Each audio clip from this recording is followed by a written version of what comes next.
some ground rules for all of us on maybe indicate how we are going to engage, especially on the virtual platform, on how we're going to run this session. I think we all know by now that most of us are not able to unmute ourselves, and sometimes we get, it gets frustrating if you want to say something and you realize that the host has actually disabled your buttons and you're not able to unmute yourself. But let me take you through some of the processes in terms of how we're going to manage that. Indeed, the host is managing the process. As a result, you will not necessarily be able to unmute yourself at your wish. However, should you wish to speak, you are able to raise your hand. There is a button. If you look at the bottom under reactions, you can go in there on reactions, click there, and be able to raise your hand. Once your hand is raised, we will be able to pick it up. Once we acknowledge you, the host will unmute you, and as a result, you will get a pop-up menu that says the host wants to unmute you. You have the choice to stay muted or to unmute. So be careful in terms of what you are clicking there. You need to click unmute so that you can then be able to unmute yourself. And once you are unmuted, the speaker will now be gray or yellow. That cross will no longer be there. We will therefore be able to hear you as you speak. There is also a chat box there. You'll see most of the time it has a red button with a number.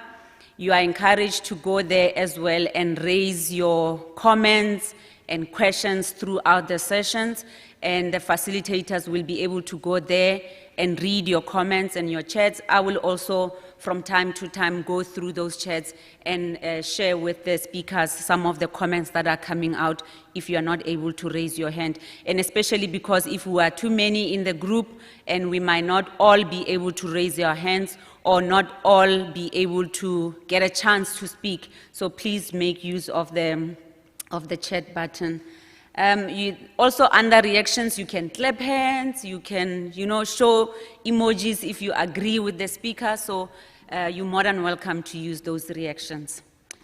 So I thought it's important that we, just before we start, go through some of those ground rules.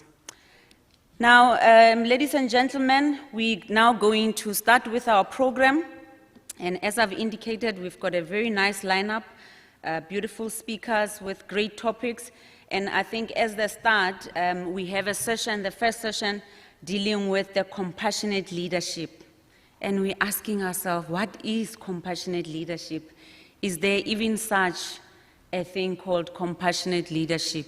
Maybe yes, but today we will get to know what is compassionate leadership, and what we have learned from the program is that this session will explore the meaning of compassionate leadership and how leaders can in local government embrace the principles involved in this style of leadership, and it will further provide us with practical tools to ensure that leaders are fully present in their leadership space and support their colleagues and peers. And especially now, after COVID-19, I think we have gone through quite a very difficult time in our lives, and it really is important for us to be compassionate with one another, and put yourself in the shoes of the person next to you or your subordinate or even your line manager to feel what are some of the things that they are going through in life.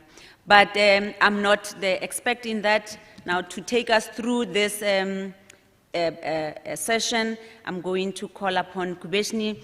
Kubeshni is a knowledge, learning, and leadership consultant. She's been with SALGA for some time. We've worked with her quite well in previous events. She's the chairperson of the Board of Associates of Gender Links, an NGO promoting gender equality and justice across 15 countries, and also runs Black Earth Consulting for 14 years. In 2020, Kubeshni co-founded Each One, Hold One, a rights organization focused on women to empower, on women to women support. Sorry about that. Kubeshni is also a media professional by training with over 20 years of production experience. Her passion for documentary started at Atelier Faran in Paris, in the School of Cinema Verit. She also has a master's degree in media studies from University of Natal, a Bachelor of Arts, honors in drama and film at the University of the Witwatersrand. She also has a Bachelor of Arts from University of Natal. She is an alumnus of the International Gestalt Organizational Leadership and Development Program. Kubeshni was a public sector communicator for 10 years before specializing in knowledge management and learning. As a professional communicator, she was a media officer of the Food and Allied Workers Union, the media manager of the Commission on Gender Equality, and the head of communications and ministerial support for the Department of Public Service and Administration before being appointed the Director, External Relations of the City of Johannesburg, a role which was changed to Director Joburg Innovation and Knowledge Exchange. With this beautiful profile, Kubeshni, welcome, and hope you will take us through the session that is on compassionate leadership. Thank you very much. Welcome. Yeah. Thank you so very much, Pauline, and thank you for kind of grounding us in the work that's going to be done today.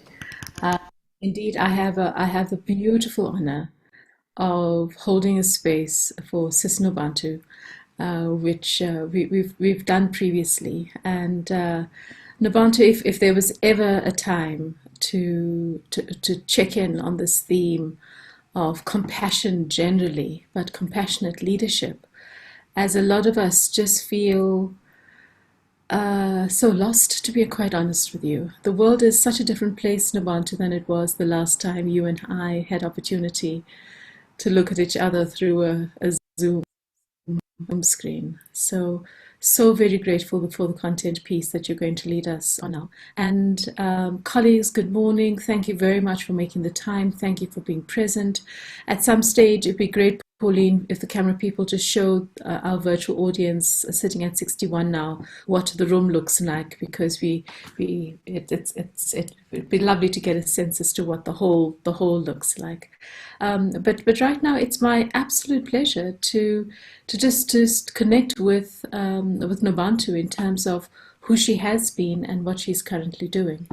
And Nobantu, she comes with over 12 years of coaching experience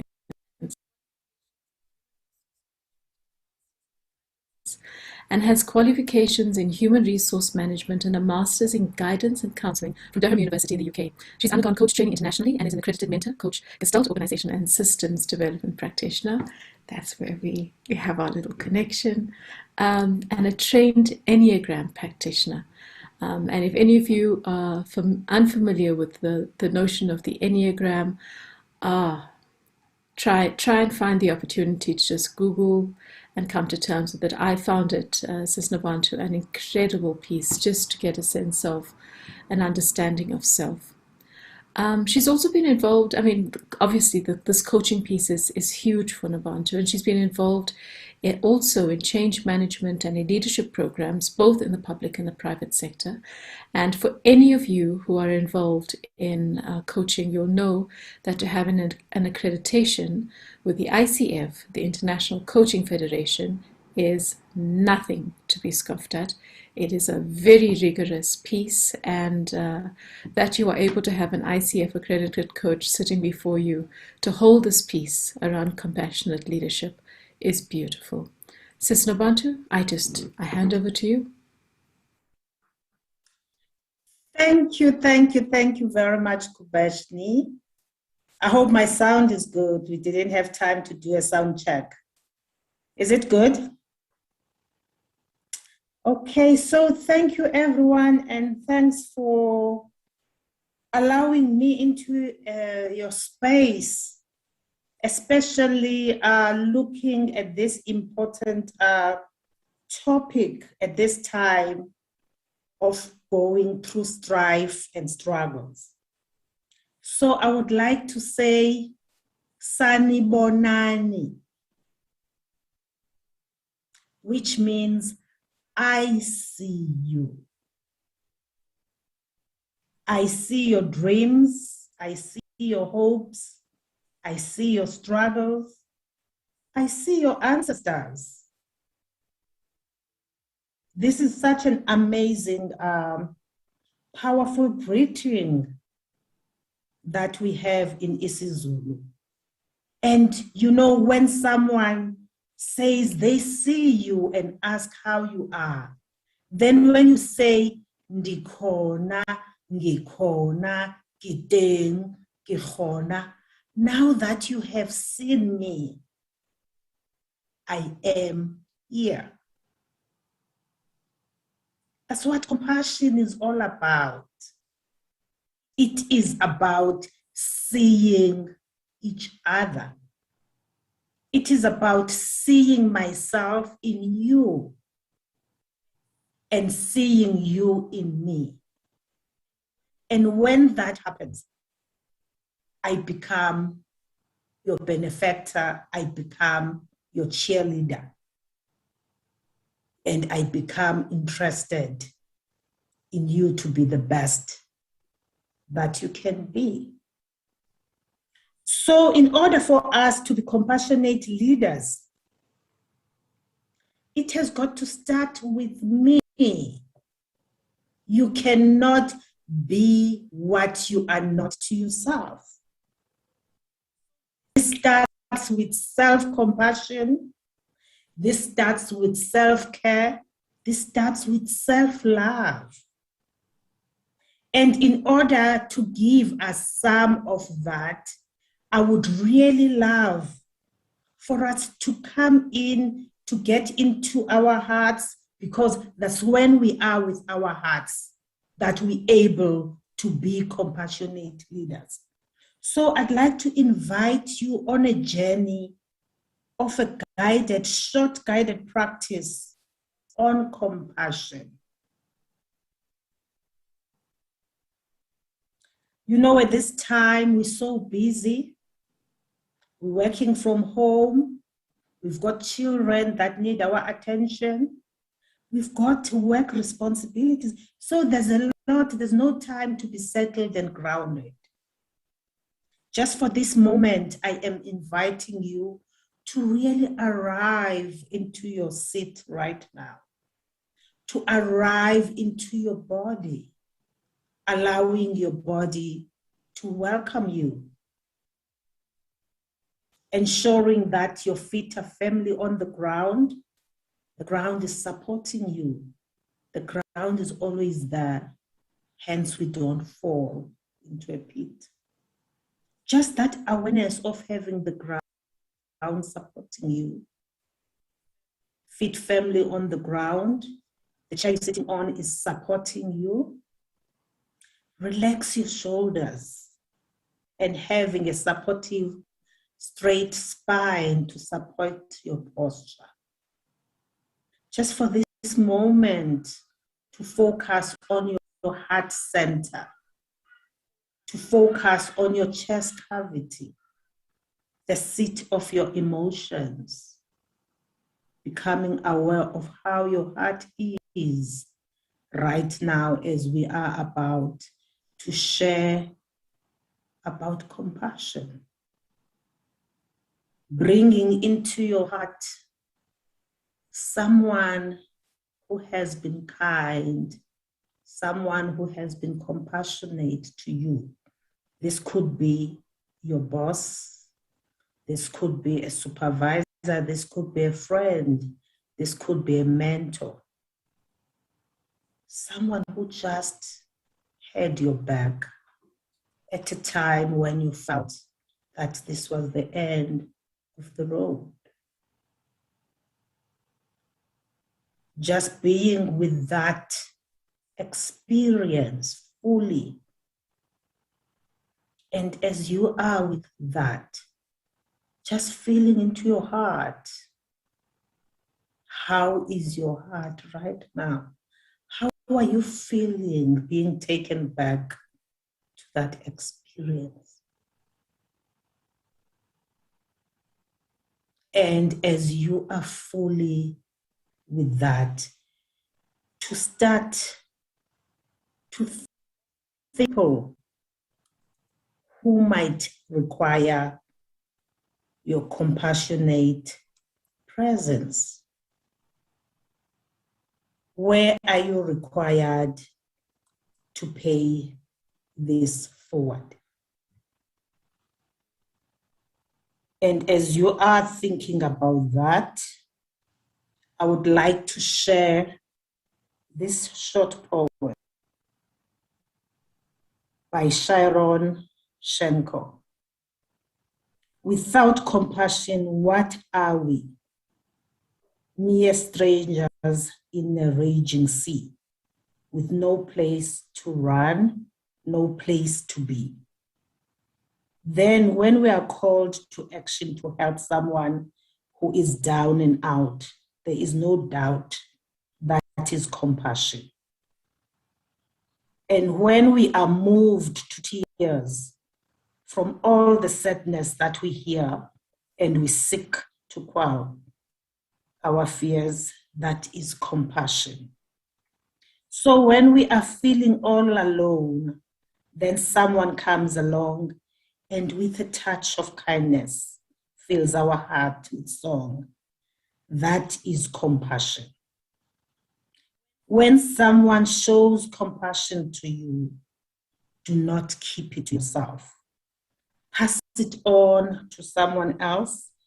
If we can inspire compassion to all mankind, living and practicing compassion all the time, then our world will just be fine. Wow. Amazing, isn't it? So compassion starts with really being curious as to how people are really, taking time to find out how are you, as they would say in my language, unjani. And someone will say, now that you have seen me, Nikona, I am here. So I'd like to invite you to really write into the chat box, how are you feeling? These are difficult times that we are in, and we just barely making it with all the losses we have had, with all the added responsibilities, with all the more hours we put in. So as leaders, we have to start to really become curious, how are our people we are leading? So if I think about compassion and the way I describe compassion, for me, compassion means together. And what does this say? This says coming together with passion and in partnership. So what compassionate leadership says is that I cannot do it alone. I can do whatever I can with the help of others. And when others are partnering and journeying with me, and I am coming from the heart. So this is leadership that comes from the heart. Heartful leadership. And this is leadership that talks about heartful leadership, soulful leadership, servant leadership, empathic leadership, human-centered leadership, and vulnerable leadership. We have had great leaders who really have demonstrated this. And if I think about, just on top of my head, right now I've got Utatu Madiba. You know, when you would be in a place where Utatu Nelson would be addressing people, you would find that, wow, he is talking to me, he's looking at me. And then you find someone else, no, he was looking at me. So it's that leader that's able to see you, to see you to your core, see you to your soul. And I'm curious to know if you think about these different leaderships that are part of compassionate leadership, heartful leadership, soulful leadership, servant leadership, empathic leadership, human-centered leadership, and honorable leadership. Can you please write in the chat what are some of the characteristics that these leaders demonstrate? And what I'd like to do, as you're writing, I would like us to take a pause. Think about those characteristics. Think about leaders that you have come through that have demonstrated that. Kubeshni, I'd like you to help me with that chart. What's coming into the chart in terms of what do these leaders actually demonstrate? So people are still percolating on the piece around leadership, but Nozibela was really moved by the grounding, Nabantu, and she says, right now I'm feeling calm, content, and at peace. I love the exercise. It grounded me for the presentation. And it reminds me, Nabantu, this piece about finding yourself and rooting it in self and finding compassion, particularly during, really difficult work days, it seems. This little exercise that you've done with us is actually not so little. It's something that we can perhaps bring to ourselves as leaders when we are feeling slightly overwhelmed in order to find that ground and center. Ursula says that she has understanding regarding the struggles. She says that, and Tombi says, and this is the reflection on the leadership piece, the compassionate leadership piece. She says they are humble, content, and have inner peace. Linda says, servant leadership to me embodies true selflessness. I'm curious, says Nabantu, about how you position this piece of selflessness, because you talk about Tata Madiba, and that word selflessness and Madiba almost seems to find itself in the same room almost all of the time, and clearly that there is this strong connection between this notion of selflessness and compassionate leadership. Ursula says, putting yourself in the shoes of the other person to be able to feel the pain and be compassionate. Speaking perhaps to this theme of empathy as the connection around compassion emerges. Some beautiful thoughts here. Wow, thank you very much for those. Amazing. Because all of those are what this is about. And here's the thing, I'd like to be a devil's advocate here. And I always say, Kubeshni and participants, I don't like the use of the word selfless. That's provocative for me. And because I believe in a self-full leader. And for me, a self-full leader, they don't forget themselves, because you cannot not be self-compassionate to yourself.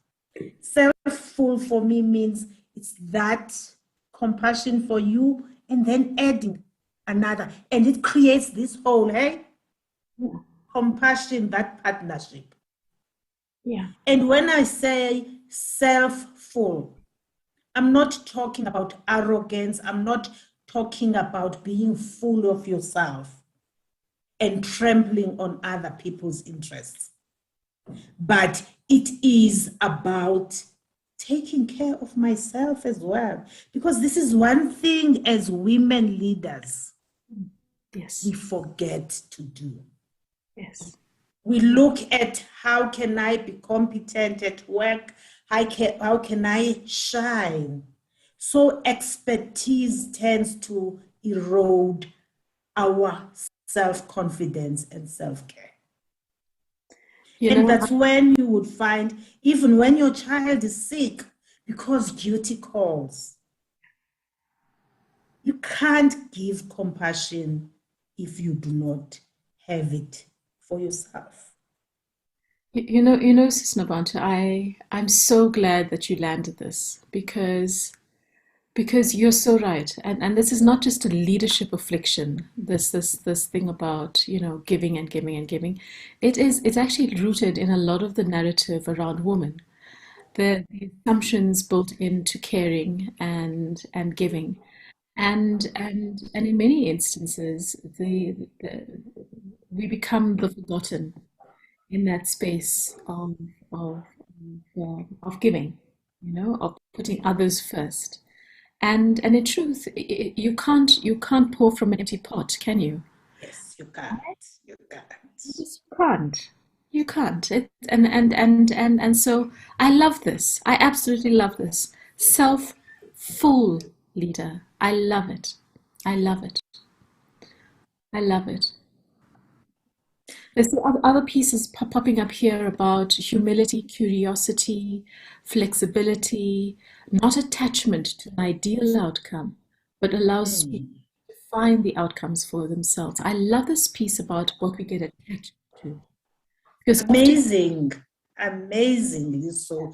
I love the fact that, when you're that compassionate leader, you are not breathing over people's backs and being distrustful of your people. Because you know that we are moving from the heart, we have each other's back. People move themselves. There is this kind of self-leadership for those that you lead. And then that's when you find a leader, as someone has said in the chat, they start to be content and peaceful. They know that together we can do it. And there's this movement from I-centric leader to we-centric leader. And Kubeshni, if you think about this I moving from I to we, even when you think about illness, when you substitute that I of illness, that becomes wellness. it's true. So this compassionate leadership is about wellness. And then when we do that as leaders, we have engaged teams. We have people who are so passionate about what they do, and also they look forward to be at work and to be with their colleagues. And you see results through people, you get the best out of people, and you have happy people working with you.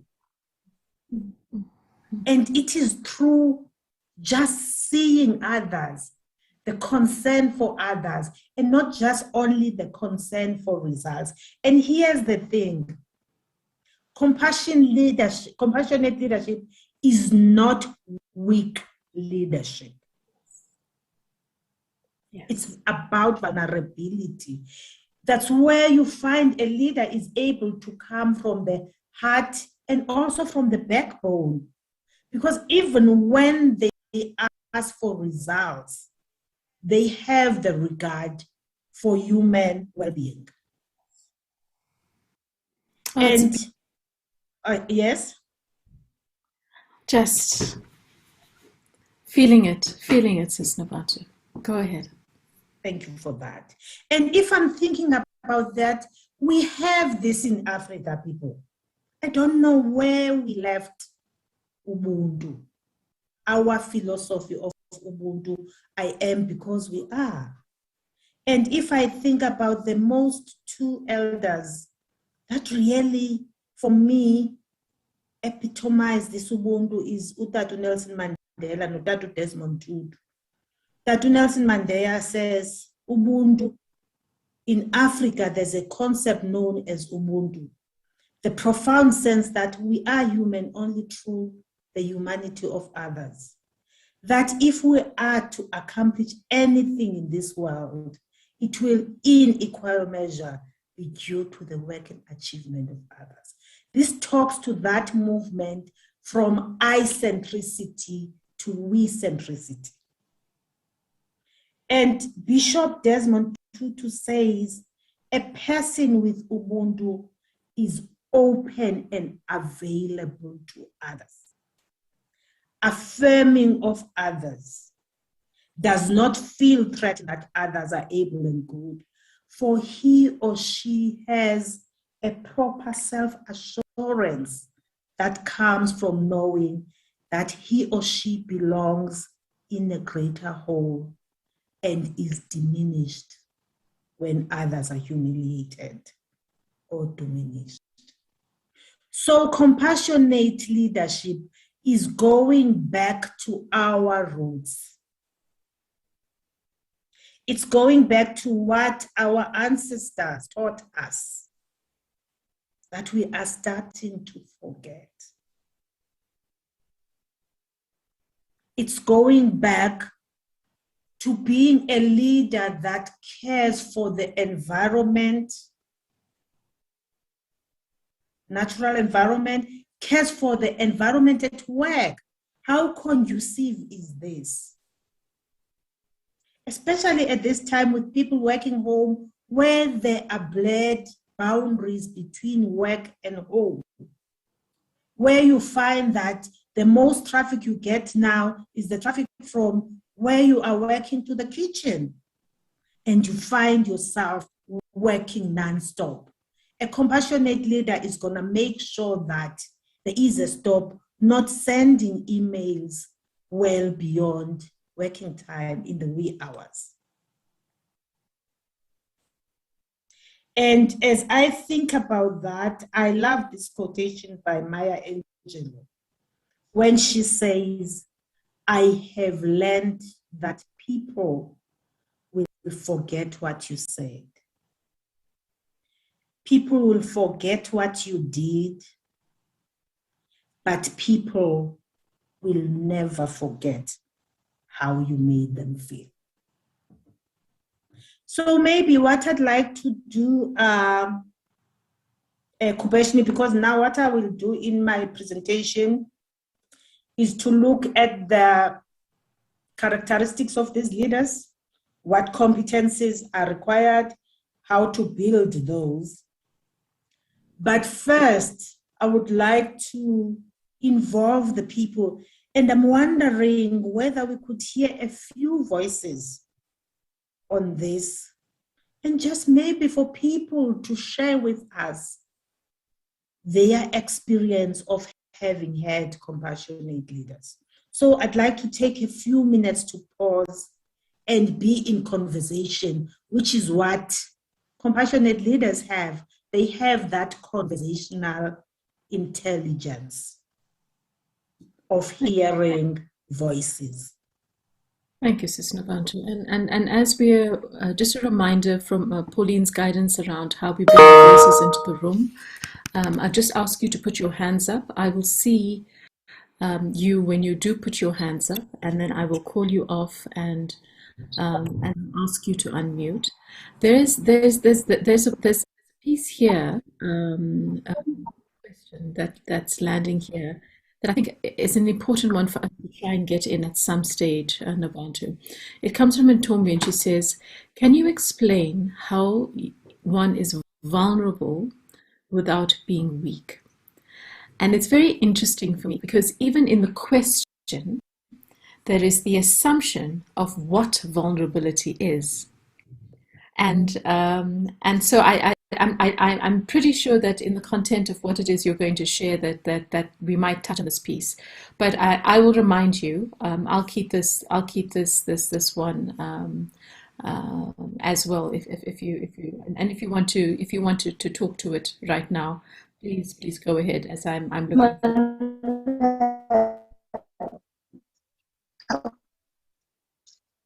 Can I? Please raise your hand first, and then I will identify you. And after I identify you, the technical support will help us unmute you. So that will just help us bring order with 83 people in the room. Okay. In the process of identifying the person, maybe I could talk to vulnerability. Vulnerability is not weakness. What is vulnerability? Vulnerability says, I am human. I am fallible. I don't know everything. Vulnerability says, I have what is called the beginner's mind. I'm curious to learn. And I'm that leader who, when I'm with my team, I won't make it like I am the only person who knows. If something, then I would say, I am not sure about that. I'm going to go and research it and come back to you. Or even say to your team member, I know so-and-so is strong at this. So-and-so, can you please? So it's making others look and feel good and empower others and identify strengths that I don't have as a leader in others. That is not weakness. Weakness is literally not showing up as a leader. Actually, I regard that your masking of where you need development, that's weakness on its own. Because you are not authentic and truthful as a leader. You have this facade of making like you have this and this and all of that. I think that's such a beautiful piece, you know, and for me as you speak, I'm reminded about the connection with the writings of the Stoics, who remind us that in truth, this notion of power and control is absolutely illusionary. We don't. So acknowledging vulnerability is actually with humility acknowledging what is real. That's a strength. Yes. I see Charlotte Clark. Charlotte, I'm going to ask you to unmute yourself.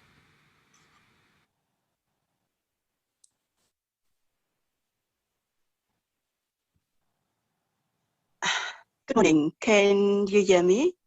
I can hear you. Thank you. Good morning, all. You know, I struggle with, I have a very strong personality. And of course, each and every leader have different values, have different characteristics, etc. But what I struggle with, because we grew up in a different society, we were brought up with proper values, but we know that that has gone out the back door. And I struggle with the young mothers who sort of cannot, some would not set an example to their young ones. And when I talk to them about these things, they get offended. I think as mothers, as grandmothers, we have to tackle that issue in order to make our society better, in order to make our youth's lives better. That is actually one thing that I really struggle with. If anybody can guide me, how are we going to change that? Thank you. And Kabishni, I would not want to start my video now. I am not properly dressed this morning. My hair's a mess. Thank you. That's absolutely fine. There's a reason that you only see half of me on the screen as well. This is Nabatu. I always laugh at the Zoom wardrobe. Eh? You'd find that it's here and wherever else. Something else has happened. Thank you very much. And I would say Mahatma Gandhi once said, be the change you want to see. It's difficult to tell when you're a leader, to tell and sell. What you do, you model what you want to see. That's number one. And secondly, I think for me, the how part of giving feedback, because what I'm hearing is giving feedback to someone who might not be passing on maybe the values that they got from whoever was their caregiver or socialized them. The how is important because if, for instance, we talk to someone about something and that is somehow looks like we're attacking them, we're criticizing them, then you find that that person becomes defensive and actually you driving them to do what is not the behavior that is needed. So the how, what I've found, the compassionate leaders, the way they communicate is a way of not telling and not directing people to do something, but where they would be curious, as someone else said in the chat, curious, stay in a coaching mode where you ask questions. I'd like to understand. And then as you do that, you're helping the other person to think through what they are doing in terms of their behavior, and you're opening up their horizon, their wisdom, to even think of something that they have not thought of. Whereas if you kind of direct them or criticize them, defense mechanisms are going to come and they would actually push back and it will be a lose-lose situation. So for a win situation, that's where you find that leaders have empathy. They put themselves into the other person's shoes. And it's like, maybe this mother is doing the best that they are doing in the moment. Maybe this mother requires support. As we know, especially in South Africa, most homes are single home led by single mothers. So rather than being critical and looking down on the person, maybe we can see how we can support each other and we can take what used to happen in the villages where you would find that kids did not belong to certain parents, but it took a village to raise children. I think Barbara's hand was up. It was, and then it wasn't. So Barbara, go ahead. Mm-hmm. Thanks very much, Novantu. I think I lowered my hand because you actually responded exactly like how I wanted to respond to the previous speaker. I find women today are really, really challenged with so many different expectations. And often we as senior women would like to help, but I think in our quest to make things better, we come across as being critical. But the intention that we come with is to make things better. And I think often what our women are in need of is acceptance and encouragement. More than anything else, I think before one can actually come in and say, this is how you're supposed to do it, that notion of compassion is so absolutely important, because we find our young mothers are holding up so many different balls in their lives. They're responsible for so much more.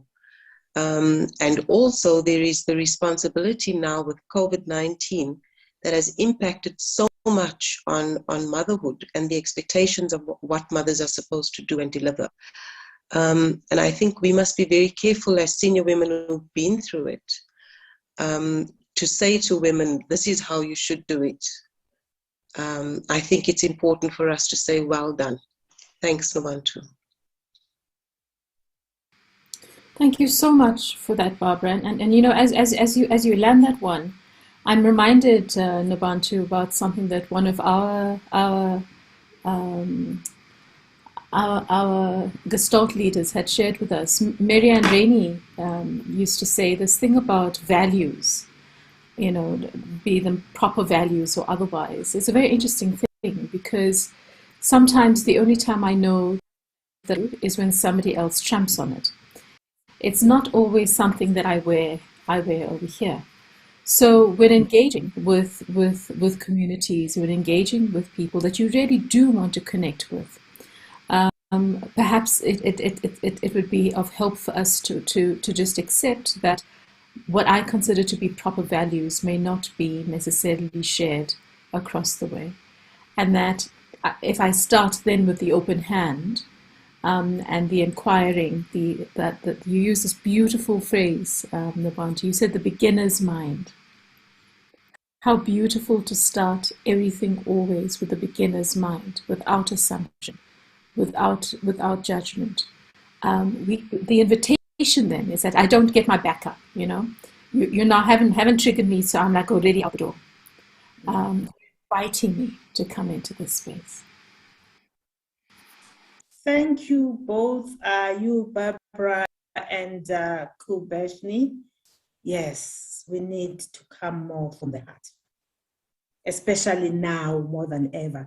And I am so fortunate and privileged to have been one of the coaches for this Salga Women in Leadership program.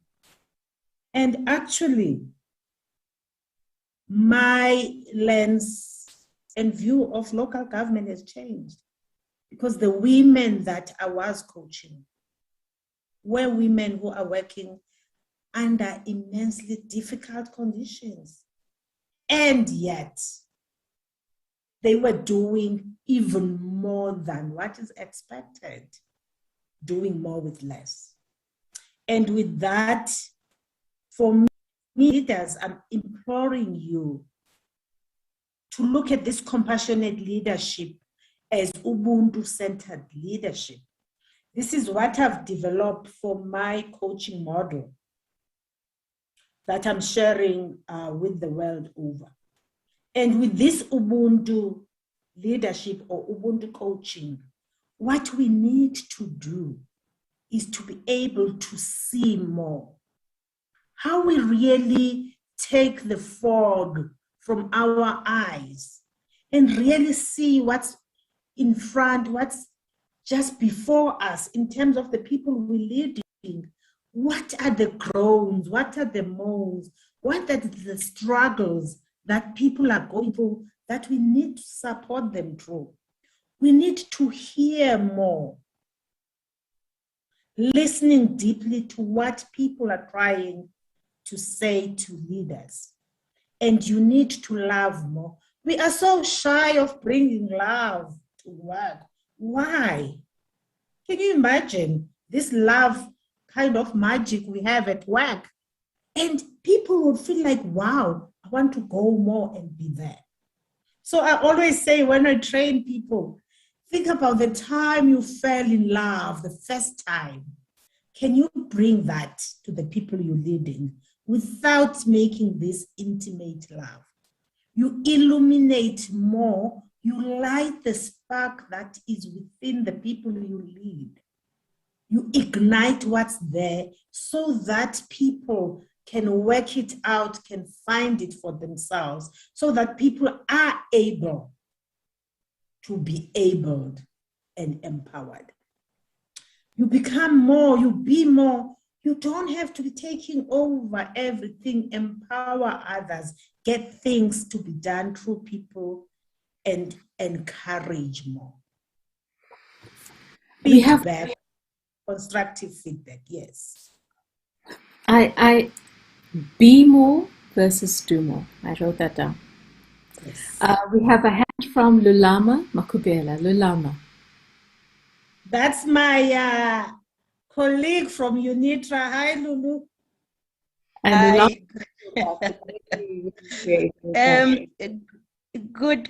Good morning, beautiful women of our beautiful Mzansi. I am so elated that I'm crossing paths with women that I look highly, highly upon. Nobantu, thank you very much. Beautiful stuff. Yeah, I just wanted to phrase my question probably slightly different, because you often hear, Nobantu, at the workplace that people will say, look, we are here to work and not to make friends, right? The other side of my question would be, is compassionate leadership trait that is embedded, that is gender embedded? Because by nature, women, I'm looking at your blogs here, the model that we have developed to love more. It's women, we know inherently we love more. It's in our nature. Okay, so my question then becomes, how do we, as women at the workplace, do that which is inherently, within us, and by implication, it means showing compassionate leadership, but taking cognizance of the fact of the statement I said earlier around, the fact that we are here at work to work and not to make friends. So how do we then, Nobantu,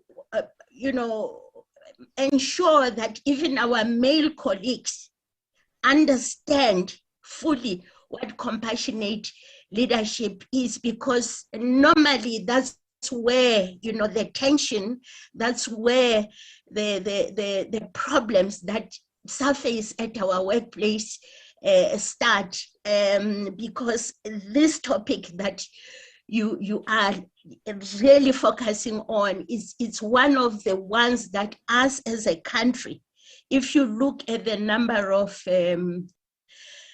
cases that end up in the courts, labor court, high court, that have everything to do with this particular issue that we are touching on. How can we as women leaders ensure that this part reverberates in the, in our workplace, to find common ground, to embrace humanity, to embrace the love, to illuminate more, to love more, to hear more and to see more and encourage more. Thank you, Nobantu. Thanks. Thank you, Lulu. You are now gonna move me to another masterclass altogether, because that's an area I love. One thing I'd like to say, you might not like who you're working with, but you can love whom you don't like. Eh? That's an irony, that right there. You might not like, and not liking, it's not, the person is not their behavior. When you are able to separate the behavior from the person and really address the behavior, then you separate, you still see the humanity in the other. That's what Ubuntu is. And then when you see that humanity, you see yourself into that person. And if you don't love that person, it means you don't love yourself. That's why in areas where there has been genocide, there would be this dehumanization of people, where you would say, bulala batagat, bulala mapela, kill the cockroaches. Because when we dehumanize the other, we don't see the humanity. Because when we start to see the humanity, we see the heart there. We see someone who has got aspirations, hopes, and dreams like me. And then we can't hurt that because that would be hurting myself. And then you talked or asked about how then do we bring what is innate in us as women, as females at work. One thing that we forget is that as women,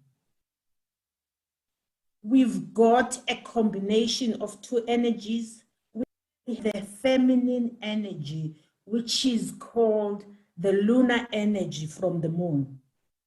That is things like intuition, compassion, kindness, vulnerability, being soft and open.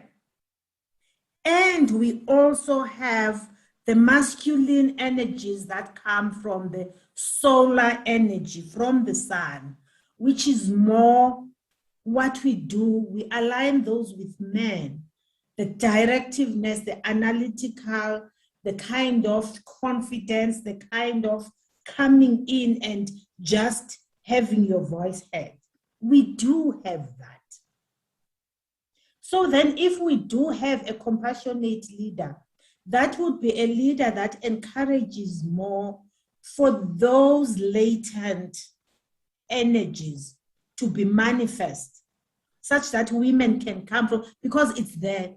And if you think about men as well, as much as the socialization of men brings out the masculine energies, they do have feminine energies. You know, if we can stop saying to people who are men and soft and empathic and showing kindness, oh, so-and-so is a sissy. Or we start labeling, if we see that those effeminate kind of characteristics, we start to say, oh, that one must be gay. That one is not macho. And if I come back to you, Lulu, it's all in our hands as mothers, because we're the nurturers of these kids as they grow up. If we start at home to have gender-specific roles, then we are killing those energies from being balanced. I hope I have responded to your question.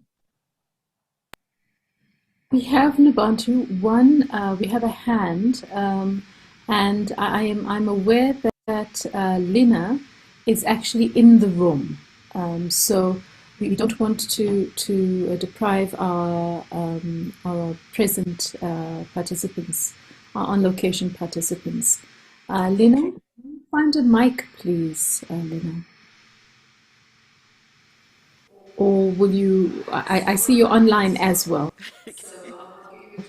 So I'll give you the choice as to whether you want to find a mic. No, thanks very much, and greetings to the leadership in their house and the women who has logged onto the platform. In our engagements today, I'm really appreciative and thrilled. I think the last comments that you've made has addressed some of the challenges that we usually face as women.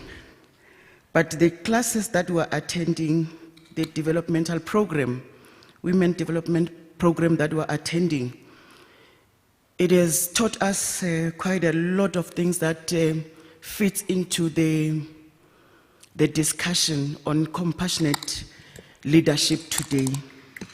And I always say, as we grow as women, as mothers, I always say you should have love in order to be able to share. If we do not have love, we need to develop strategies on how to build and have a lot of love that we would be able to share. Because to be a compassionate leader and an empathetic leader, you will not and you cannot share something that you do not have. And that is what makes us as women to be closer to the people that we lead. It is important that we also take these women by the hand and through the processes, because when we started with the modules, we started by making sure there is an understanding on the issues of emotions. and we began to be able to read the emotions, we were also taken through a process of giving emotions color. Is it red? Is it blue? Is it hard? It makes you cry. And we're able to be taken through that process. And if you are able to read the emotions that may be embedded in one of your colleagues, your leaders, as well as your subordinate, then it makes you to come closer to that person, because you are now able to say, Mamlina, you don't look fine today. What is the problem? And you go deeper, and as you go deeper, that's where you begin to be in the shoes of the person that you are working with. And once the person realizes that you are aware that she is not fine, then that person begin to build confidence in you and begin to say, you know what, I didn't sleep well, this is what has happened. Now you give that emotion color. And it assists you to say, when there are issues of behavior that you have spoken to Mam Nobantu, then it begins to say, it gives me a strategy that if Mam Lina is in this situation, then the way I am going to address her, there comes now the issues of your emotional intelligence. How do I address a person who is emotionally disheartened? Because otherwise, if I didn't go deeper to understand, to be able to read the emotions on the face, I would immediately come in, barge in, and throw tantrums and fight and say, you failed to do 1, 2, 3, I'll call names. But once you understand the emotions, you begin to come closer to understand, and that will assist us to even speak better and take our women and take our leaders and take our subordinate by hand in terms of developing them. Then it brings us, Mam Nobantu, to the issue that you've spoken to say, then you separate the behavior from this person or this human being, so that we do not dehumanize this person. I can realize now, oh, the behavior is informed by the fact that ushonele umzali or something has happened, and that is why the behavior is like that. But this person remains a human being, which we always need to give the dignity and bring the issues of Ubuntu in the leadership that we present. Thank you very much. Thank you, Lina. Wow. I just want to say, and I think what makes me even more excited is the fact that you're going through this amazing program. Yes. What a pity that this is now come to the end. Mental area of it. You've said exactly, and it's like you read where I'm gonna go now with my slides in terms of what are the competencies that we need. But just on this one, when we do have this Ubuntu-centered leadership, we will find that partnerships develop with our teams and within the teams. There's a move from I-centric to we-centric leadership. And there's this, this big hashtag Sawubona, because we see each other. And if I'm coming now to what is required here, I always say when these leaders lead from the heart and the backbone, that is balancing the feminine and the masculine energies, they sail through 7 C's, which is the C of caring, co-creation, curiosity, connectedness, collaboration, and ensuring that action is taken and results and outcomes are realized.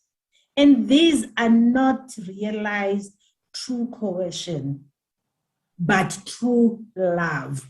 It's like when you are working with someone as a leader, someone is on the edge, they are about to develop. They just need that push, that gentle push to get over to another level. That's what this is all about. I always say this is about not kicking people over the edge, but how do you kiss people gently over the edge to realize their full potential. And to Lina's point, compassionate leaders are emotionally intelligent leaders. And as I had said, it starts with self-awareness, being aware of where you are as the leader.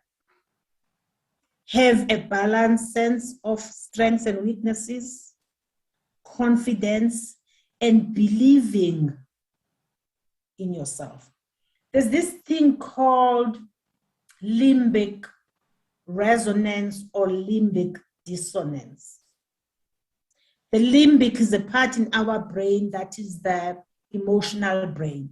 So if you are a leader who is not self-aware, self-assured, or self-confident, when then there is a crisis at work, you lose it. You lose your calm, you lose your cool. And you find that there's this limbic dissonance, already fear strikes in. Whereas if you are a leader who's self-aware and you say, wow, we have a situation here, you take a step back, you pause, you reflect, and then you choose the appropriate action, then you find that there's calmness. And then your teams would start to say, how did she do it? My God, that was a sticky, that was a dicey situation. As you do that in this emotional intelligence, you are on the path to ensuring emotional self-control, where through that pausing, reflecting, it enables you to choose an appropriate response.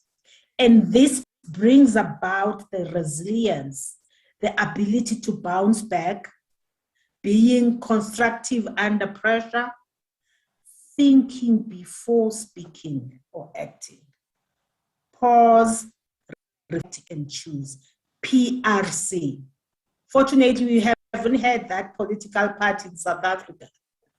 But if you women can start that political party, the PRC party, pause, reflect, and choose. Remaining calm when provoked. So that's self-control. So what research has done in emotional intelligence is that these are the 4 main core competencies that are important to develop for great leaders, for compassionate leaders.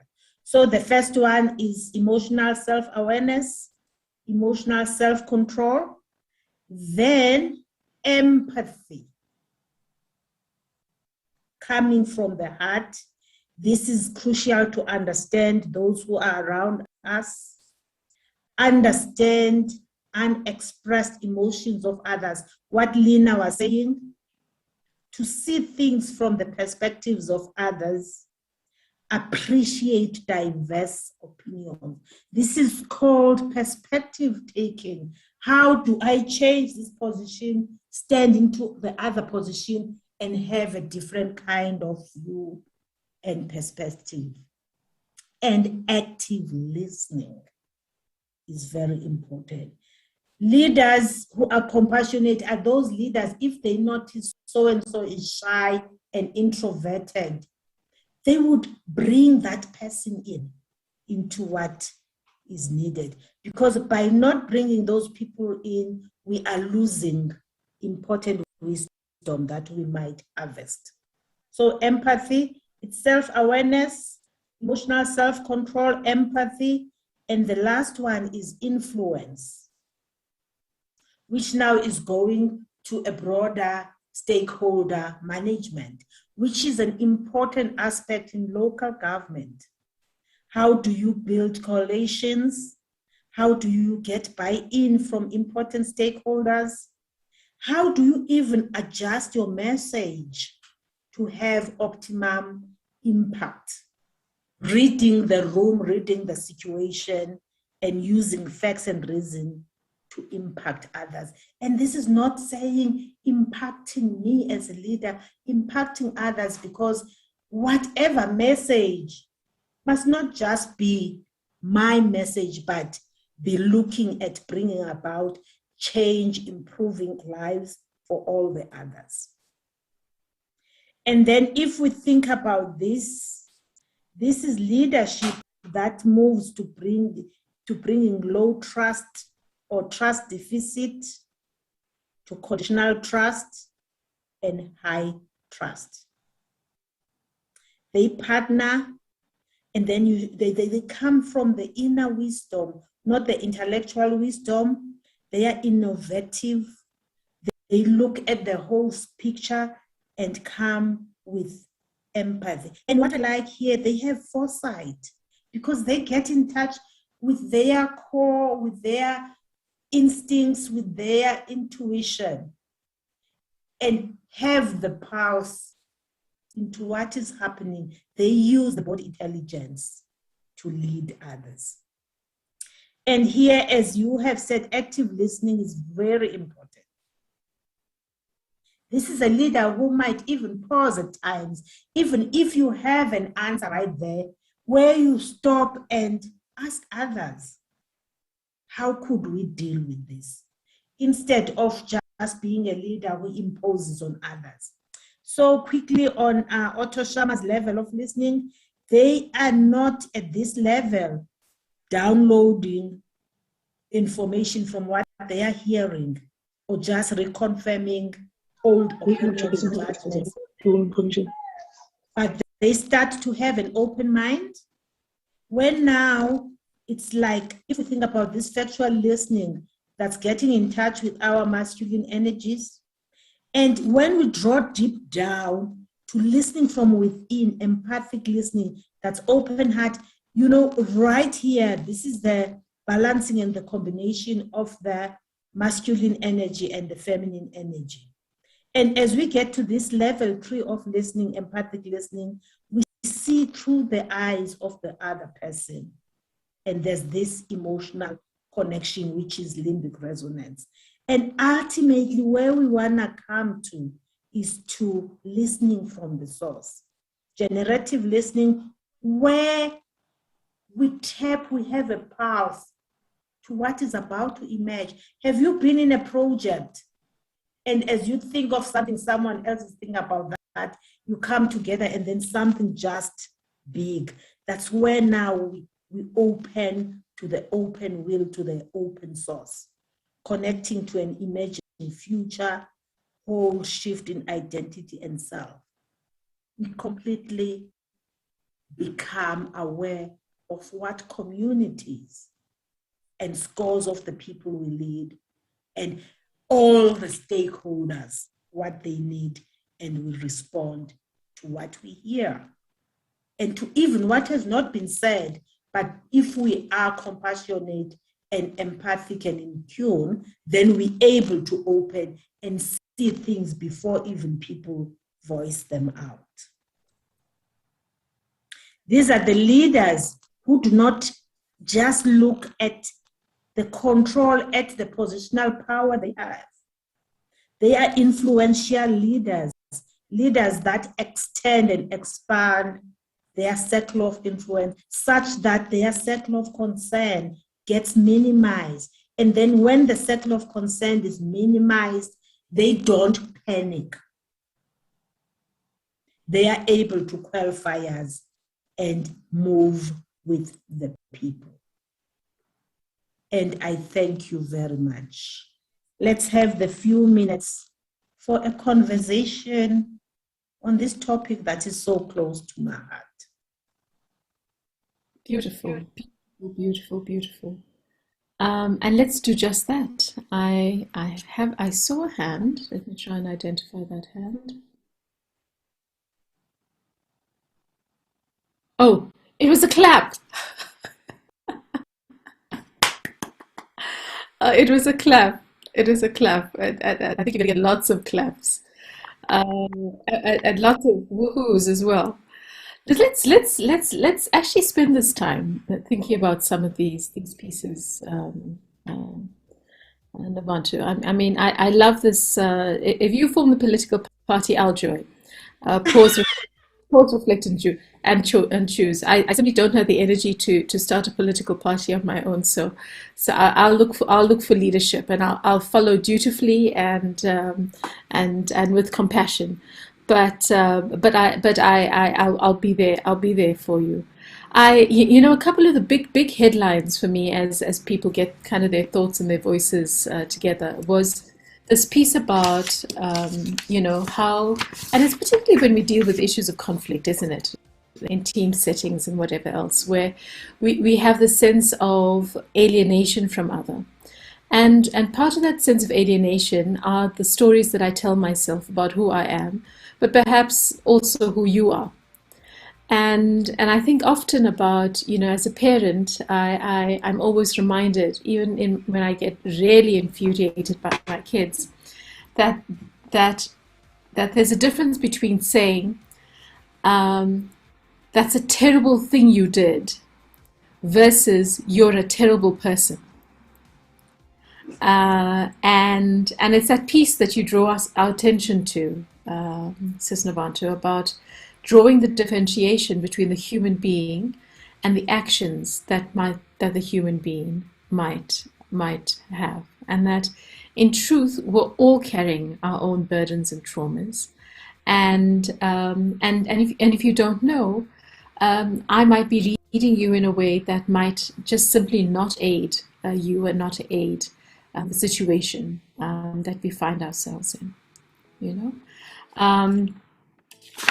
I loved the piece about, I always enjoy when you make this connection between our biology and how we land in the world and our behavior, because, this is a very powerful thing. Neuroscience is coming into its own as a piece, and the discoveries that we're making are extraordinary, about how our strongly held thoughts, our beliefs about self, have a tendency to manifest themselves in the world just because of that connection between the belief component and who we are. So you're just getting so many comments about how wonderful this piece is. I'm not seeing too many hands or questions, which could only be that you've done such an amazing job that I think I have one. That this is just really impacting people. I have Samukeli Siwe. Please unmute yourself. Good morning. Thank you so much for this wonderful discussion. I think it was very important for us as women to be able to grasp and have an understanding of how different we are, and how important it is as Umam Nobantu. I would refer to it as Umam Nobantu because I'm seeing the age difference between myself and Uma. When she explained that you need to be self-full, but not in a way that says you must then feel as though you are bigger than thou, but you must find a way of completing yourself. And I think, Mam Nobantu, if you could just, try and in the next session, if possibly, speak to this huge competition amongst women. Because I feel we are in too much competition. I don't know what we're trying to prove, but I always say, if only we could understand that we need not to compete, but to complement one another. And I strongly believe that with the different qualities that we possess, possibly if we were to go into the world with an understanding that we need not to compete, but to complement one another and be able to make use of drawing Ugutu. This is what Mam Nobantu is good in. And how best can I then complement her as a woman? Because what I see today, more especially with women in leadership, we tend to compete. I'm the speaker at Newcastle Municipality. And amongst us as councillors, we have a thing of seeing that we compete more then we complement one another. One thing that another counselor is good in, I need to complement it. But we're fighting so much, and it hurts, because at the end of the day, we are women, and I believe that women are best built to nature than to destroy. Thank you. Thank you, Samu. And here's my thought. There's this thing called this PhD syndrome, pull her down, which I do not allude to. I am who I am today because of being supported by women at work. I remember when I started at the University of Transkei, I was 22, going into counseling. It's amazing how much Cynthia Mpati really saw this young girl at 22, and she supported me and going through all my leaders. Here's the thing, Samu. What I find happens, it's the system. If you are in an environment that chooses one over the other, then you would have that unconscious competition that becomes at times very painful and hurtful. This, if I can talk to this, if we can start looking at performance management, looking at team recognition rather than individuals, for one, that competition will be minimized. And here is another thing. Competition comes because of fear. There's that fear that if I don't surpass the other, I will disappear. And there's a poem I love by Khalil Gibran where he says, as the river goes through mountains, through valleys, going to the sea, the river trembles.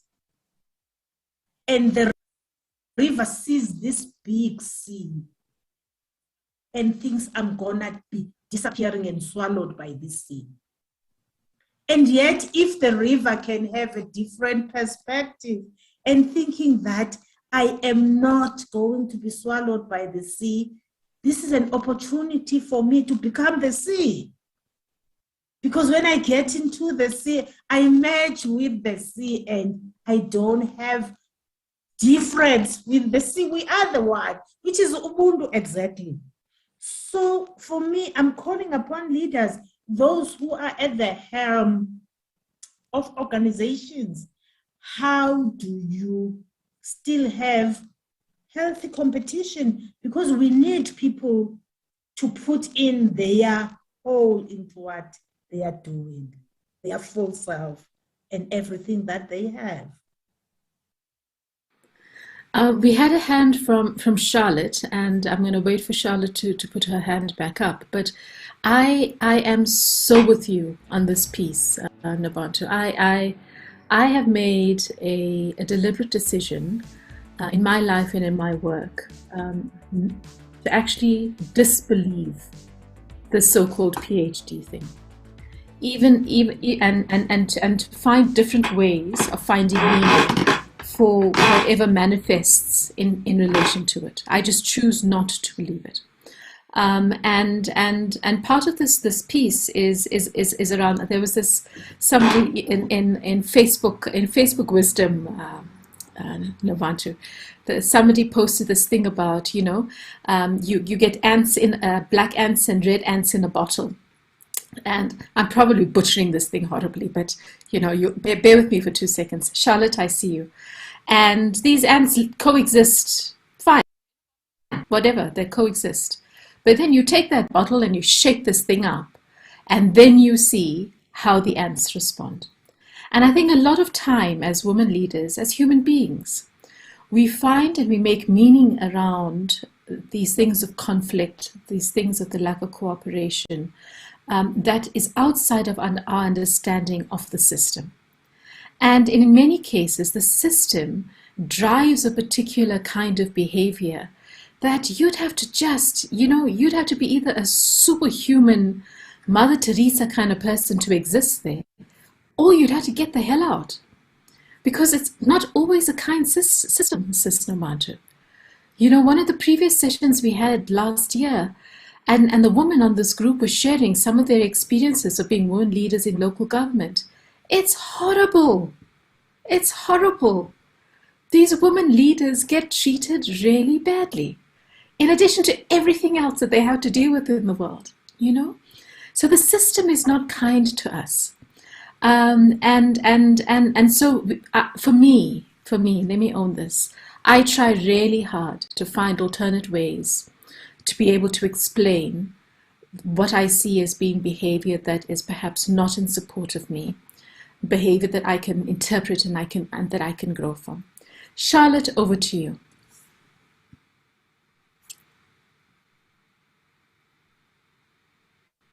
Thank you, Kubushne. Yes, we are now at the center or at the core of many of our problems in leadership roles. I find myself continuously putting somebody else, I'm not trying to put them on a pedestal, but I'm always acknowledging somebody's, what would I say, the role that they play in council, for instance. I would compliment them. And then another colleague would say, why do you keep on doing this to other people? You should do it to yourself. Now, that is not why I am in leadership. Leadership to me is not about a position. It's about what you portray, how you live your life, what the message that you bring across to people or to your community. But that is really the issue in councils that cause huge problems and division. And it is so. I often say, and people mustn't misunderstand me, I always say that we must stop fighting one another. And we have to continuously try to build relationships. And it is as the what's the lady's name? Sorry, our main speaker. As she said, we have to continuously build relationships. It's not about the position. Sorry, I lost the thought that I had previously. But we are not where we're supposed to be. And I wouldn't want to live in a world where there's only women. And I'm speaking from my heart this morning. And I think, Ms. Ende, you nailed it. Many of the women do not support each other. And that to me is a sad thing, because I continuously try, but we're not all there yet. So thank you. I just wanted to make that point. Thank you very much. Before I ask Nobantu to respond, can we have Phyllis, please? Phyllis, will you bring your voice into the room? Okay, thank you very much, Kubeshni. Mine is only to acknowledge the awesome and encouraging talk from Umama Nobantu. I appreciate the insightful, the powerful and inspiring presentation, Mama. Today, as I'm sitting here, I understand the concept of compassionate leadership. And as a young woman growing within local government space, I'm truly inspired. Thank you. Thank you very much. Thank you so much, Phyllis. And as a young leader, this is I think what we want to hear, Sis Nobantu. We want to hear that young people are being different than we have, that have the courage to challenge some of these pieces, and chart their own way. Nobantu. Phyllis. And Charlotte, I hear you as well. And I'm looking at the chat, seeing that a lot of people are agreeing with Samu. I'm not dispelling that. And what I'd like to say, narratives create perceptions, create beliefs, create how we act. And narratives and perceptions are just perceptions. And for me, especially with this program, we have been through. It's a program that is inviting us. How do we reframe the narrative? How do we create narrative? How do we create transformative narratives? Because we just have started to believe women pull each other down. Then we'll act on that. And then that becomes a norm. That becomes how things are here. Just to give you a little story, I like stories, being African and stories.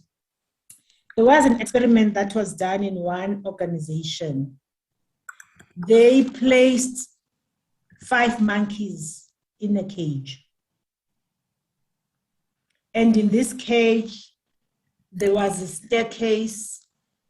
At the top of the staircase, there were bananas. You know most monkeys and bananas, eh?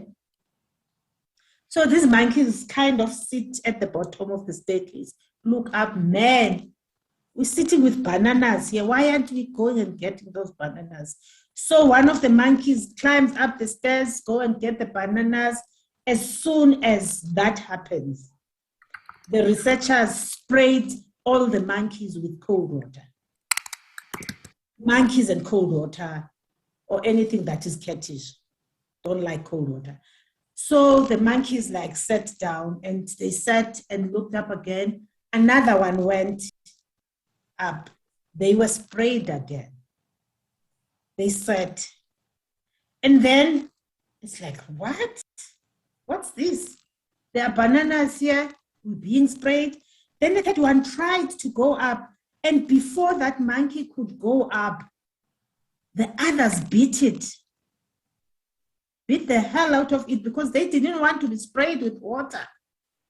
And then the researchers took 3 monkeys and put in 3 new ones. And the 3 new monkeys, when they said, look at these 2 older ones with bananas are up there, and they might have been thinking, are you bananas?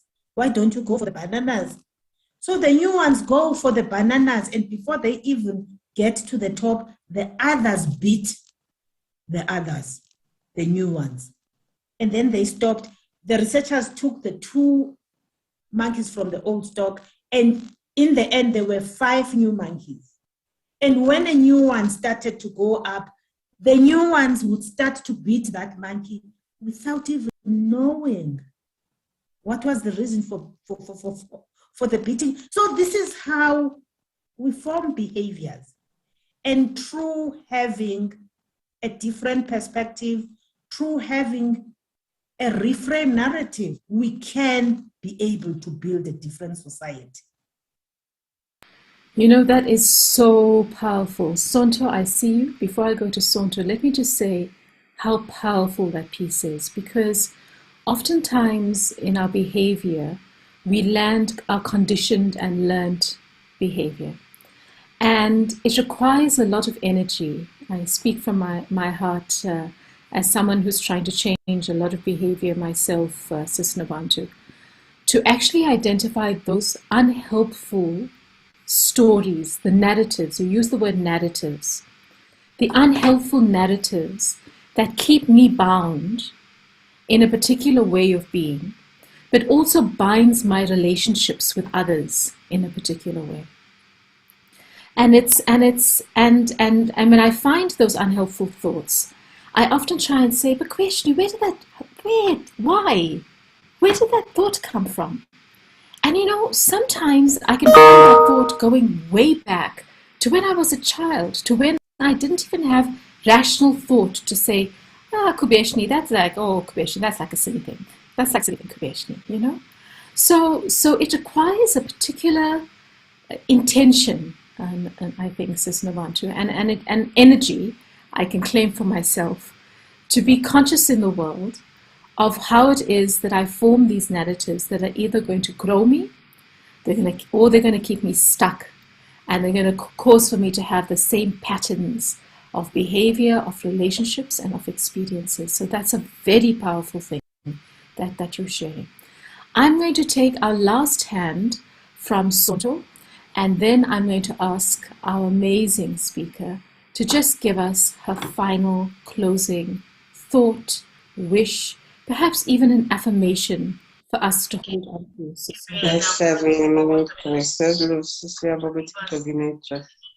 Mina Jomi.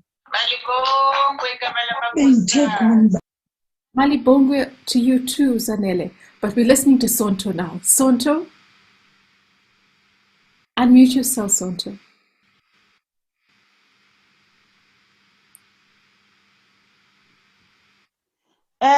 Greetings, Bomama.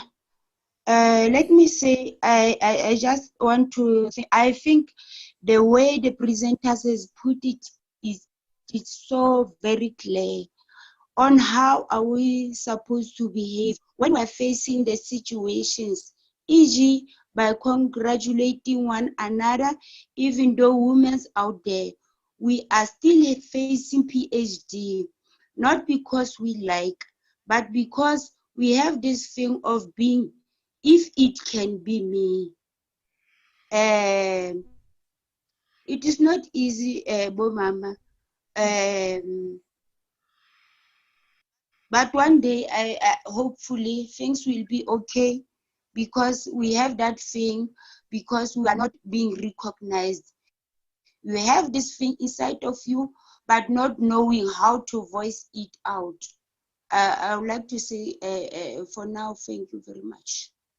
But the presentation was very well and very clear, and it's an eye-opener to all of us women.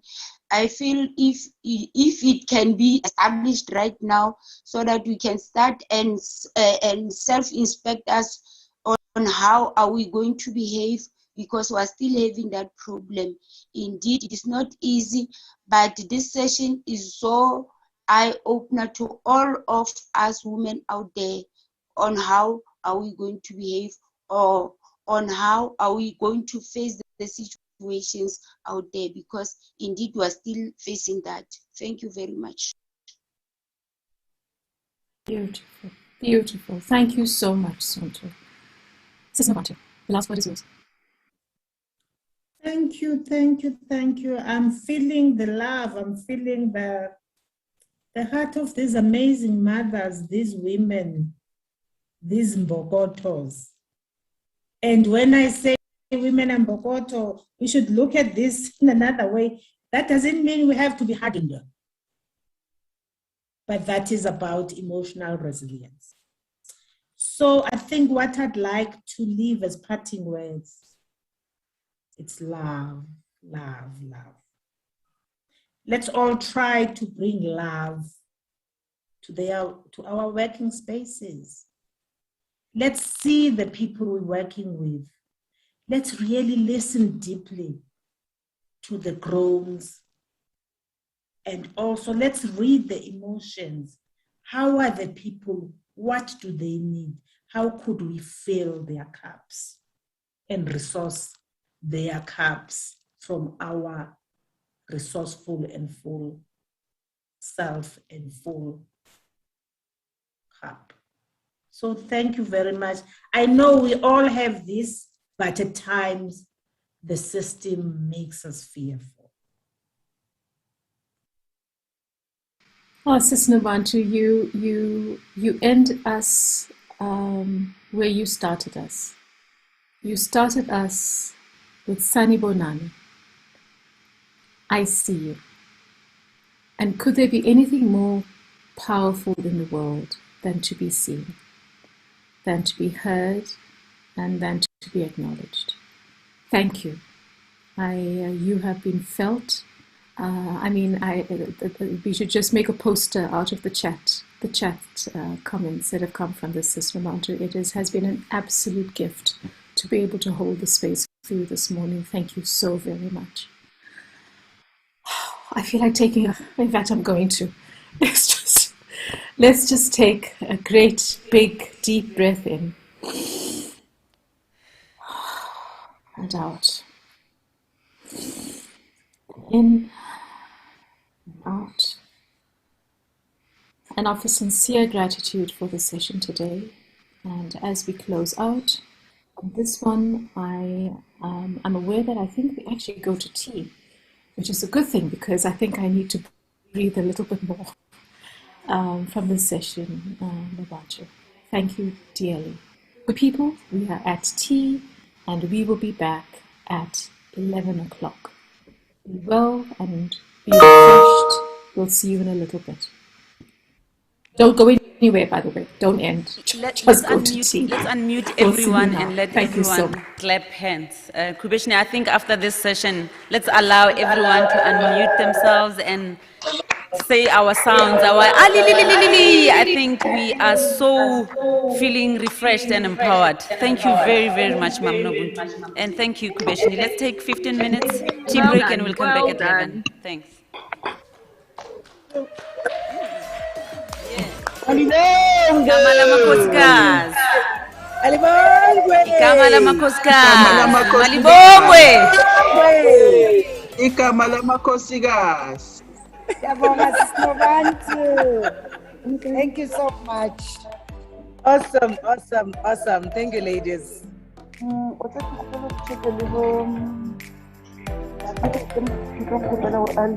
It's 11.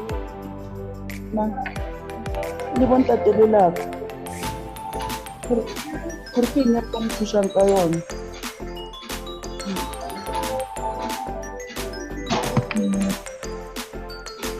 ke re sore that code a ke tsebe gore ntho mme go tsebe le tseleng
the producer.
Guys, we're waiting for everybody to come back into the room, in the location room.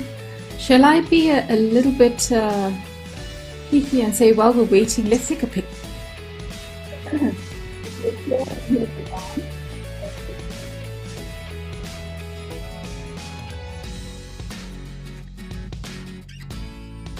I muted that for 2 seconds. Let's take a picture while we're waiting. I'll take a picture of all of us. I'll put it on gallery and I'll pop it in the chat. For all of you who are online, we got all 99 of us. That means we've got picture. I'll be taking 4 pictures, one and I'll pop them all back while we're waiting. Pauline, sorry, I'm being a naughty person. I know you guys are coming back into the room. So while you're coming back into the room, I'm inviting everybody to take a picture. And I can see the cameras are coming on. The cameras are coming on. And I'm going to do it in 4 lots because I can't get everybody on the screen at the same time. So I'm starting with the screen that's got Lena and Merle and Vashti and Pauline. Pauline, give me 2 seconds. I'm just taking pictures. Hold on. Smile, Pauline. Smile, Pauline. That's 1.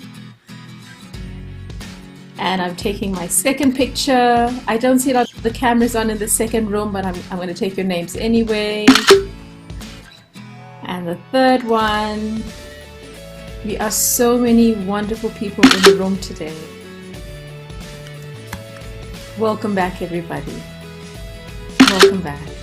Pauline, I hand over to you to introduce our next amazing speaker. Over to you, Pauline.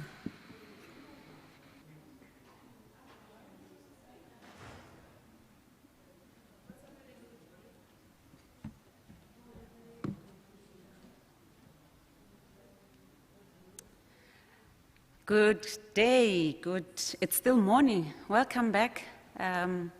What a beautiful session we've just had. You're muted, Pauline. Am I fine now? Thank you. Thanks, Kubeshni. I was just remarking on a beautiful session that you've just conducted there with Meno Bantu. Wow. I think it left us in this room with a different mode, different feeling. And I think all of us sitting here, myself, I feel change starts with me. Change starts with me. We have so much power, we have so much knowledge as young people, or as a young person myself, standing here in front of all these powerful women. I feel so empowered. I feel that I'm surrounded by power, that the sky is the limit for where I want to be. And thank you very much, and thank you, Kubeshni, for conducting such a beautiful session. We're now moving on with our program, and we're getting to our next session, where we are going to be hearing from the Commonwealth. SALGA is a member of the Commonwealth Local Government Forum, and as a result, our own Deputy Minister, who was our President of SALGA, is the chairperson of that forum. And the Commonwealth in Local Government Association, or the network itself, declared August as the month of mentoring. And as a result, they had requested the CEO, Mecharity of Oriwa Domo, to be the representative to come and share with us what does this program aims to do, and how can they help South Africa, or SALGA's Women's Commission, to come up with our own plan of action in ensuring that we take this program of mentoring and implement it.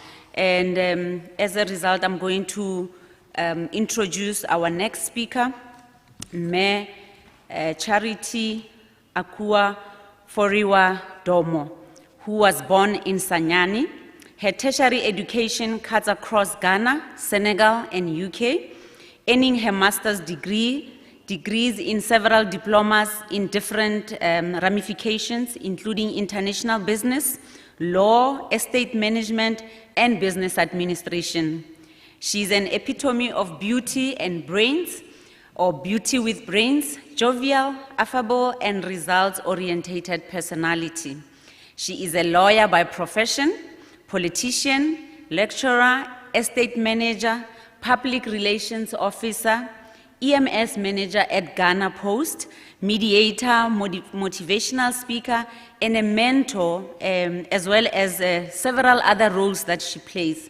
She is committed to the expansion of opportunities that will create an enabling environment for public-private partnership, empowering and building capacities for sustainable jobs and economic development, particularly targeting the youth, disabled, and mentoring of women to aspire to higher leadership while taking into cognizance the laws and regulations of Ghana. She therefore remains open to any training towards these goals, and hence she is the perfect candidate for this particular session to help us to get our acts together and make sure that we are also able to implement this mentoring program. Her mission is access to quality social medical services and improved infrastructure for her district. She seeks to empower women and youth economically and politically through the government of Ghana NGOs, EU, and other development partners from various development projects towards achieving the Sustainable Development Goals, particularly goal number 5, which deals with issues of achieving gender equality and empower all women and girls. Ladies and gentlemen, let us welcome Mayor Charity on stage. Can we give a nice round of applause? Thank you. Almost on stage, almost on stage. Mayor Duomo, over to you. Thank you, Pauline. Good morning. And let me say, I'm really glad to be with you, though I'm online. Greetings to councillors present and online, fellow speakers, and participants. Leadership development, according to Wikipedia, is the process which helps expand the capacity of individuals to perform in leadership roles within organizations. Women leadership development, therefore, refers to the entire process, such as programs, activities, initiatives, focused on grooming and expanding the capacity of women to take up leadership roles in all spheres of life. WLD, if I should shorten it, that's Women Leadership Development Programs or initiatives, are a tool necessary in empowering women. SDG 5, which is very dear to my heart. Empower women in all spheres of life have indeed become a major issue in the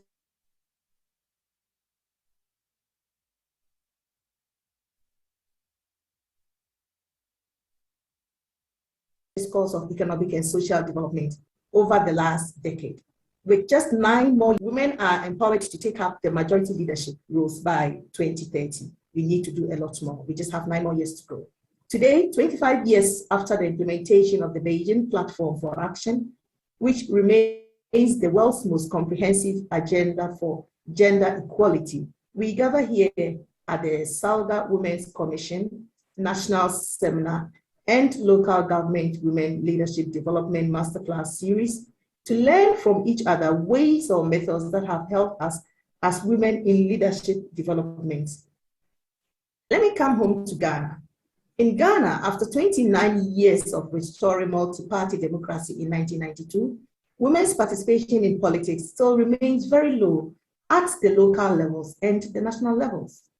Despite efforts made by the Ghanaian government to get more women into politics, either by election or appointment, out of 52% women in Ghana, only 12 are in parliament, 19.25% ministerial appointments, 12.36% politically appointed ambassadors. And at my level as a district chief executive, we are only 17%.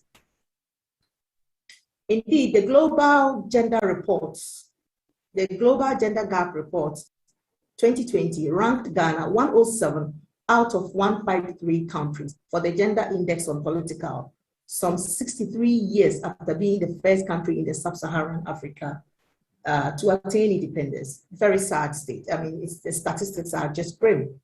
There are several laws advocating for gender equality, programs and activities, such as these that we are having right now, being organized. So the question that begs to be answered is, why do we still have such a huge gap? And what should we be doing differently this time? Because we are doing all these, I'm sure that more women go into politics and leadership. One cannot rule out the need of mentorship in preparing women to lead and perform as female leaders. The one key I strongly recommend is that we inculcate in mentees self-confidence by educating them on the intrinsic value of the possibilities of breaking barriers to attain goals. Mentees should see their mentors as examples of daring to be in spaces which hitherto were male-dominated. I am therefore excited to stand before us all to share my mentorship journey, its lessons as a leader of my local assembly in Tyne, the Bono region, Ghana. I cannot emphasize the need for mentorship in women leadership development without sharing the role my late sister-in-law and my mentor, Honorable Hawa Yakubu, played in shaping my career in politics and my passion for the socio-economic empowerment of women. Hawa Yakubu was one of the few women in the history of Ghana to have entered into politics, and she contested as an independent candidate at her local council in 1979 and was elected as a member of parliament for Boko constituency. Now the emphasis is contesting as an independent candidate with no political party support. This way she paved way for many young females like me in Ghana to decide and actually climb the political ladder towards self-actualization. She was bold, she had a no-nonsense attitude towards work, and she was a pace-setter. Her words of encouragement to me were never say never, my sister. When I was listening to Mama Nubantu this morning, I could just visualize my late sister-in-law speaking to me. I mean, she was like, I can see you. Never say never, never give up. To her, everything was doable and gender was no barrier once you determined to embark on any project. I became emboldened, and this is the mentorship we need now. The many barriers hindering women from leading, going into leadership roles include, and they are not limited to, and I think all of us present here know them: finance, culture, and perception, which we discussed this morning. When you come to Ghana, and I'm sure most of you have experienced it, being a woman is threefold. When you are a lady, when you are a woman, when you are female, you automatically belong to the kitchen. You are supposed to be doing household chores to be heard and not to be seen. When you are married, okay, you are a married woman, how do you combine family life and then work? So it's like, you can't do it, perception. If you are not married, she's bossy, that's why she's not married, that's why she's making it in the political world, or she's doing so well in the leadership role because she's not married.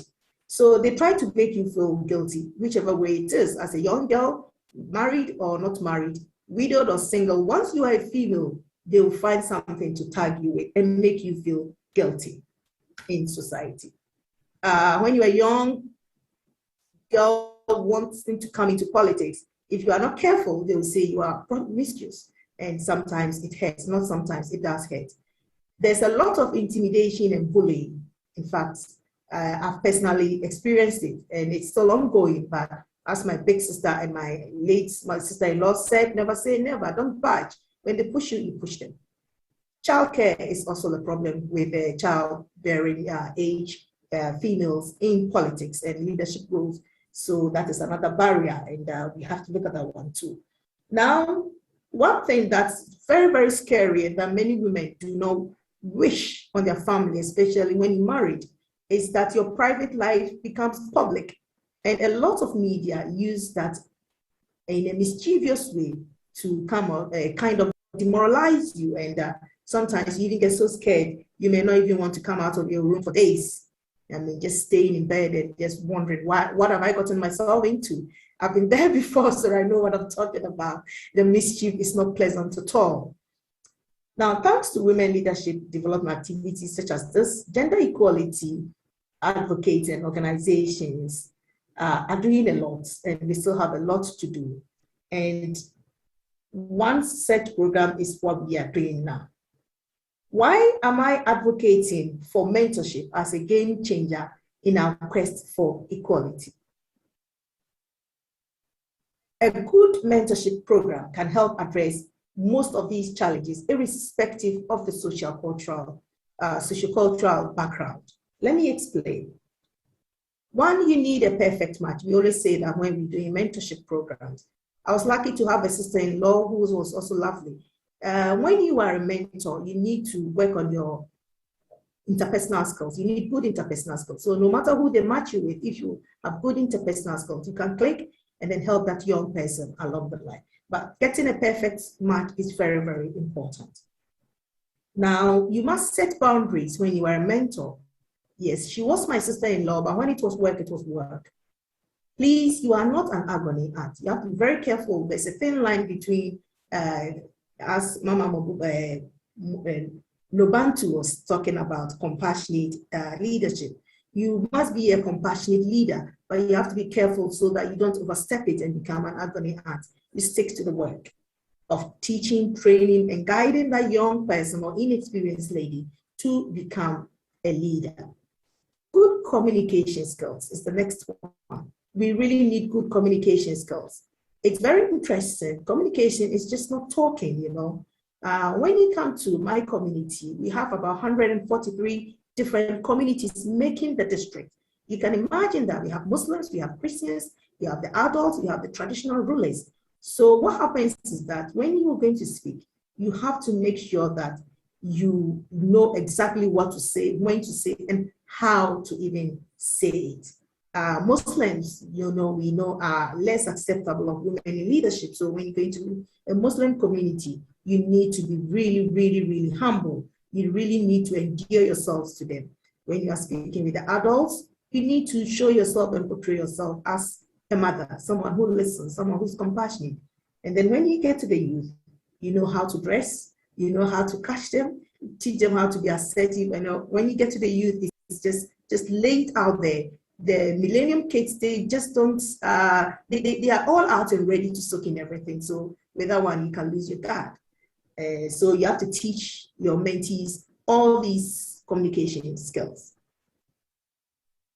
This builds confidence because then they know how to adapt and how to speak when they go out there. Now, be a positive role model. Very important. As I say, walk the talk.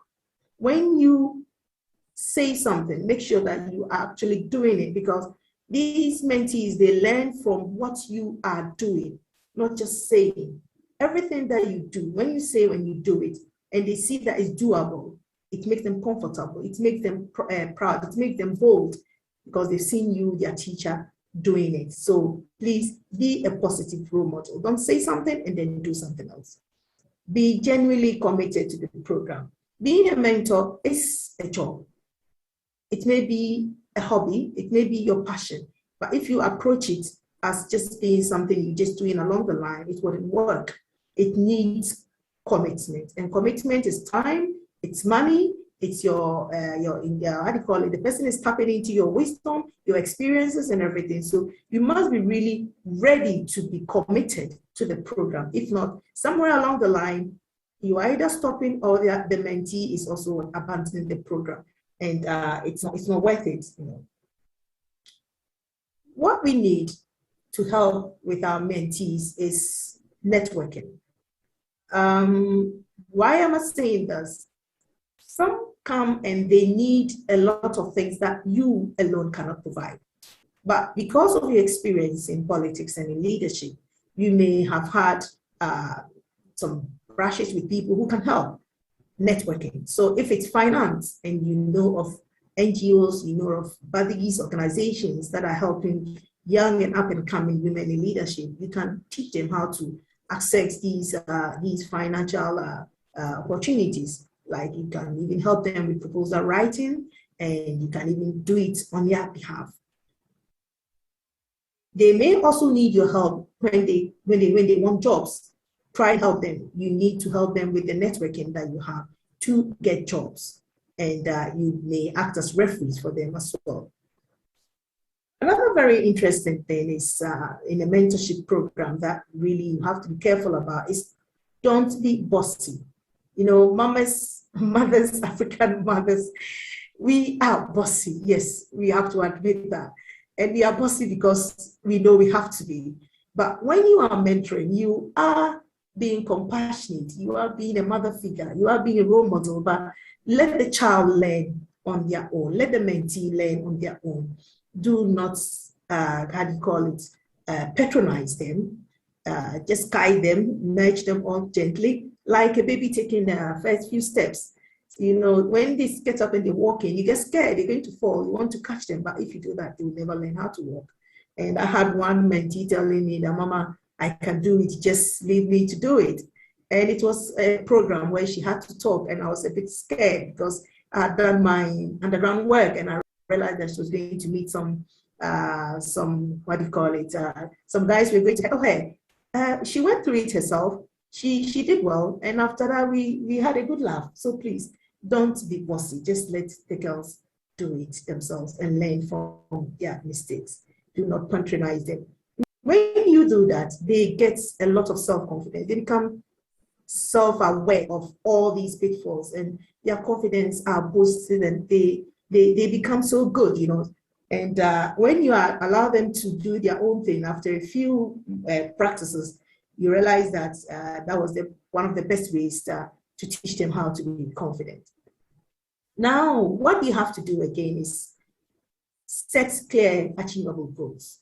When you come to Ghana and you come to the district level kind of governance, we have so many leadership roles that women can enter into. It's not just being a district chief executive.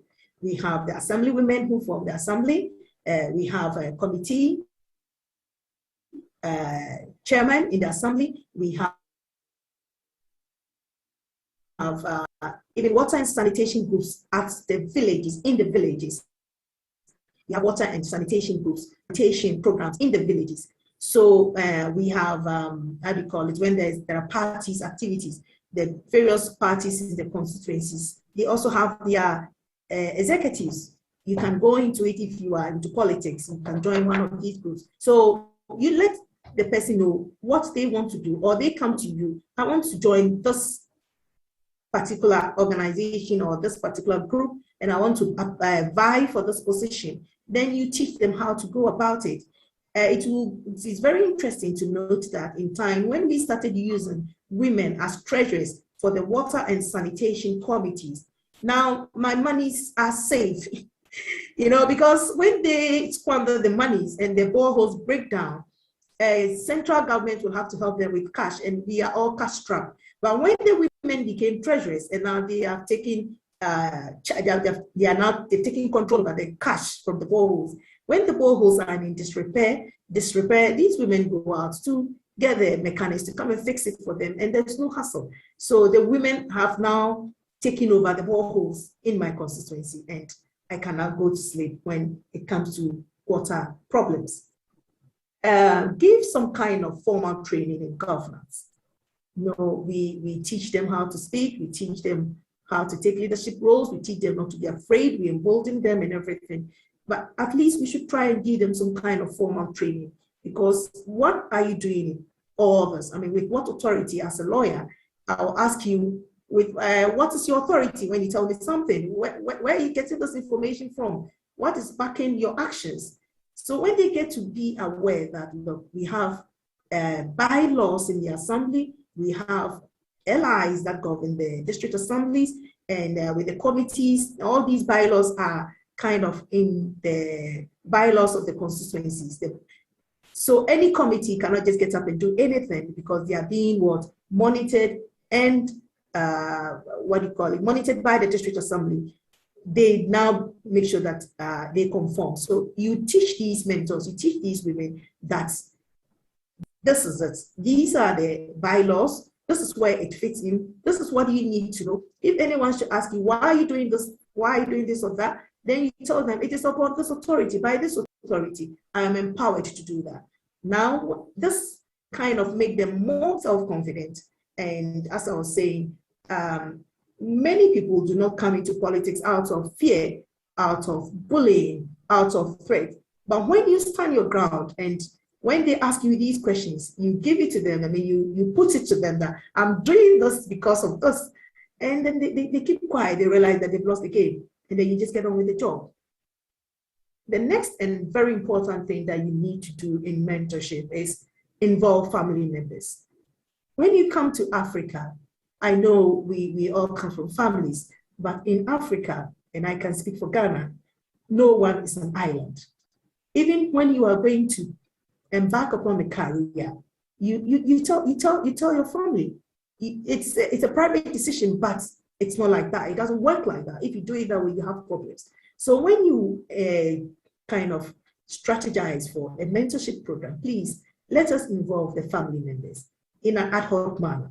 If the person is married, let the husband know what the program is all about. Your wife is interested in becoming a treasurer. Your wife is interested in becoming an assemblywoman. Your wife wants to go and contest for elections as an MP, or even DC, you want to be appointed. You sit down, you talk with the whole family, and then any questions they ask, you try and what? Explain things to them. Perceptions, as Mama said, and narratives must be changed. They are just perceptions. So they get to know that, look, when she goes to take such leadership roles, it's not going to affect the family in any way. They are willing to what? Help. They are willing to help with childcare. They are willing to help with even finances. Even when you're going for speaking appointments, they can drive you there. They can sit in the crowd and give you feedback. So it's very, very important to involve families in mentorship programs. And it is also very, very important to make sure that religious leaders, we're talking about imams from the Muslim communities, we're talking about our traditional rulers, we're talking about the Christian Council. Please let them see you and let them know what you are doing. And when you are a mentor, anytime you get the opportunity, you get the pulpit, try and educate these people. They are all perceptions, but we belong to one big family in Ghana, in Africa. We belong to one big family. So you can't say that I'm Mr. and Mrs. and my kids. No, it doesn't work. Especially when you come to the villages. It's you and your husband, it's your aunties, your uncles, and everyone. Because when there is trouble, or when, let me say, wahala, they all come to sit together to resolve these conflicts. So please, when you are embarking on a political career or leadership role, or when you are, strategizing for mentorship program, it is very, very essential that you add the family members, religious leaders, opinion leaders, so that, and spouses, so that everyone knows exactly what is going on. Now, the next one is you must share your experiences. We have a saying that, I don't know how to say it, but we say in my local dialect that, talk does not change people, it's experience. When you go through it yourself, then you know that, wow, what Mommy was saying was true. So if you are a mentor, what you are supposed to be doing is teaching your mentee, telling her what you have experienced. And when they get to know that, oh, you've experienced bullying, you've experienced heckling, you've experienced, mischief, bad publicity, and all that, when it happens to them, say, it's okay, it's happened to my mentor before. And they come to you, and you, from your experience, you tell them how to handle these things. Sometimes you don't even need to reply to these misguided publicity. It just dies on its own. But sometimes you need to address them so that you kill them nip them in the bud. So experience must be handed down from the mentor to the mentee so that she doesn't feel like, oh, it's just me. No, it's not just you. That is what we've inherited. And this is what we all must work together to eradicate in the system. As you work along, you build mutual trust and respect. Respect is two ways. Trust is two ways. The relationship is a fiduciary one and must not be abused by the mentor, especially because you are seen as a more experienced one. So it's a relationship of trust and then mutual respect. Now, women are talented in the sense that we very good at multitasking.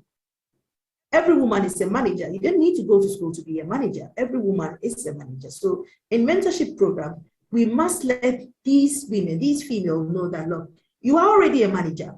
You are already a leader in the house. We say the men are the head and we are the neck. So we tell them which direction the head should go to. We are already in leadership, but we may not be aware of that. So the multitasking that we are doing already is just something we are translating into maybe, let me say, being a leader at the company, a CEO, being a leader in the political group, taking up positions in political groups. That leadership skills, that multitasking thing you've been doing at home is the same thing, you're just transferring it into a different vocation. Nothing new. Everything is up there already. It's not something you just go sit down and read and learn. You don't need to be literate to be multitasking. We're doing it already and we're doing an excellent job of it. The result is that when you have such a very good mentorship program, the result is that it helps the young and emerging leaders to develop and broaden their functional perspective as they are now knowledgeable and emboldened. They overcome inhibitions and anxiety, such as fear of losing elections. That is one major problem with women. When we lose elections, we become so discouraged and so disheartened that we don't want to, and we despair easily. We don't want to go on. Please, no. You have to tell the person, try again, and you will actually succeed. I am an example of that. You try again. And I keep on trying, and I know I will get to where I really want to go to very soon.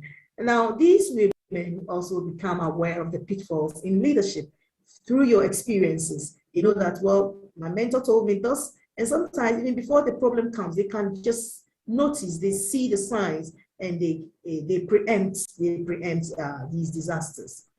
The results are that it also helps break the gap between gender parity, because we don't have so many women in politics, and these are the reasons they are not in politics. When you embolden them, when you teach them through mentorship, then they pick up the mantle. They get to understand what we're trying to tell them, and they realize that we can be, so the gap becomes lessened. We kind of lessen the gap between us and the guys.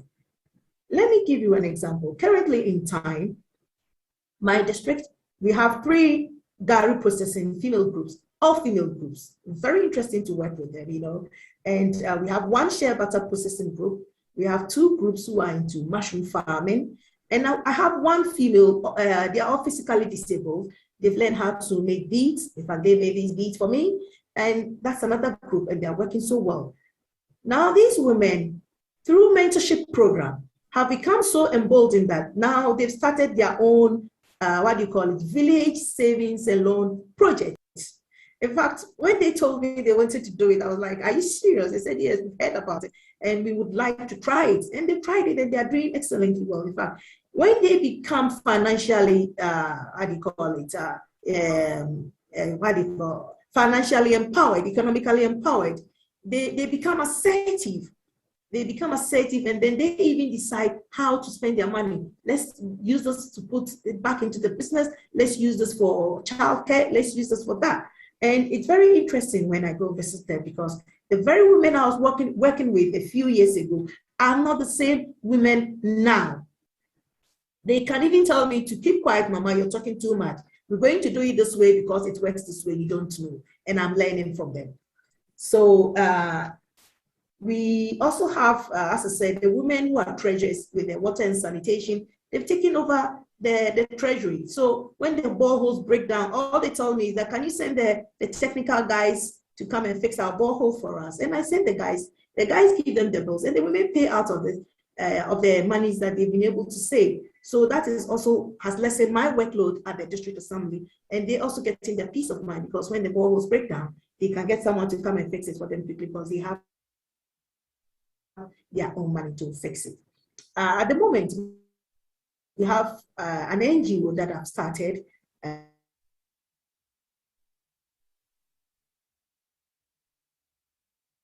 Women Uplifting Women, and we've targeted elections in 2022, irrespective of their political affiliation. What is happening in China is that the assembly used to have just 3 females out of 51 assembly women. We just had only 3 females we had only 3 females in the assembly. Come the elections, only 1 stood and she lost. So I had to really push with the Minister for Local Government, our sector minister. Luckily, she's a lady. She was a lady.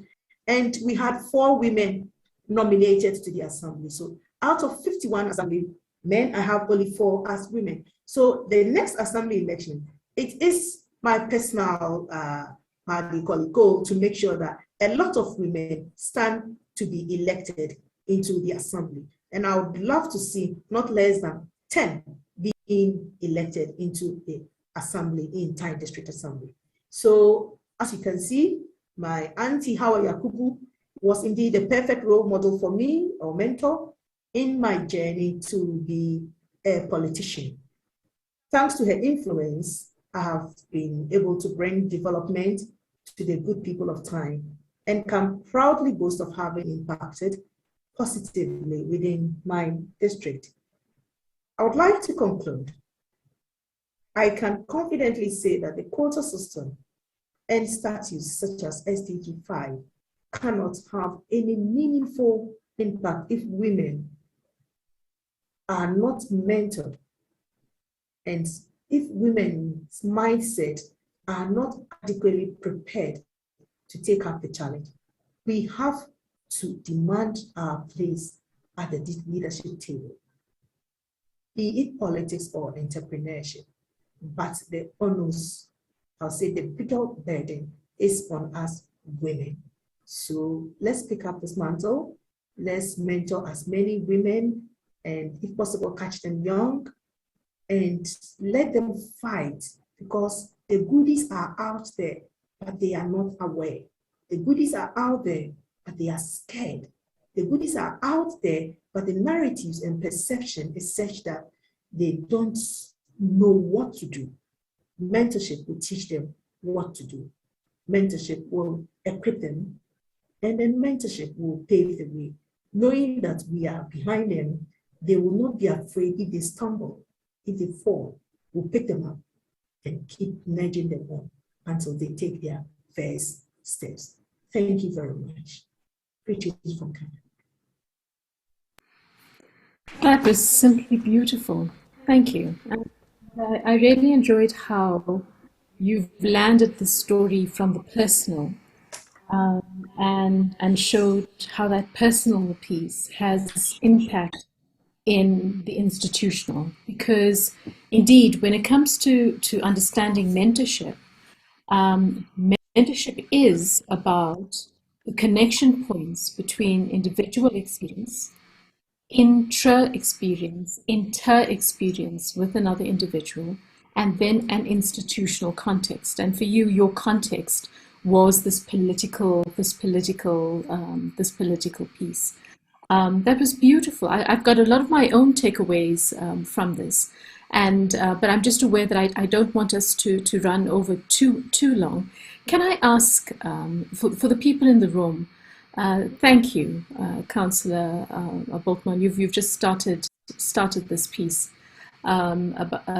Just put your reflections. I'd like to know what your takeaways were from this particular piece that you heard. Councillor Boltman, you sent that to me directly, so I'm going to ask you to just put it in the group as well. And she says that mentorship and coaching is very important in shaping who you want to be as a leader. Yes, we have to demand not for a quarter, but for 50% on all decision-making positions. With all this empowerment we got from all of you, our speakers today, we are sure to make it in the upcoming elections. Mayor Charity, you must know that the timing for us, for your piece, is actually very, very appropriate, because our councillors, the women on this call today, are in the process of closing out. They're in the process of campaigning. They're in the process of understanding how they position themselves for a new election cycle. So a lot of these pieces that you've shared are so spot on. I have another piece here from Nozibela. She says, wow, thank you, Charity. You're a powerhouse, and thank you for sharing these experiences. How can we have mentorship into a broader organizational program? This is an important thing that you're saying, Nozibela, because I'm hearing from you, Charity, that the mentorship piece, it takes resources and time, it takes energy, and it requires, I would think that for it to happen in its most effective mechanism, it has to happen in some kind of structured piece. Yes, I can decide that I want to go find Councillor Boltman and beg her please to let me follow her around for 2 months. Okay. I'm fairly certain it'll have a consequence on her, and it'll definitely have a consequence on me from a work perspective. So it needs to be thought out, because it is so personal. It is so personal. And on that personal thing, I loved what you brought into the room around boundaries, right? You landed, you said, look, be clear, it's not an agony aunt session. And this is the same with coaching as well, right? You have to know when do I hold this and when do I push it over into the realm of therapy or something else. But you also made the points about trust and respect, and those are very important boundaries that you need to be aware of, whether you're being mentored or whether you are the mentor. Yeah. Thanks. Nakiti says, thanks. This is really awesome. Women sharing their experiences of life irrespective of their age. Mentorship makes you think it is important for a woman to have a basic knowledge regarding social science. Yeah, regarding social science and a whole bunch more. And you made a very important point when you were talking about how it is that you said that it's actually important to have formal training in governance. In the political realm, there's likely this jump that women leaders make from being activists and coming from a community context to going, in our case, Mayor Charity, a very complicated local government setup. I mean, for a piece of work I was doing for Selga, went to find the many and varied pieces of legislation that define this piece of work that these wonderful women do in local government. And it's complicated. It's complex. And so to be able to find your place and your role in this really complex system is significant. It's absolutely significant. What are some of the other pieces that are coming through here? This piece about the guilt and being aware of finding and holding supportive systems is so important. I recall as a young professional, when I was much younger, I had beautiful career progression. And even in my own family, I'd hear things like, oh, well, Kubeshni outsources her entire household. And haha, she's got a service provider for that. I mean, I took it on my back, but, I still held this thing of, am I giving my three boys what they needed to get? But I'll tell you what, guys, and I do a lot of reading about the connection between women who are working women in leadership, women who have control over their lives in their working place. And you know what?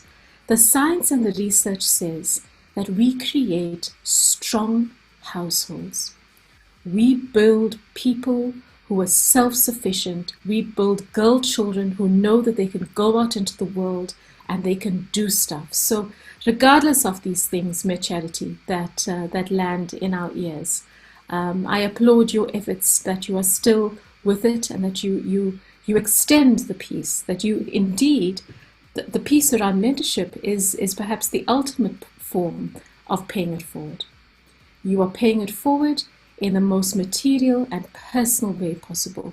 So thank you very, very much for that. And thank you for the lovely comments. Thank you for making yourself available for us today. I have a favor to ask you. I was aware that you were reading from and referencing something. And those were some gems you popped there. I've got 3 pages of notes, but I'm not the fastest writer. I suspect that I might have missed some. Can I please ask you to share some of those notes with the organizers, because I know we're going to get some requests from this audience for those notes. Thank you very, very much for your input. Dearly, dearly, dearly appreciate your presence with us here today. Thank you. Let's give her a clap. Virtual in the house, everything. Thank you so much. Thank you so much for being present with us today. Okay, gears a little bit and pick up on some themes that I'm pretty sure are going to create some trigger alerts in the room, Pauline. We're now going to go into something that it is definitely, it's something that I struggle to understand conceptually myself. I struggle to bring my compassionate self to bear when I see it land in the workplace. And so I'm incredibly, I have a lot of anticipation for our next speaker, who is Octavia Makabela. Octavia, are you with us? Where are you, Octavia? Please make yourself visible for us.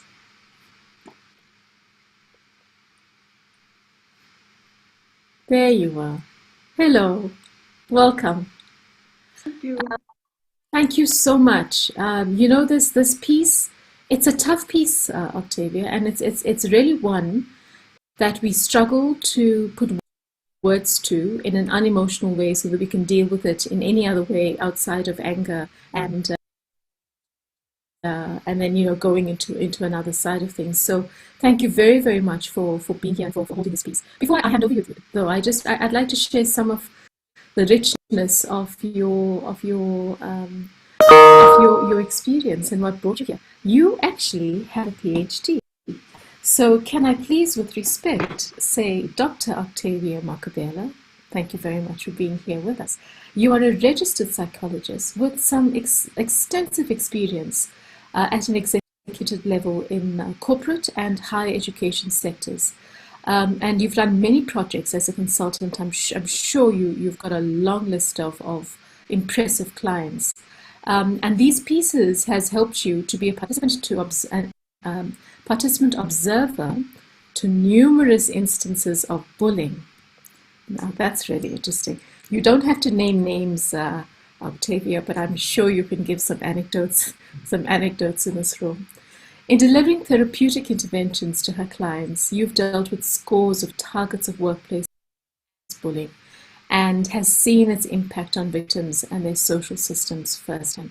Dr. Makabela designs and delivers targeted interventions in the area of diversity management, gender mainstreaming, and the empowerment of women. As such, you've been able to unearth real-life examples of workplace bullying and its detrimental effects. This is a tough topic, and I hand it over to you.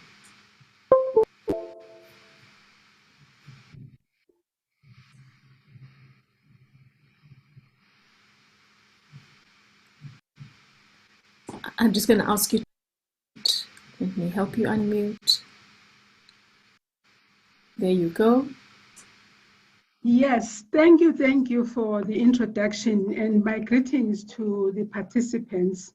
And let me also take this opportunity to observe all protocols that are applicable to this auspicious occasion. Maybe I also need to just begin by sharing a story in terms of where this interest of mine in workplace bullying came from. As you indicated in the introduction, I am a registered psychologist. So from time to time, I would sit with people who would share with me things that they were going through. And in many cases, they never came to me to say, I have been bullied. But more so, they would be dealing with issues that are the aftermath of bullying, because much as we perhaps don't make much of bullying in the workplace, it has deleterious effects on the individual. And these effects can profoundly affect one's quality of life. Sometimes these effects go to the extent of affecting one's ability to earn a living in instances where people, due to being bullied, they opt to resign. I am hoping that these slides are being shared at some point. How are we doing with that? There are slides that are supposed to be shared. Want us to share on our side or share from your side? It was supposed to be uploaded from your side. Okay, cool. Let's just get the tape. Okay, I see it now, so we're good to go. Let's go to the next slide. And I think, Octavia, just call off next slide as we go. Sure, I will, sure. The first slide is perhaps giving a broad overview of what we're going to cover. We're going to have a little bit of a chart on the historical aspect of workplace bullying. We're also going to briefly look at what it is and how it manifests in various workplaces. And while the brief said, how does it manifest in local government? There I will be relying perhaps on the experiences of the participants with regards to what they will be sharing. Last year, there was a draft code of code of practice that was issued by the Minister of Labour to deal with this issue. And I suppose that perhaps they are in the process of refining that because of the closing date was for comments was around the end of October last year. So we are also going to have a look at what can you do today if you are being bullied. And then because of the fact that people bully sometimes without being aware of it, we will have to kind of have a little bit of a chat about the various behaviors that constitute what is called workplace bullying. And I am looking forward to some kind of a lively engagement with the participants. Next slide, please. Before we go on to bullying, we need to have a glimpse at what a healthy workplace looks like. And in this regard, we're going to be focusing on the definition of a healthy workplace that was given by the World Health Organization. A healthy workplace is a workplace where everybody works together according to set objectives that we're all trying to achieve in a manner that is going to be respectful of one another, guiding one another where it is necessary, and correcting one another where correction needs to take place, because I have to emphasize a point. We don't want to get to a point where people want to be absolved of the responsibilities that they have as employees, and they cry bullying when they are held accountable. So the organizational goals need to be kept in mind all the time. And from time to time, you'll find that there are certain things that managers need to do that the subordinates are not going to necessarily like. And those behaviors are not bullying at all. If what the manager corrects what needs to be corrected in a manner that is respectful and does not violate the dignity of whoever is involved. So health and safety in that regard goes beyond just the issue of are you physically healthy? It also touches on the issue of emotional and psychological wellness. And in local government specifically, the whole definition of a healthy workplace also touches on the community. And while in many, many sectors that is not directly applicable necessarily, in the local government sector, because of the nature of the work that needs to be done, the services to communities, that also aspect becomes quite important. So that's a healthy workplace that takes into consideration all the different facets of human wellness, basically. You're not only looking at making sure that the physical environment is safe from injuries, so to speak, but you're also looking at the psychological well-being of everyone who is involved, without necessarily saying now it is free for all and anyone can do as they please. So it's a fine balance between executing the duties that you have to execute as a manager to make sure that the deliverables are delivered on time, quality, without also perhaps putting people down in the process of trying to get them to deliver. And there is a huge misconception that you get more from people by being harsh to them. That's a misconception, because in actual fact, you get more from people when you appeal to their humanity and you treat them humanely. Next slide, please.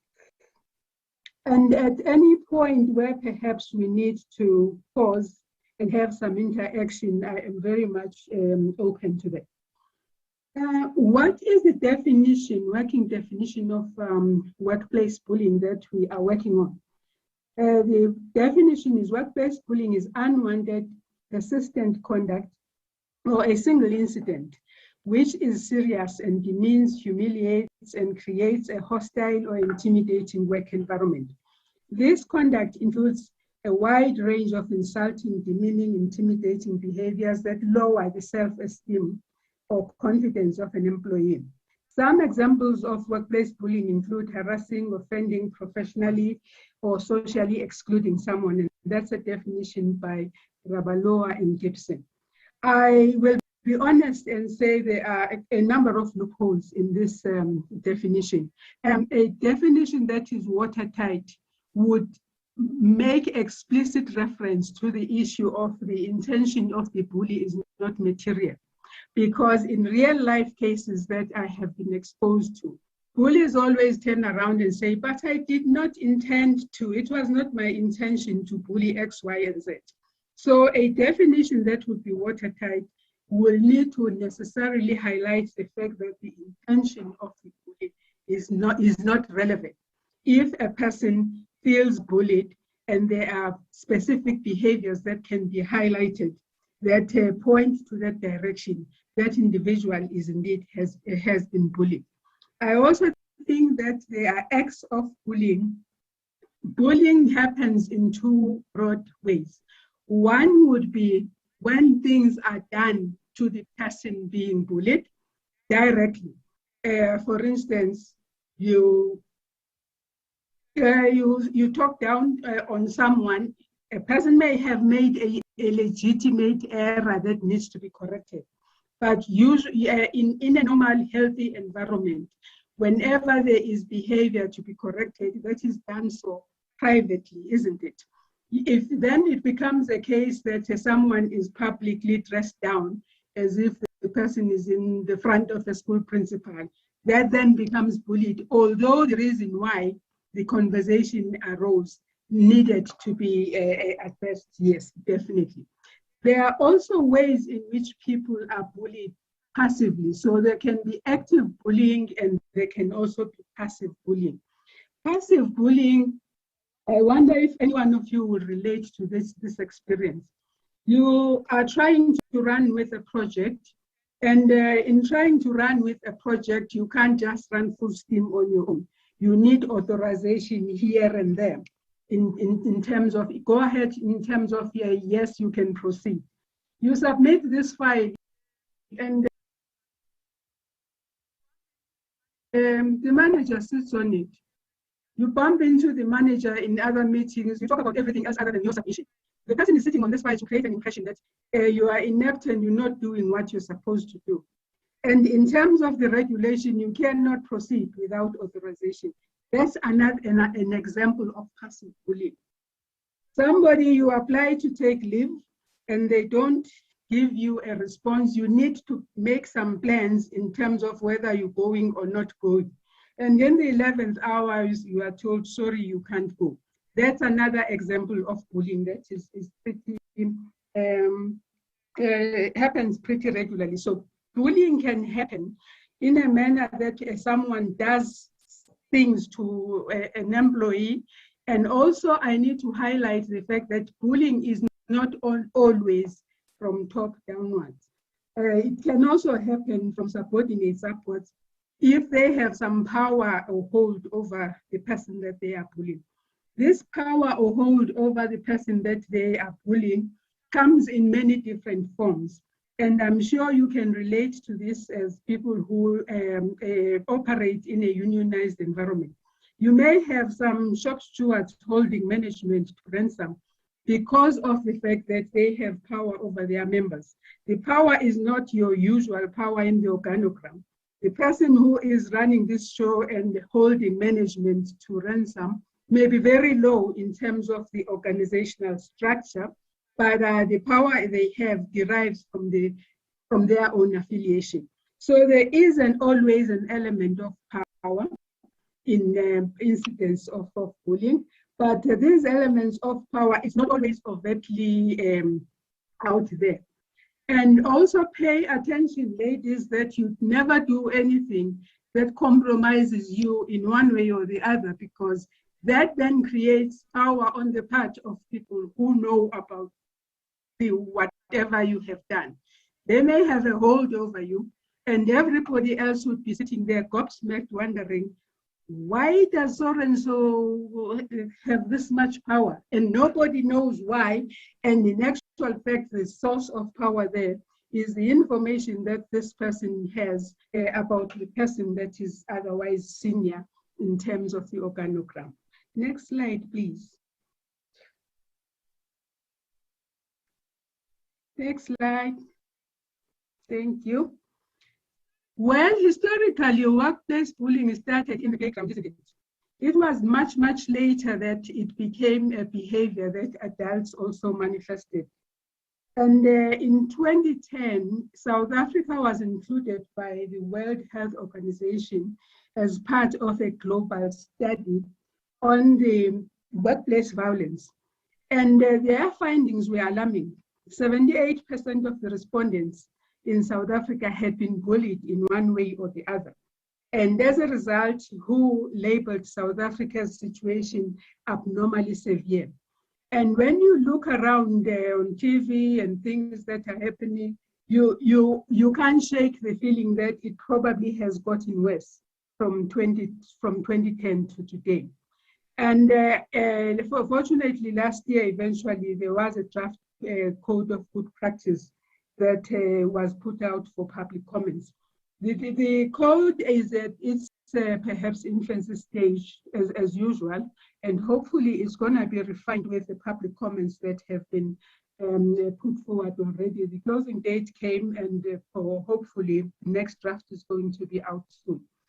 The vacuum that was created by the absence of legislation in this regard meant that up to now, we have to rely on other mechanisms in terms of dealing with workplace bullying because of the lack of explicit definition, for instance, that was adopted, and because also of the lack of clear steps that need to be followed. And as a result, in many, many instances, the ER unit struggles to locate the complaints that relate to workplace bullying in their proper context because of the policy and legislative framework is still not quite there. And there is also generally low levels of awareness. People explain and describe what has happened to them, but they very rarely label it as a workplace bullying.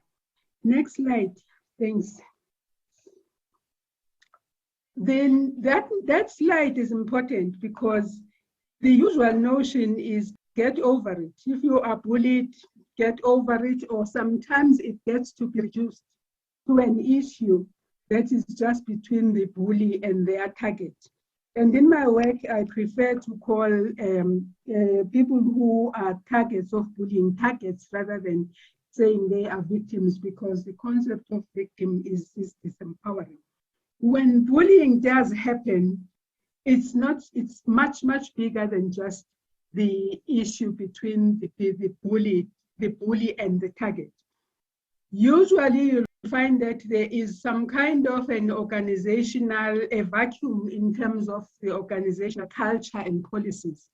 And that is actually what makes bullying happen. Bullies will always be there, or people with a propensity to bully will always be there. But whether they act it out in terms of overt actions or those passive aggressive actions that they mete out in terms of bullying their targets, that is not going to happen if there is no overall organizational culture that allows it to happen. You perhaps may be wondering how the organizational culture allows it to happen. If studies have shown that environments where control and command is the order of the day, those organizations are very prone to bullying. So are the environments where hierarchy is everything. And where hierarchy is everything, subordinates often get to be told not only what to do, which is every manager's right. Every manager has a right to tell those that work under him or her what to do. but the right that they don't have is to tell them how to do it. So for people who are prone to be bullies, they want to say Y and Z, which is perfectly fine and acceptable. But they often cross the boundary by saying, go do it this way and that way and that way. In that way, they completely stifle the creativity. And people who are prone to approach life in that way, they don't recognize the fact that whatever they have, they themselves have as a methodology, solution, and all of that, it could be one thing, and the other party may be having something that would be much, much more workable. So in terms of that, there will be, before the episode of bullying happens, there are other things at play. There will be an organizational culture that enables it. It could be an issue of omission in the sense that there is no policy to regulate the bullying in the workplace. Sometimes the enablement is brought about by the fact that the bully is sitting on top of the organization. And when the bully sits on top, it's not just the effect of what they do to who they do it, but also the terrible example that they set, which then unleashes those bullies that are in lower levels down. So before you know it, you belong to a bully-prone organization. And as we shall see later on, that is detrimental, not only because of the fact that people who are bullied don't live that experience of being bullied in the workplace, they take it home with, but because also of the terrible example that gets to be set. Back to the diagram, please. Bullying also happens. The nexus of bullying is the target and the bully. And in many cases, bullying is perpetrated so that it will humiliate the target. And to humiliate the target, it needs to have some observers. If the humiliation is not meted to its ultimate point, if there are no observers. So there will be a context in which this bullying happens. And that context is the bystander context, and it may be within a unit, but there is always that immediate context in which it happens. So there is a broader organizational culture, and this organization belongs to a society. And in many cases, the social ills that are part of the community society at large also kind of manifest in the workplaces, because if, for instance, you are dealing with the issue of sexism, people who are sexist at work, they don't start being sexist at work. They are sexist as human beings. That's how they live. And when then that person brings that sexism to the workplace, you may then find that the targets of their bullying would be disproportionately women.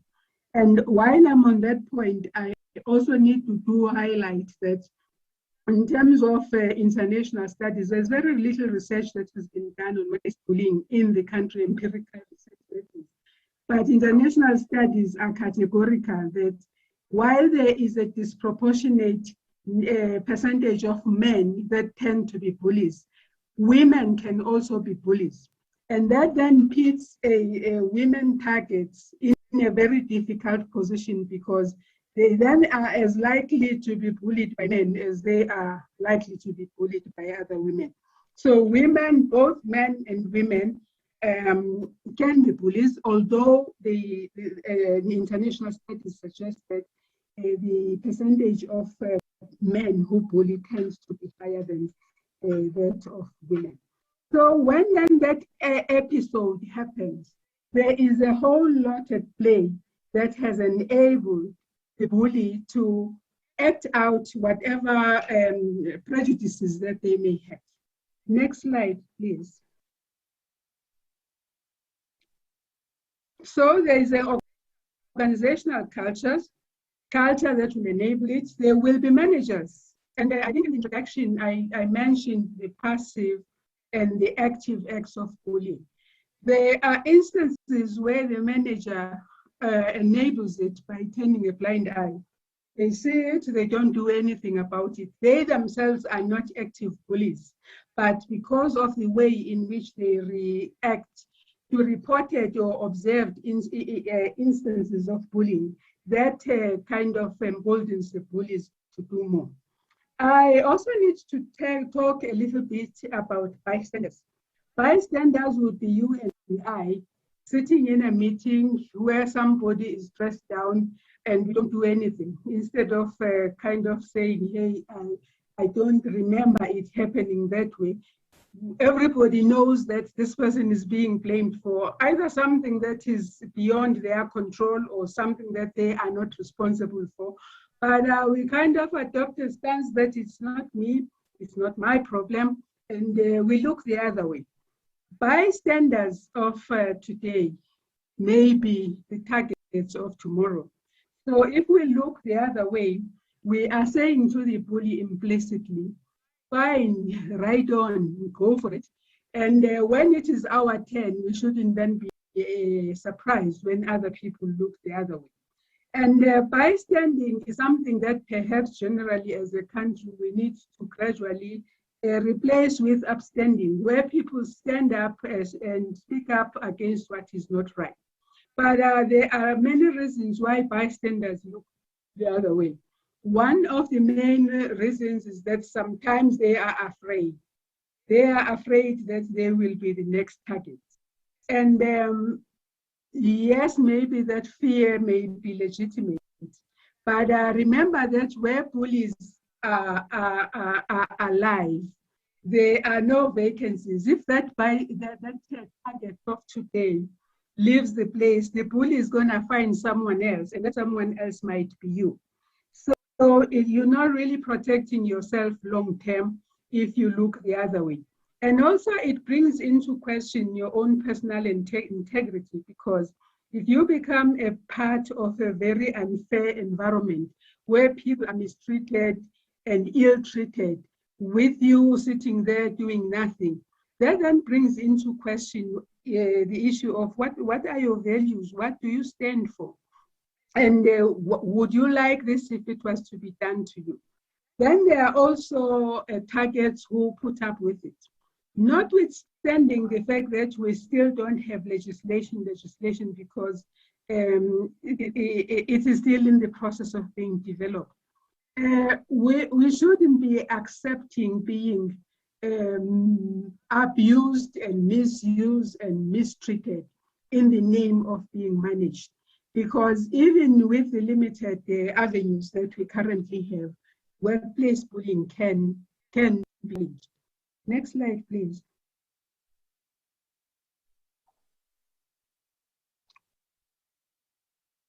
So you've been bullied and you've been blaming yourself and saying, hey, what's wrong with me? There's nothing wrong with you if you've been a target of bullying.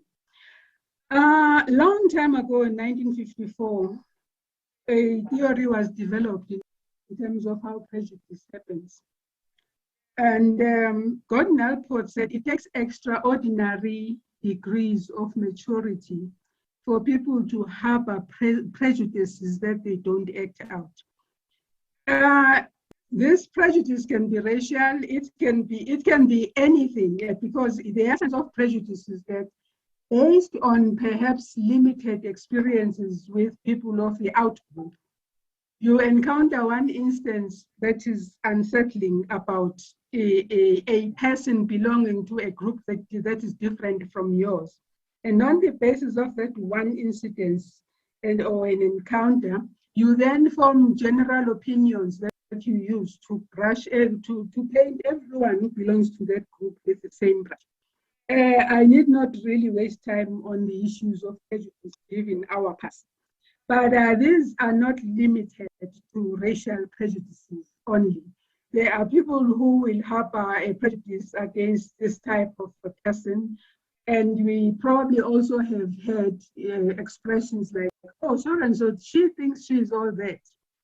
And no one knows what this all that is in practical terms.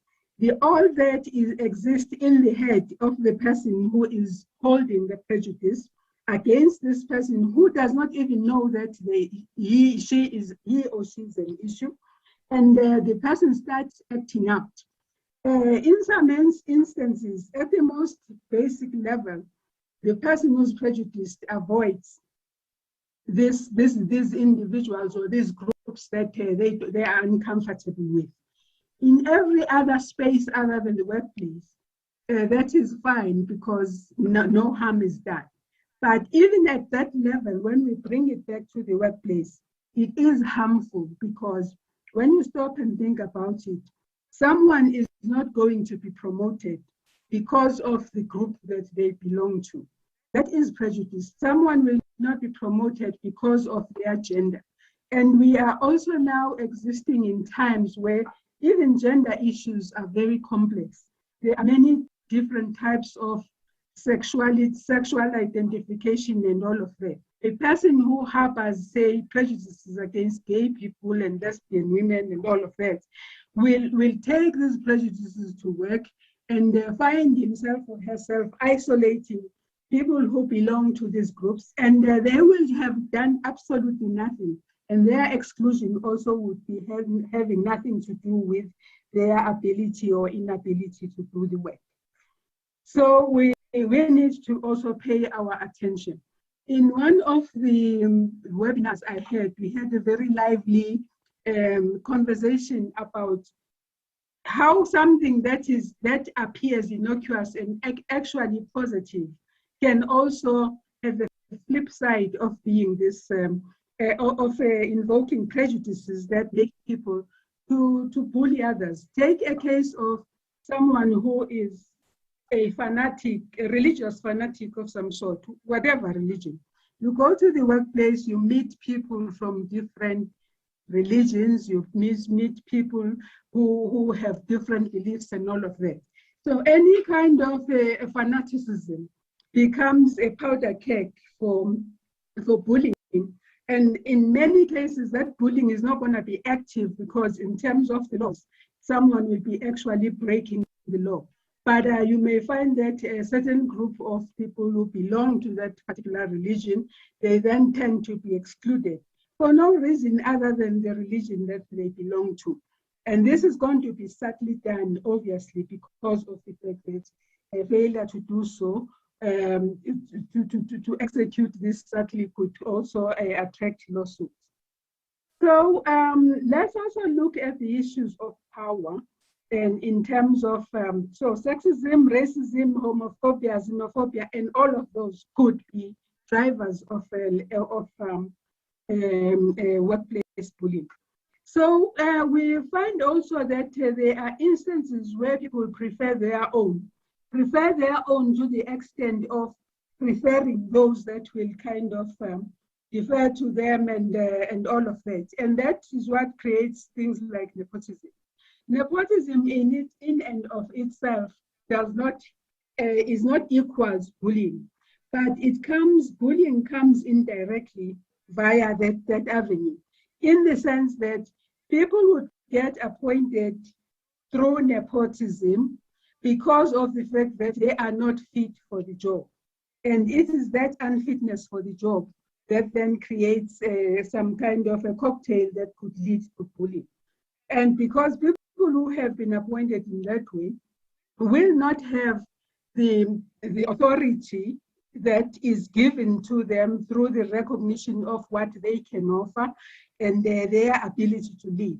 Under those circumstances, you may find that the bully adopts bully tactics in order to hide his or her own inadequacies and own insecurities. In the mind of a person who bullies, there is a perception of some kind of a threat. The person is threatened by whoever they are targeting, and they want to put them down, oppress them because of this threat, imaginary threat that is in their heads. So if you have been on the receiving end of bullying, it was not your fault. And also adult bullying does not mean childhood bullying where people get targeted because they are weak and inept. Next slide, please.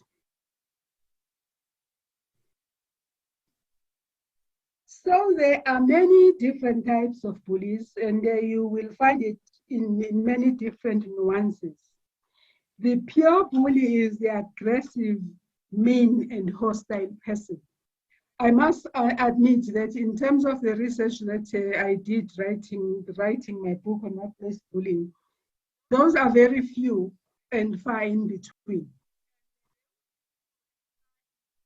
And there would be few and far in between because of the fact that the constitutional provisions that they would be trying to avoid. So pure bullies that are aggressive and mean to the extreme and outwardly hostile, they are few, and although they are still there.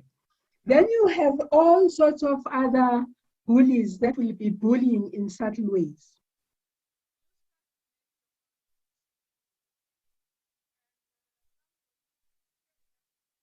And completely ignores you. Somebody jumps in and makes the same point that you were making, and that point all of a sudden is very much welcome and all of that, and it is a wonderful point. You sit there wondering, well, why happened? Because this is the same point that I was trying to make. Or sometimes you find somebody who will want to speak on every point on the agenda. Every point, even if it's like, yeah, I agree with that. Yeah, everybody assumes you agree unless you have the counter argument to put on the table. So why are you wasting time by agreeing? That's like an example of a know-all bully. A know-all bully is going to nitpick and want to talk on every point and all of that. Then the interrupter. The interrupter typically is going to judge in while someone else is on the floor still trying to talk. They can't wait their turn, and they're not going to be patient enough to allow themselves to be given the opportunity to speak. They have no respect for other people, so it's only their voice. They love their voices. There will be also bullies that are opportunistic. These are people who are not going to really start the bullying episode, but once somebody else starts it, they enter the fray.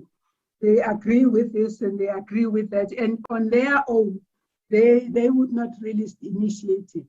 The bully that is the easiest to rehabilitate is the bullied bully. If we had time, we would go through the whole process of how people become bullies. But bullying basically happens either because there is a personality defect on the part of a person who is a bully, and it can also happen as a result of learned behavior. If someone grew up looking forward to becoming a leader one day, and the only example of a leader that they had was someone who was bullying, the person who was an observer has had no exposure to any other ways of leading other than through bullying. So the day then they ascend to power, to the position of authority and power, this person is going to be a bully on steroids, not because of any personality defect, but because of the fact that they have never really been exposed to any other positive examples of people in leadership positions. And that is why the previous conversation on mentorship is so important. The opportunistic bully will pounce if the opportunity presents itself, but they are not consistently bullied. The two-headed snake is dangerous because they tell you this, and then they go back to the behind your back. What they say in your face is not the same as what they say behind your back. The bullied bully is the most easy to rehabilitate when they get to that point where they realize that what they are doing is wrong, because they basically have to unlearn the behaviors that were otherwise negative behaviors and replace those with behaviors that are positive. The constant critic, there's the constant critic. People will find fault with everything. If they find fault with everything that everyone says, it's not bullying because it is broad and generic. That's just how they are. But if they find fault with something that an individual, whenever you make an input, there's something counter to the inputs that you make, you can then begin to look at what is happening here. The missing in action bully is very interesting. This is someone who will disappear for weeks on end. And when they are going to feel their presence, they'll be doing walkabouts, barging into offices unannounced for no reason other than to say, hey, I'm here and I'm still in charge. The gatekeeper says no. It doesn't matter whether what is being asked for is in line with policy. The answer is going to be no. And one has to go at great lengths in terms of convincing the gatekeeper that you should give this to me, which is tiring and exhausting and a waste of time, because under normal circumstances, things should be given to everyone the same way if they are in line with whatever is being asked for is in line with policy.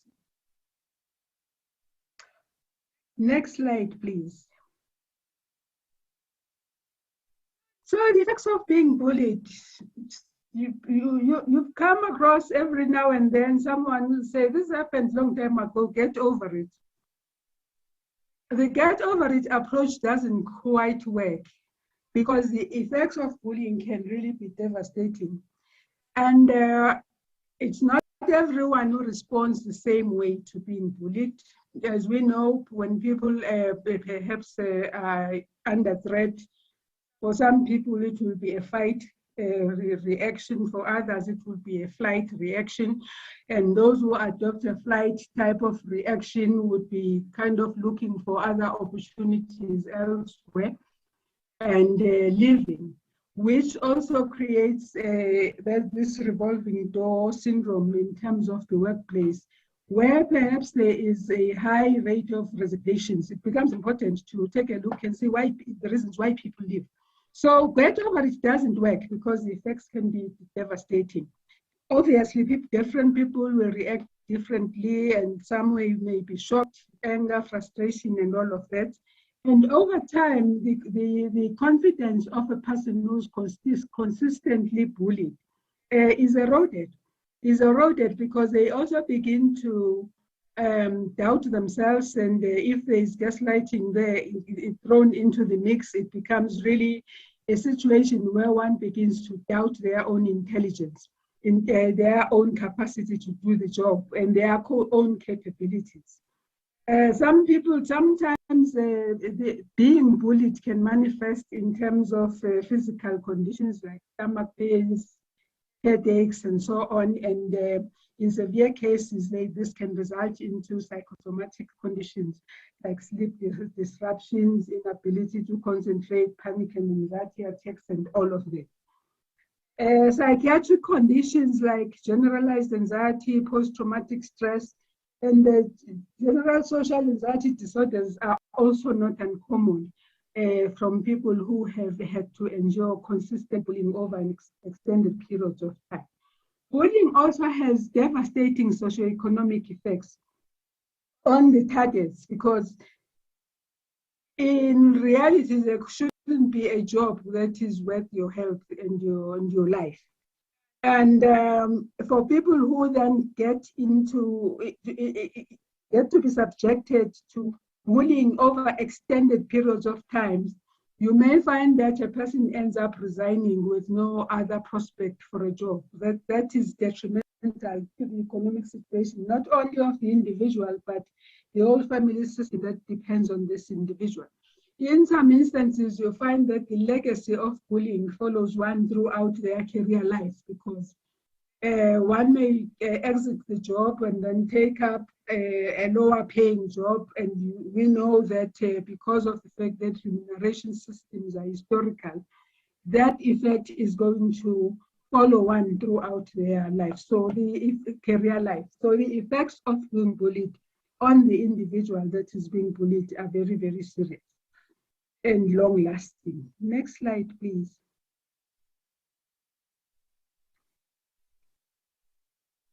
Bullying does not only affect the person that has been bullied. If you've been in your career long enough, you probably have had meetings that you dread.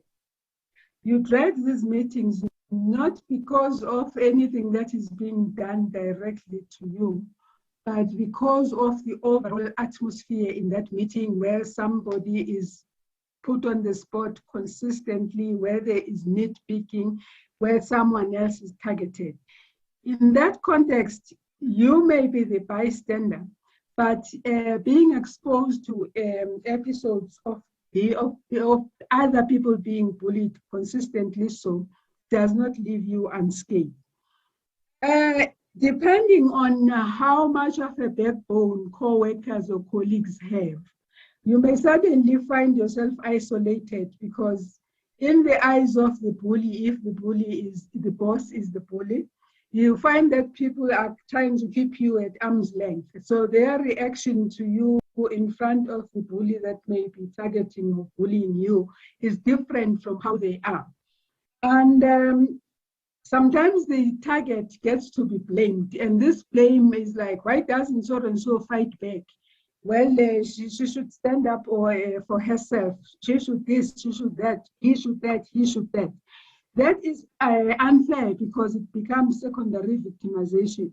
This individual is being targeted, humiliated, everything negative happening to them, that being meted directly by the bully. And the colleagues who are supposed to come together in defense of this individual subject this individual to secondary victimization by blaming the target. Those people who are perhaps morally upright and ethical, and they find themselves subjected to these episodes of bullying, they end up and they don't do anything about it. They themselves end up being filled with self-loathing because there is effectively a gap between who they believe themselves to be and how they act in those bully-prone environments. There is also the reality of fear of being bullied. People will be afraid and therefore productivity overall suffers once the organization is gripped in fear. It's coming with new ideas about how to do things. They will also be averse to risk-taking because that might just expose them to being bullied. And it is very, very disheartening to be part of a bully organization. Whether you have been directly targeted or not, you know what happens to your colleagues. And if you don't do anything about it in terms of standing up in defense of the colleagues who are being unfairly targeted, you end up also being disillusioned. And ironically, bullies are likely to lose. These other bystanders who are silent but do not necessarily agree with what is happening. And you find that the attrition rate in the organization goes sky high. May I have the next slide? So you've been bullied, where do you go? Currently, you cannot use the code of good practice because it has not been enacted into law yet. But it doesn't mean that you need to kind of roll on your back and pretend to be dead. One thing that we need to bear in mind is that bullies will not stop on their own. They need to be stopped. So the first point of call, if you are bullied, is to kind of think things through. Reflect on what has happened. Remember the definition we said it can be a once-off episode whose gravity is so severe that it is bullying.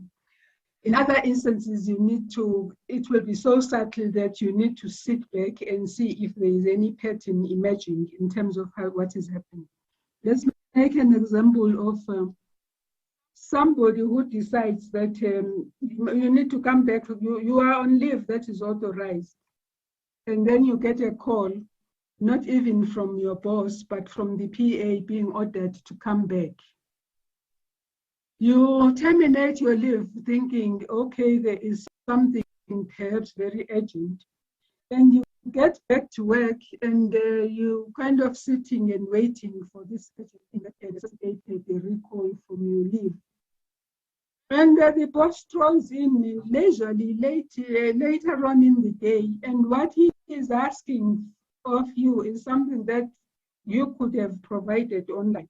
You didn't need to be recalled from your leave to come back and deal with this. So maybe happens for the first time, you need to kind of say there's something not quite right with this, because of the fact that you are entitled to leave and if it was duly authorized. The assumption should be that maybe you are not even around. And if you have to huff and puff and come back, only to find that whatever you are being brought back for is not as urgent as it is in terms of time, or it is something that you could also have dealt with offline, so to speak. Then you need to say, what is happening here? You need to be consciously aware of the fact that this bullying thing is not an event. It doesn't happen and kind of dissipate into thin air after it has happened. It has profound psychological and mental effects and emotional negative effects on both your mental and emotional health.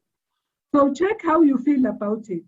The checking how you feel about it is important because your gut and your body never lies to you.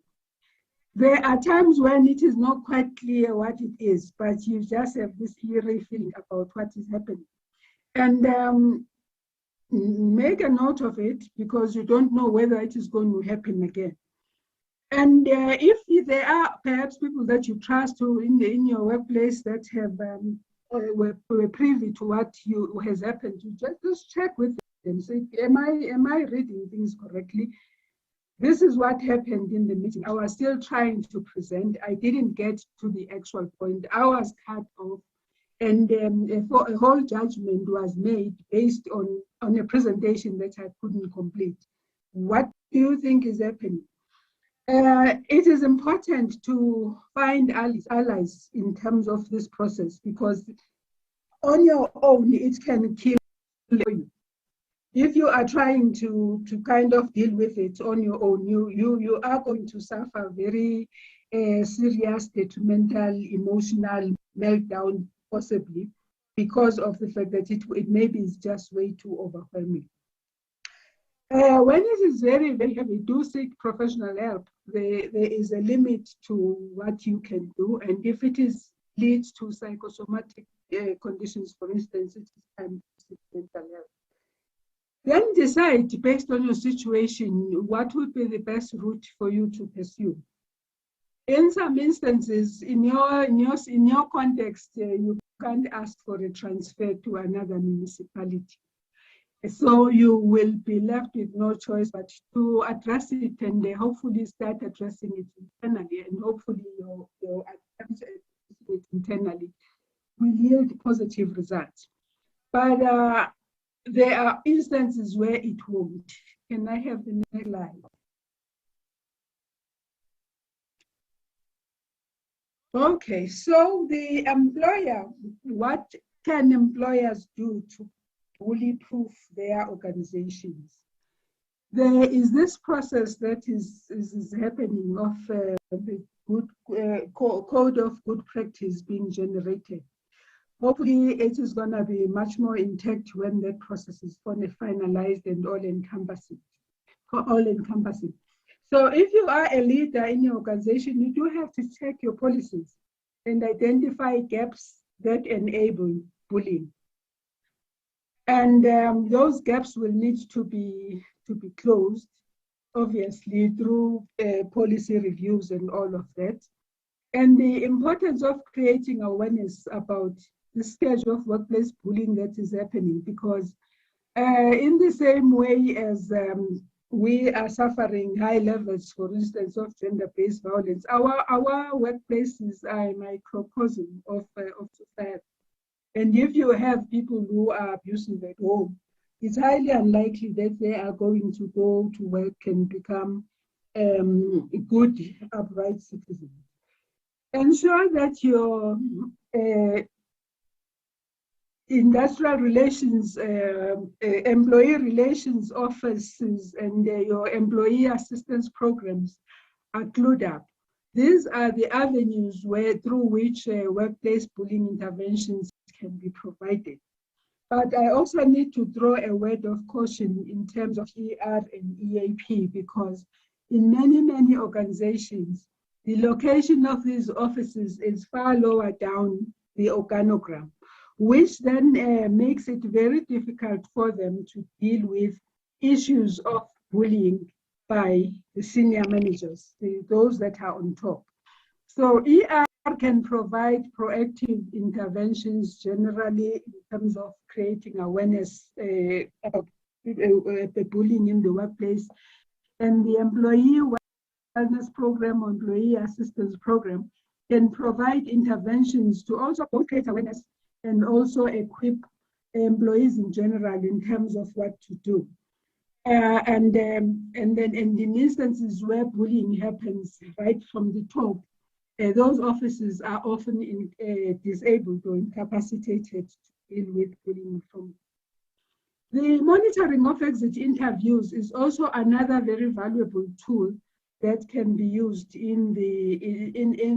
as part of your arsenal to fight workplace bullying, in the sense that the trends will be coming through those exit interviews. And in the event you as an employer, you need to make some adjustments, and you need to make some adjustments in the policies and in the organizational culture and all of that. You can kind of get a sense from those exit interviews. And the exit interviews are also valuable because they help you identify bullying flashpoints within the organization. If they have an exodus of people from a particular unit, and all of them quote unconducive working environment as the reason for resignation, then you know that there is a problem there, and you can then put mechanisms in place to deal with it. And as a woman leader, I think it is incumbent upon all of us to adopt a zero tolerance for any form of workplace bullying. And that should be regardless of who the perpetrator is. And if that stance is known within the organization, you may find that those who had a propensity to bullying would think long and hard before they carry it out, because they would be knowing that there will be consequences for their behavior. May I have the next slide? So what do? You reflect on what is happening. And I'm emphasizing this because of the fact that you need to also stand up in defense of your own rights. People who are targets of bullying need not take it lying down. Check with whoever you trust in terms of what is happening, and share your problems. Don't take it on your own. And when it is heavy, professional help needs to be sought. And in instances where you are sure that you are being bullied, decide on the course of action that you're going to take. The first point of call that will be in the next slide is to try and go speak to the bully. Next slide, please.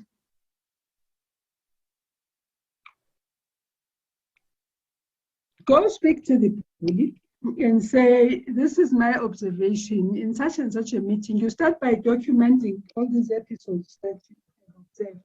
If it is small subtle things, but if it is something that is obviously dehumanizing and it is first time occurrence, like someone dressing you down in front of colleagues instead of having a private conversation with you, that you don't need to be collating data over time.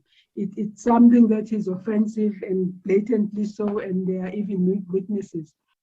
The first point of call is to approach the bully and say, this has happened, and this is how it makes me feel. And my plea, humble plea, is that please, if I have done anything wrong, call me privately in the office and let's have a conversation about it. and also offer me an opportunity to explain myself, because in some instances things happen not in the most ideal way, but there are reasons why they happen the way they happen. So approach the bully and say, this is what happened, this is my reading of the situation, this is how it makes me feel. Can I please ask that 1, 2, 3 not be done in the way that it has been done? If you do need to reprimand me, I accept that it is your role as my manager to correct me where I am wrong, but I do feel that I need to be corrected in a manner that does not impugn my dignity. There are 3 possible ways in which the bully will react. One way, they will look at you and say, I have no idea as to what you are talking about. What are you talking about? They will deny everything and say, no, you're just imagining things. You may find that they deny that they bullied you, but they nevertheless stop doing what they have been doing. And if that is the case, it's fine, because all that you wanted was the behavior to stop, and if the behavior has stopped, yeah, you are all good. The other possibility in terms of a reaction is that they will tell you that, yeah, it's my right as a manager to do this and that, and they carry on. They carry on doing what they have been doing, and in other instances, they even escalate. Then it will be time for you to decide what course of action you would take. In the absence, next slide, please. In the absence of a bullying and a specific policy against a workplace bullying, you will then have to see which other internal route you can pursue. If there is an anti-bullying policy, you then follow the prescripts of the policy in terms of a formal internal route. But if there isn't, you also always have the grievance policy to fall back on. You will have documented the different episodes if it is something that is subtle and happening consistently. And if it is, and then you also will have spoken to people who witness these episodes in terms of whether they would be willing to come and testify for you on your behalf in terms of the internal process.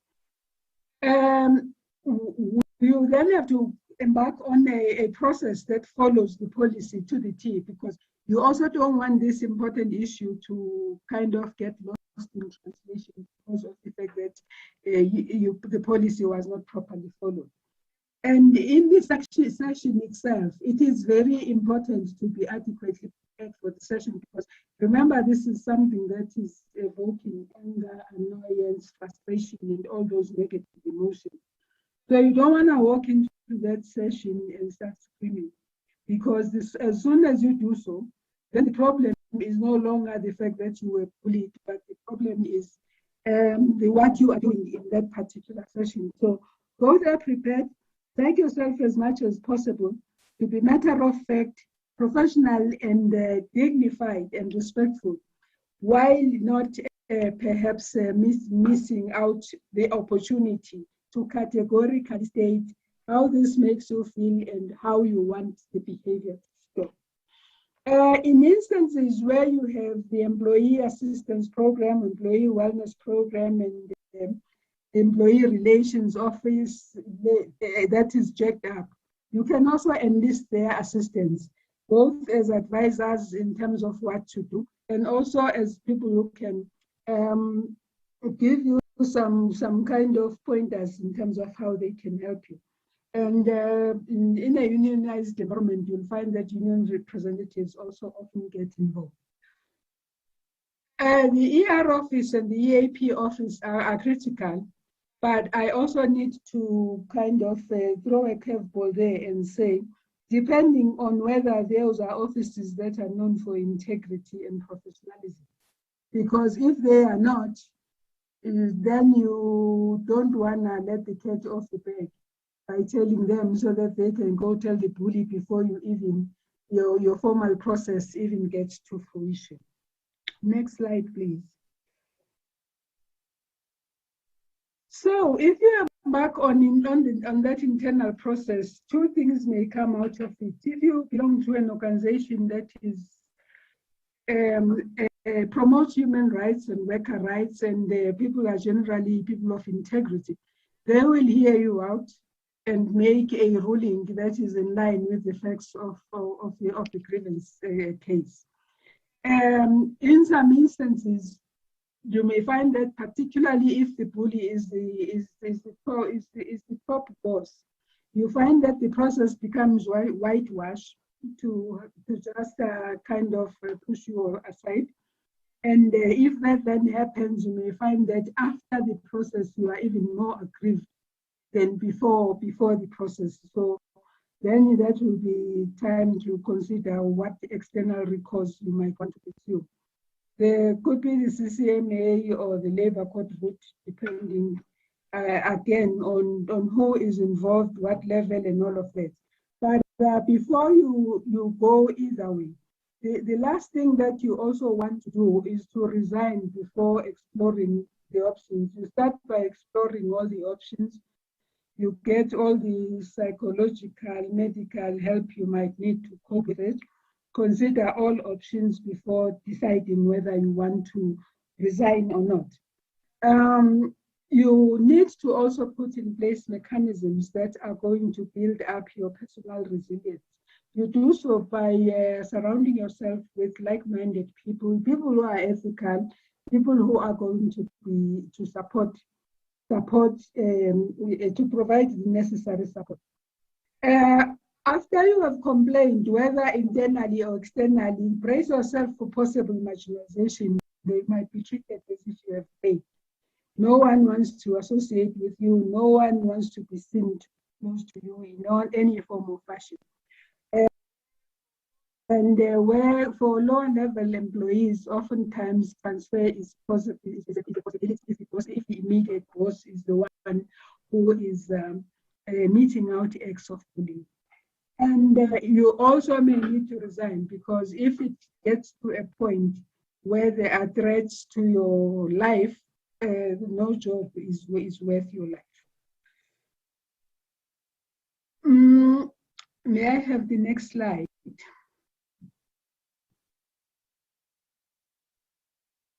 Okay, that then brings us to an end.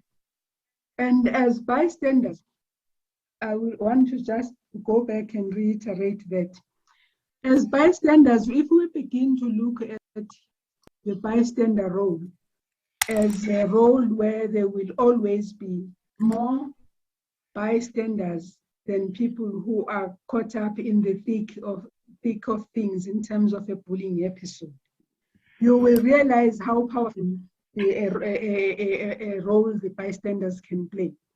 If you have adopted a zero tolerance to bullying, to acts of bullying, and we are willing to speak up regardless of who is involved, adopting a principled approach. A principled approach is an approach that says, I will stand up for what is right, regardless of who is involved. I'm not talking because I like Emily. I'm not talking because I like Sandy. So I am speaking up because what is happening in front of me is not right. And I have facts to back that up. So if we can adopt that approach to workplace bullying, while the legislative mechanisms are being put in place, we can go a long way in terms of having episodes of workplace bullying. And I think as women, we already are advantaged in that regard, because women are naturally more compassionate and caring than men. Thank you. That brings us to the end of the presentation. Wow, yesterday when we had our debrief and you said that the content was going to be detailed and heavy, I had no idea. This piece, Dr. Makabela, has blown me away. There is so much here to get into. I think we could have like a day's masterclass in relation to it. Now, I have a whole whole bunch of things bubbling for me, but I'm just gonna start by going into the chat group because I know that as you were speaking, people were landing some questions and asking pieces of clarity. So just give me a second. Okay. Let me, and you can take a breath. My God. I hope you have a glass of water or something. I do. Please, please, please do. So, Nakedi says, thanks. If, she says, if adults complain of being bullied, he or she is called names by bystanders and now becoming participants of observance of that bullying act. I like the language that you've landed with us. I always feel, Octavia, like I have words to describe experiences that I've had over the years for a very, very long time. And if I'm not overreaching, I'll explain one thing without attributing it before we go. How does one separate bullying utterances or behaviors versus political statements in political spaces? And I'm so aware that particularly for women, and in social media, I mean, social media is the worst. You know, I mean, dealing with somebody in a space, across a boardroom is one thing. Now, social media, everybody feels invisible and hell of a brave, right? I can pass you out and say whatever I can say to you because, I got a picture and I got a username. And people are cruel. They're so cruel on Twitter and towards women leaders, and like real bullying stuff. Connected to that one is this piece about, sometimes in offices they're like, oh, you know how he is, he gets that way, she doesn't mean it, you know her, and it's that, and it almost makes me feel like we've normalized this really toxic behavior in our organizations. And actually, it was like, stop. This is not acceptable. This is not acceptable. Somebody asked for the title of your book, so I found it on Amazon and I popped it in the chat. I hope you don't mind me doing that.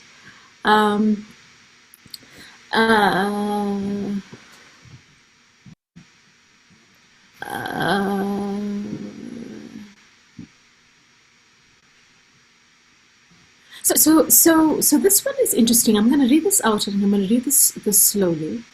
It's true, doctor. If I have responded to a question and the next person, it's appreciated and praised, it makes me withdraw and not confident to continue participating. This should be addressed to avoid this effect of bullying. That's like shadowing somebody. It's like you're sitting in a meeting and Bob and Mary and Jeff say something, and then I say something, and then somebody who's leading the meeting says, great points, Jeff and Bob and whatever. And that's exactly what I'm trying to say. And like, what about me? Yeah. And you're absolutely right. That this is a real thing. And sometimes I think people mean to be cruel in this way, and that's the other thing. How do you read intention? I mean, are you just like a crappy human being, or are you meaning to poke me every time we have a meeting? So, if I may, that's exactly why I said the definition itself should address the issue of the so-called intention of the bully. Should be thrown in there in the definition that the intention does not matter, because many of them, when confronted, they will say, "No, I didn't intend to bully. No, yeah, you are very sensitive. You are overly sensitive." It becomes you that is problematic, not their behavior. So the intention, I think, should be captured in the very definition of workplace bullying, in terms of saying it does not matter whether it was intended or unintended. It is how the behavior has been received. Yes. And I'm so moved by what you said. You said, that bullies don't stop being bullies. You said something in particular. I've got so many notes that you. Yes, bullies won't stop their behavior on their own accord. They're going to have some wonderful awakening. It's like, oh, I went to church or I went to the temple and I came back and I've been a horrible person these last 10 years. So somebody has to stand up. This thing about upstanding, and I'm so aware, Octavia, that standing up has a consequence also. It does. Okay? It does. Absolutely. And I'm not quite sure what we do about that, because it's not like, bullying is almost seen as being the stepchild of a workplace abuse.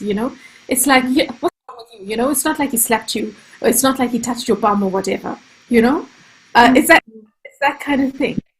But it's very subtle. It's very subtle. But I also think that if you are part of an organization, you can read that innuendo, not just as a target, but even as a bystander.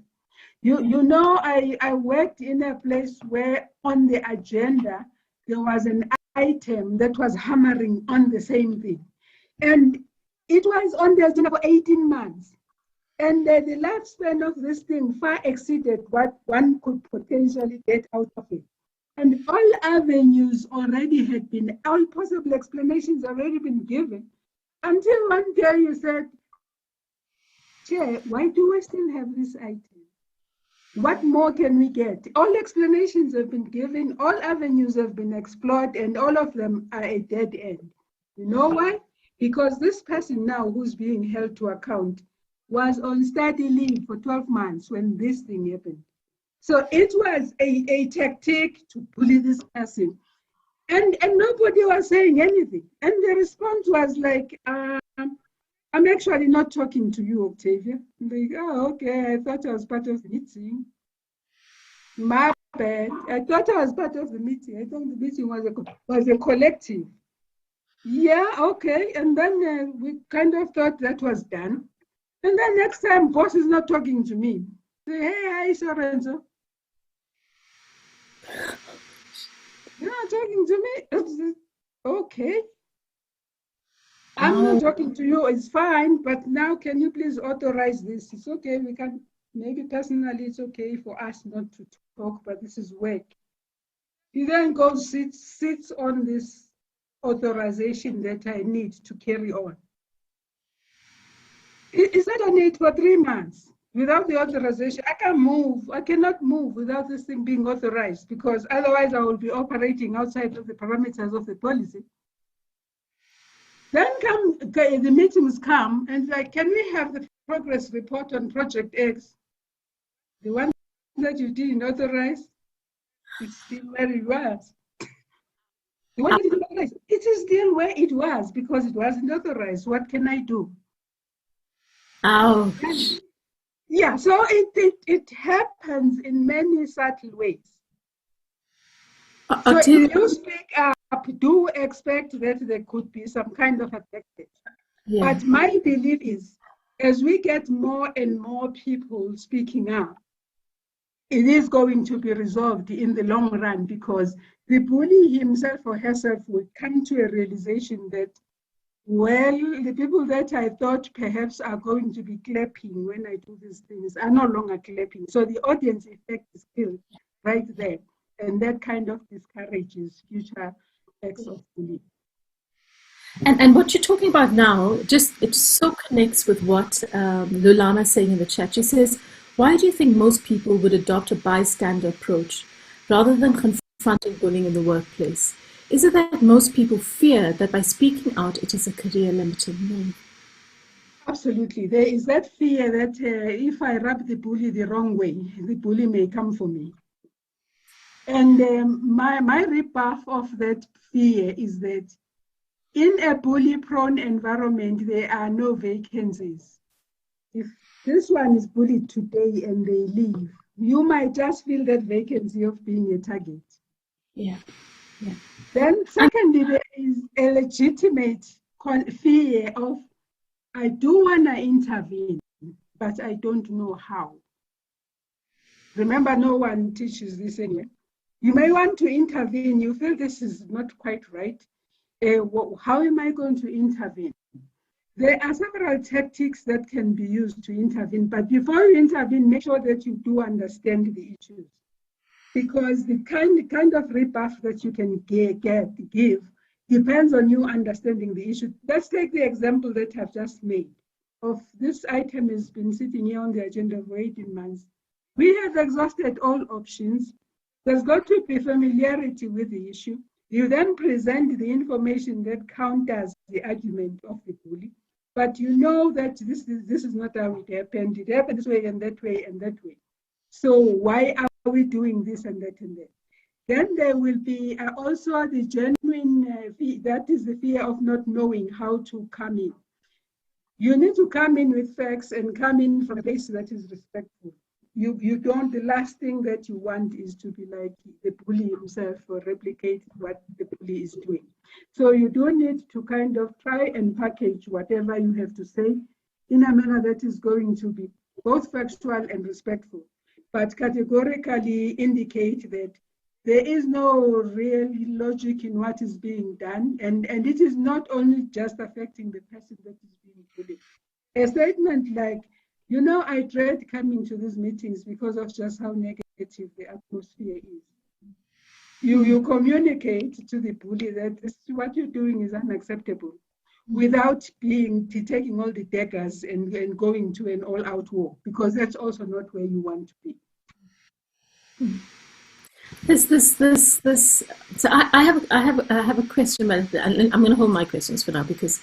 So Delani, I'm going to read this piece from Delani because it feels so sad and makes my heart sore. She says, very interesting topic. The sad part one finds oneself in is in a very toxic work environment where the treatment of individuals is just subhuman. This has destroyed many talented individuals. My question is, how do we deal with toxicity and people who are toxic, who occupy high positions in the organization? I wonder if it is practical to apply this because often than not, they control political and administrative influence. Some of the cases just disappear or nothing happens to those people. And that's a tough one, Octavia, because this tussle between the bully and power is a very important one. You know, that the bully has control sometimes by their behavior, and you say you can get people who bully up, but oftentimes you have bullies who get away with stuff because they have authoritative power, and because the weight of consequence is huge. Let me read a couple more because people are really they're really connecting with your piece today. There's a piece here. I hate the fact that bullies are always expecting those that they bully to apologize. God help us. Councillor Bolton, I am so with you. And I'm so aware of how sometimes when you actually stand to give voice to these things, you feel like the victim. You feel like you've done something wrong in the system. And it's just not on. Mel Voigt says, I feel that in today's world of working remotely, colleagues can bully each other by just ignoring emails. Yep. People see that they can behave differently when they're online compared to how they would behave if they were standing next to each other in the office. When your emails are ignored, it means that you're being dismissed, and that basically prevents you from doing your work. Absolutely. Timbasile says, what an empowerment, Doctor. Thanks for articulating the clear role of the bystander. Because those are people who fuel bullying because it seems that bullying situations to them is something that is not important, with less concern. Lena says, thanks, Octavia, for enlightening us. We never realized that some of these actions constitute bullying. Lena, spot on. I was making a list here of all of those things that I just kind of get a thick skin. What do they say? What do they say to women leaders? No, you got to get a thick skin. If you're going to be in, you got to get a thick skin. We never realized that some of these actions constitute bullying. Profound presentation. Rachel says it's high time that we are treated with respect and as human beings. Even if there's contestation between men and women, intimidation and humiliation must be avoided. Oh, we got a hashtag. We got a Zianda, we got a hashtag act against bullying. Hashtag act against bullying. Maybe next. Oh, I love it, I love it, I love it. So as you're taking in some of these comments, yeah, I want to make a connection point between how we started with Nobantu, right? And Nobantu's invitation is about compassion.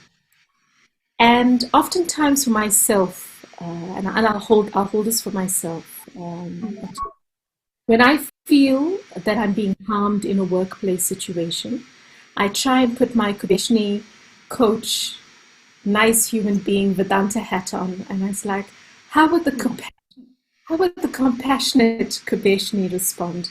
This poor person must be behaving in this way because they must have been ill-treated as a child, or they must come from a crappy home, or, you know, I don't know. But the logical side of me, Octavia, says that you are causing harm. You're making me feel like crap. You're making everybody in this meeting feel uncomfortable. What do we do? What do we do? There is a middle ground. And the middle ground is none of us is responsible for what we went through as children. But we are in every sense responsible for what we do as adults. So for people who have issues that arise from their childhoods, they need to deal with it so that it does not impede their ability to do what they are supposed to do as adults. We are not responsible for what happened to us as children. And it's also true that most of us went through some form of trauma in childhood, or this and that.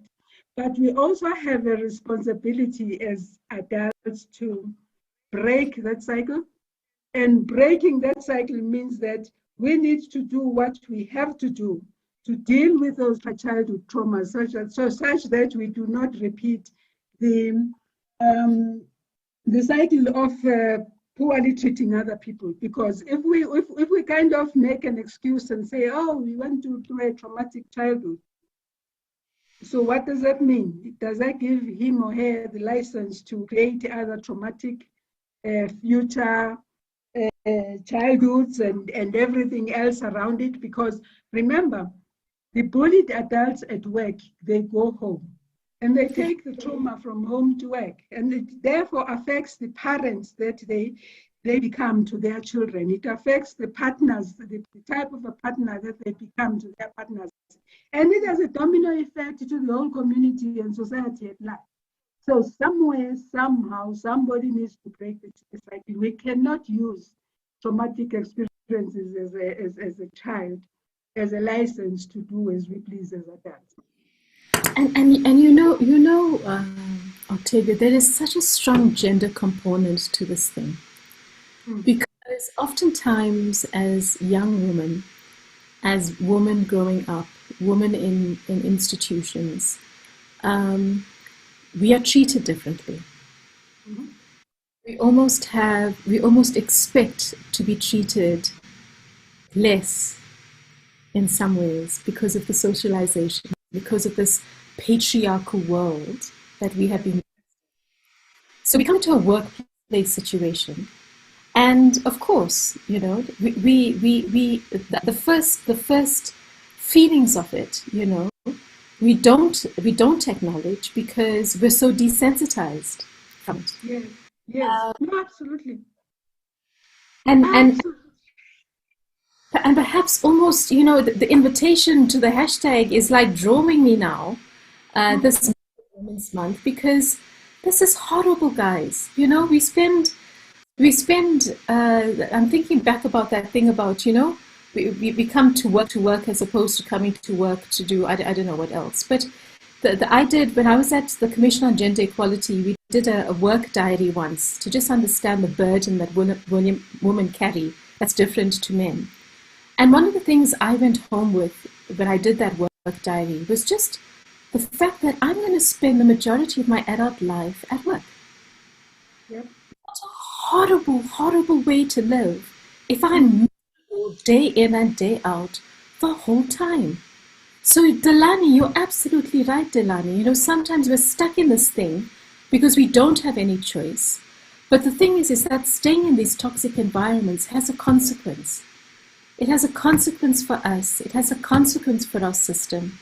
I'm reading a book now, and I don't have it with me, but it's Gabor Mata, When the Body Says No. The hidden trauma of stress. So it's about how our body gives us signals that stuff is going on, you know, not just intellectually. And we have to start listening to our bodies, Dr. Octavia. We have to. Absolutely, absolutely. And in bullying, that is very, very pertinent, because remember, the subtle acts of bullying, somebody's going to pounce at you, and you think, okay, was that warranted? Is this an overreaction? Your body is telling you that there is something that is not quite right happening. But oftentimes we want to rationalize it with our heads and say, maybe I'm just making too much of it. And it goes on and on and on and on, because remember also that if these acts of bullying are carried out without consequence, in a sense, you are also agreeing, saying it's fine for you to treat me this way. Yes. Yes, it's okay for you. There's no problem. There is no problem. You can carry on treating me this way.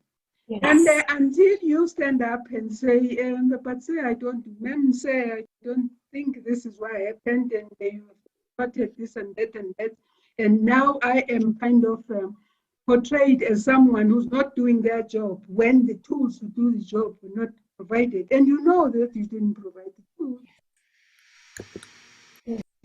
Yes. So I have a question for you, right? Because I'm pretty sure that, like me, a lot of the women on this call they're gonna go back home and they're gonna think about this a little bit more. I want you to just reiterate. There was a slide about it, but I want you to reiterate two things. So I'm aware of what I can do as an individual. I can firstly come into awareness. I can recognize that this is not just you being you. You actually are a toxic individual and you're being a bully. What can we do? We have 106 powerful local government leaders on this call. What can these women do, Dr. Octavia, in unison, in solidarity, together, to try and shift the system? Maybe, just maybe, the women in this forum can kind of set a network where they can share their bullying experiences, and in that way provide one another some kind of support. Because also for people who are caught up in the thick of things, it is very important to have an outlet where they can share these experiences. And if you are the most senior person in the organization, you may find that it is uncomfortable for you to share this with your junior staff, because the junior staff look up to you. And having this network of women that you can kind of say, hey, this is what is happening to me, you may suddenly find that you are not alone, because somebody else may have gone through something similar to what you've gone through. And in that way, you become each other's pillar of strength, because in some instances, even if solutions are not provided, if you have just been heard and you have been given an opportunity to ventilate, you feel a little bit better about what you're going through, even though there is no tangible solution that has been extended to you. So maybe you might want to consider just forming an anti-bullying, participants forming an anti-workplace bullying network, where they can be a resource to each other, share experiences, console each other, because sometimes it will be all that they can do, to say, hey, I'm sorry you are going through what you're going through. Keep up the strength. It is not your fault, blah, blah, blah, blah. So, and you might also find that the network then grows into something else, particularly when the legislation comes into place, and there are firm ways in which this can be dealt with. That would be my recommendation at this stage. And please, if you have gone through these experiences, don't kind of bottle them in. Talk to someone, a friend, a colleague, talk to someone, because even if you've not been provided with a solution, having spoken about it is somewhat therapeutic. Yeah. You're absolutely right. And Ngelo, my sister, I'm so with you. She says bullying has an impact on your confidence and kills your self-esteem at times.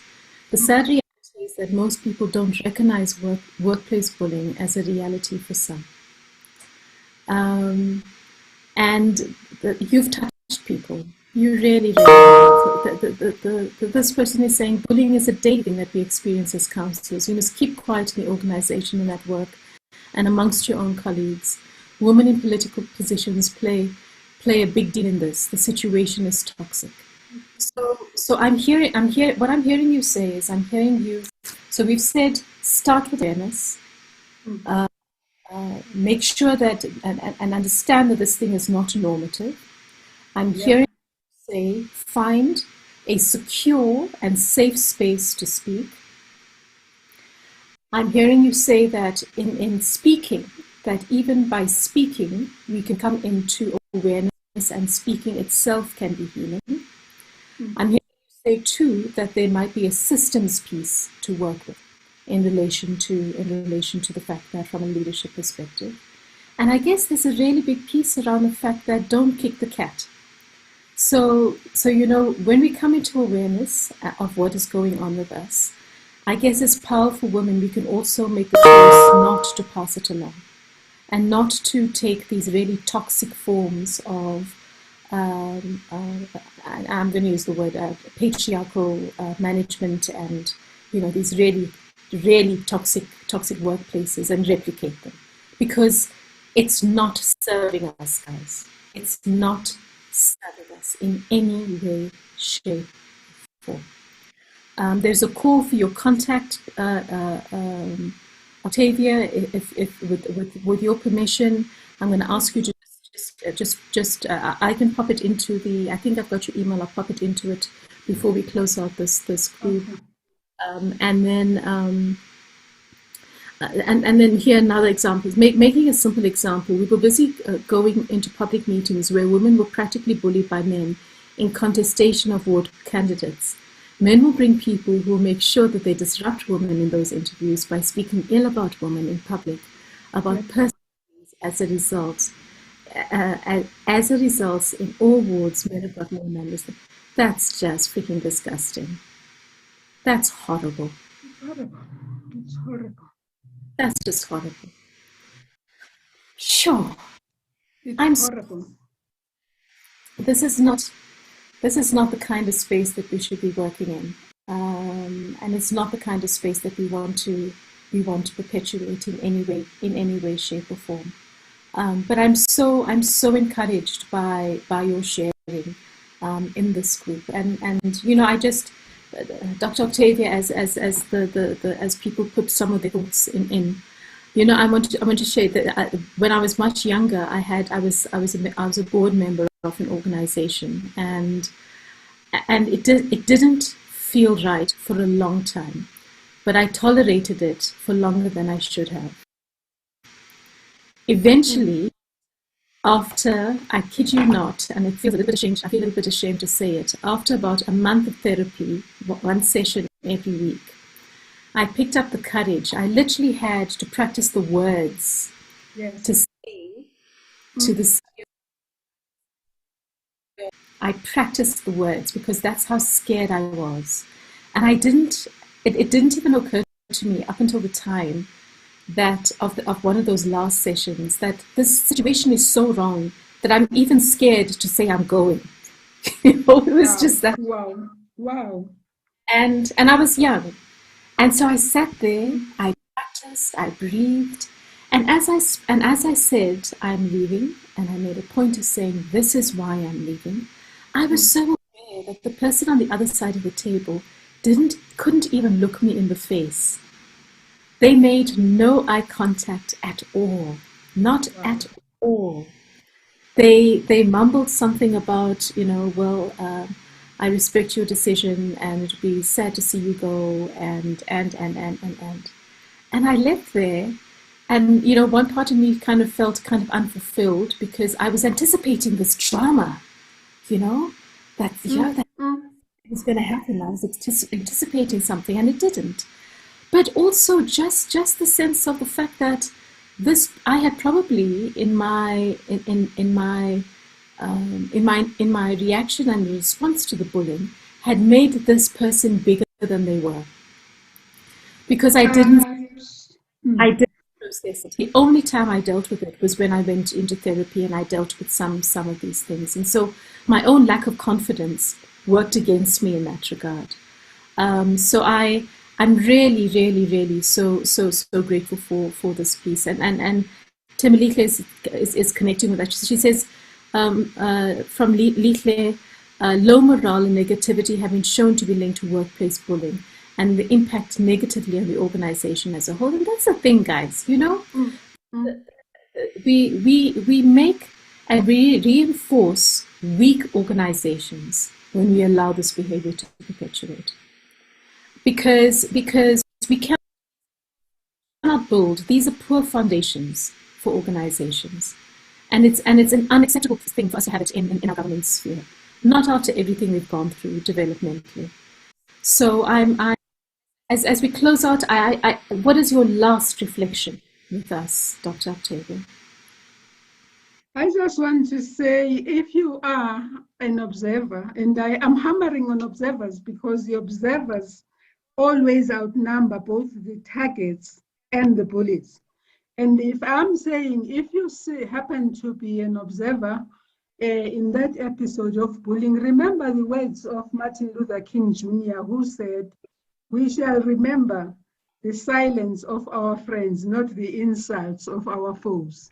Yes. Yes. Yes.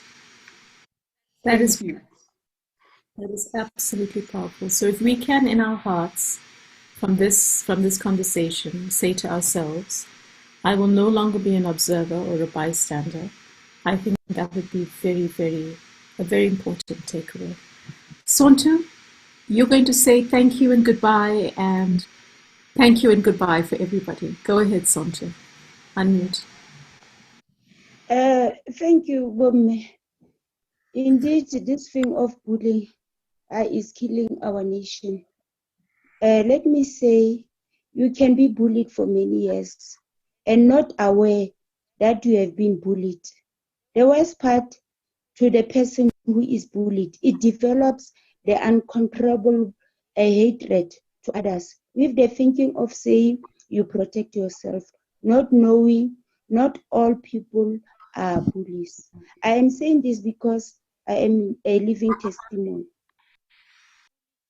I've been bullied for a long time, and let me tell you, it was not easy because I discovered it when I started to work. Then that's where I discovered that I've been bullied for a long time. It was not easy. It was not easy, and thanks to those who nominated me just to be around you women like you, who give advices to us what we must do, what we must take care of. I was saying, if in my silence place, I was saying, why did our parents not aware of this? Because now, by then, I discovered that I am having a serious problem because there was that hatred that was developing inside of me. Then I said, you know what? If I don't want to live this life that I'm living right now. What I have to do, I have to go and seek for help. Then I started to go out and try to find out where can I get help. Likely, I was involved in these groups that assist women, those who have been abused, 1, 2, 3. Then there was another group that called, it deals with the women, those who have been abused. and those who have they taught them how to behave if the situation is like this, what we must do, what we must not do. Then that's where I discover that this is the right platform that I'm going to be saved by then. But when I go back to work, I started to work. By then it was not easy again. Remember, it is in the workplace. Bullying is still there in the workplace. But by then, at least there was that light in front of my eyes by saying, but this one is not right. And I'm not going to just say, I'm going to keep quiet and wait for whatever that is going to happen. Because South Africa is here, as we are speaking right now. You can see people, women have been killed. You'll ask yourself what happened to the personality of that person who do that. But when we check, we go back. Likely, I'm saying this because I just want to thank the SALGA by just giving us that information. I'm staying in Free State, by giving us that chance. And in our group, in SALGA Free State, we always talk about these things of being bullied, doing 1, 2, 3. Then I said, okay, let me go once and ask a permission to go to maybe to the courts and to see this person, those who have done the wrong things to people. What happened to with their lives? What makes them to do that horrible things? I discovered that the way our parents have taught us, it was not easy. Let us remember, Bome, we have been raised in the situation whereby if let me say I've been bullied outside there. When I come home and I told where is my parents, my parents will say, no, go and fight for yourself, you know. But they were not aware the danger that they are causing inside of me, not me alone. I'm talking on behalf of all women outside there, because if you check, our children's are in danger because they do the things that if the old people look at it, you'll think where is this the humanity of that person. But if you check, is the way we have been raised. It is not easy for me. But I would like to say, the presenter, the way you have talked, the way you have give us the advice, it seems as if we can go back and check what went wrong, what can we do, what is the way forward, so that at least we can bring the normal situation in our children, including us the adults, because indeed this is not right, and this thing of bullying is still going on and is still causing the havoc in our community, and it is not right. Thank you very much, the speakers who have made us aware about this thing.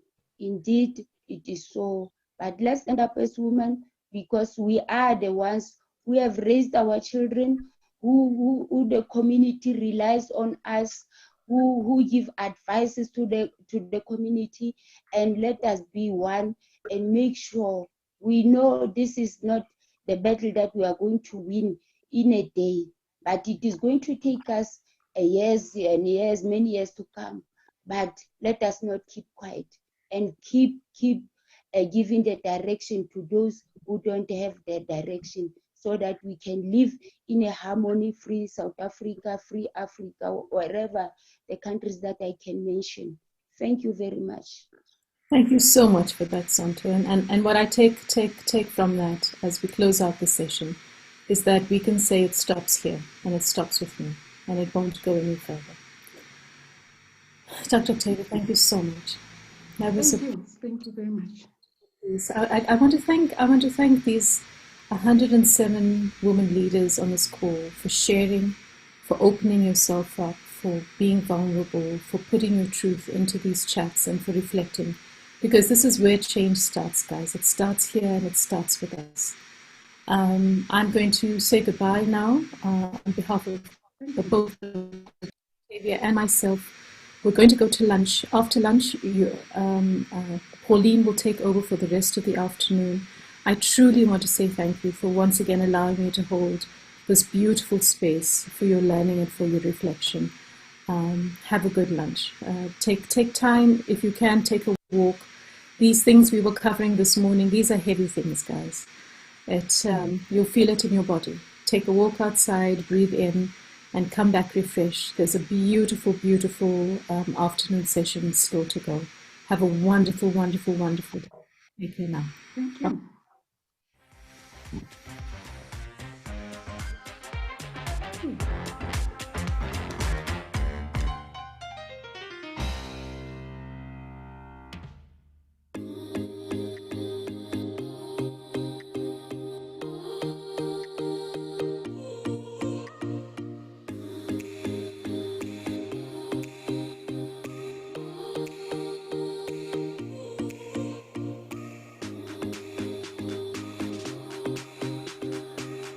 Recording stopped.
the producer.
Recording in progress.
Am I sharing the right screen? Pauline? Can you hear me?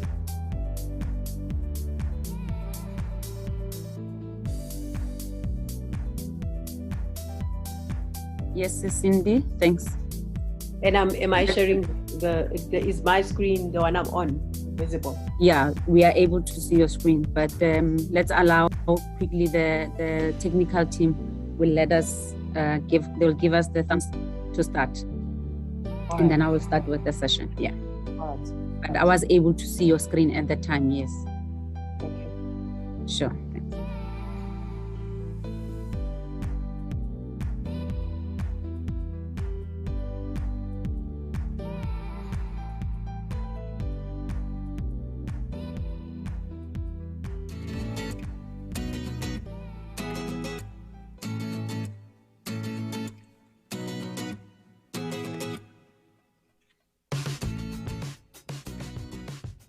Good afternoon. Are we ready to start, technical team? Thank you. Thank you very much. All right. Welcome back to the last session of the day, session on innovation, building systematic capabilities. For those that have just joined us, my name still remains Pauline Mataung, and I'm your program director. I will also moderate the session this afternoon. It's going to be a very, very pleasant presentation that we're going to receive this afternoon. And that links all the things that we've been talking about in the morning and how innovation becomes key, you know, in empathy and in all the things that we've been talking about. In this session, we are going to explore the meaning of a workplace innovation and its relevance and applicability in the local government space. We are also going to explore the need for innovation in further exploring strategies and practices to build the requisite capacity for ensuring that municipal space are centers of excellence and innovative practices. Now, to take us through this beautiful or interactive session, and also this very interesting topic, we have Usis Cindy Buthelezi. And Cindy, maybe may I ask that as I read your profile, if you can put on your camera so that the people on the platform can start relating with this powerful woman. Thank you. There you are. I can see you nice and beautiful. Yeah.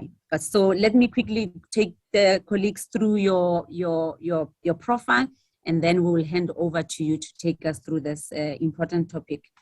Okay. Cindy has over 20 years of experience as a leader in the innovation technology space, where she has enabled various organizations to define and execute on their strategies for staying in business and achieving growth. She has experience implementing business solutions in different industries, including consulting, utilities, e-commerce, food and beverages, as well as financial services. She has an honors in computer science and information systems, master's in business administration from Leeds University Business School, and various qualifications in governance, program management, leadership, and coaching. She has worked in different countries, largely within Europe and South America, which has given her exposure to different and innovative ways of doing business, taking different cultures and languages into consideration.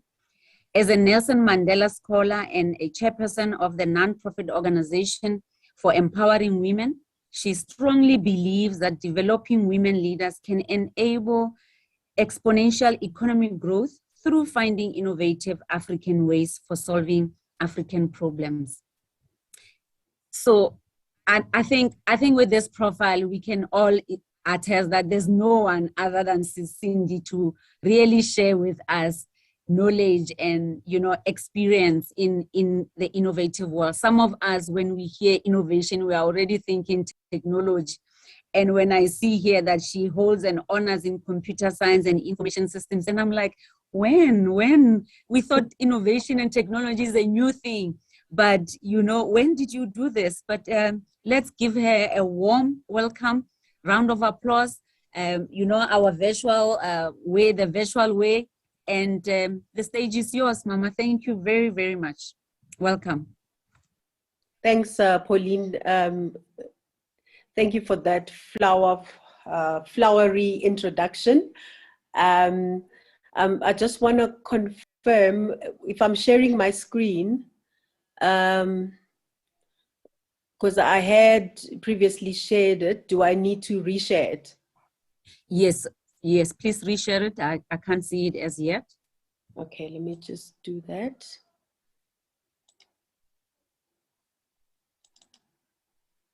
All right, did that work? Yeah, definitely, Okay. yes. All right, thank you so much for the introduction, Pauline. And I would like to just start by thanking everyone for availing themselves for this. I call it the graveyard shift of after lunch when everybody is full. And I'm hoping that I can engage you in such a way that it is a time well spent, because I'm aware that I'm what stands between you and go home time for some of you, or go offline time. So thank you so much, and I thank everybody else, the organizers and all the key people in SALGA for just affording me this opportunity, because as Pauline was letting you know in my profile, I'm passionate about empowering women. So this topic, just this whole process of leadership training, enabling women leaders to be better leaders, it's just my passion. So I'm honored and excited, which means that my excitement will show in how I'm presenting this. I'm very excited about what I'm about to present to you. And I think just to give you a bit of like a view of how I would like to approach this session, I would like people to participate, because one of the key things you'll see later on around innovation is about participation, collaboration, ideas, etc. So I thought it is fitting that I become innovative and run the session in such a way that you can also see how you can manage to run such virtual or offline sessions where you want feedback from people. So I'm going to be really expecting you guys to participate and help us all as a group. Outcomes are you understand what innovation is, and we're breaking all the myths around what innovation is, and also feel confident and comfortable that you actually can be innovative. And it's not a difficult thing to actually do for your areas where you are. And if we can achieve that, we would have achieved what I set out to do today. All right, so if I can just trying to, okay. One of the sessions, the previous sessions was about bullying. Okay, it actually made me reflect on my own experience of being bullied at an executive leadership level. So one would think that bullying happens where the subordinates or the people reporting to the leader are being bullied or being bullied amongst each other. I happened to have an experience where I was being bullied at boardroom level. And I think as a person who's very much conflict averted, or I avoid conflict at all times, I would tend to back down and not, and not confront the person, etc.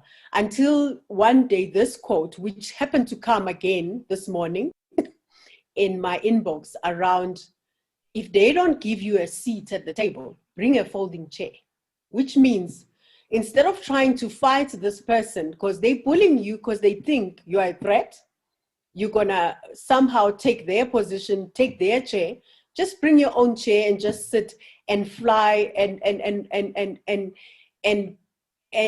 basically light up from there. Everybody's gonna change focus from them to you, and you don't have to fight with them. So that's one thing or reflection that I just wanted to share with you, to say, sometimes the bullies are looking for a fight, but actually you could just leave them in their little fighting corner and just take a chair and sit in a chair and talk, and do what you are there to do. Just a point of reflection before we get into the gist of what we want to do today. All right, then my content for today, surprisingly, has only two things that we're going to cover. One is, what is innovation? The second one is, how do we innovate? Because I think it is very important that once we know what it is, we are able to do it ourselves. Coming back to that point of, I want you to, after this session, be able to go in your different areas where you work with teams and start innovating, because it is important in corporate as it is important in government, that we live and breathe innovation. But since we misconcepted, we think it's something that has to be prepared for, budgeted for, and then we get into a room and say we are innovating now, and then when we are in that space, only then do we think about ideas, etc., etc. All right. So with just as a first question, this is where now this part of being interactive with me starts. What is your understanding of what innovation is? So it always interests me sometimes before you get to present what a definition of a term is, to just understand how people, think of it, because sometimes, they could be right on the spot mostly, or sometimes it's totally a misconception. So if you could, on your message area, on the chat area, if you can just try to articulate, please don't make it too long, what in your mind innovation is. We'll just wait I think a minute or so to see if there are responses that are coming through, and Pauline, if you can just help me with Yes. just pulling out what you are seeing there. Definitely. They're already popping in a new method, innovation regarded as a new method. Okay. Let's hear what others are thinking. I said in my mind, I thought every time when I hear innovation, I thought technology. So mine is technology. Let's hear others. A dream come true, making it a reality. Okay. Okay. That's a new one. Nice one. Change. Okay. Doing things differently, I think. I like that. Yes. Mm-hmm. Innovation, doing something the unusual way.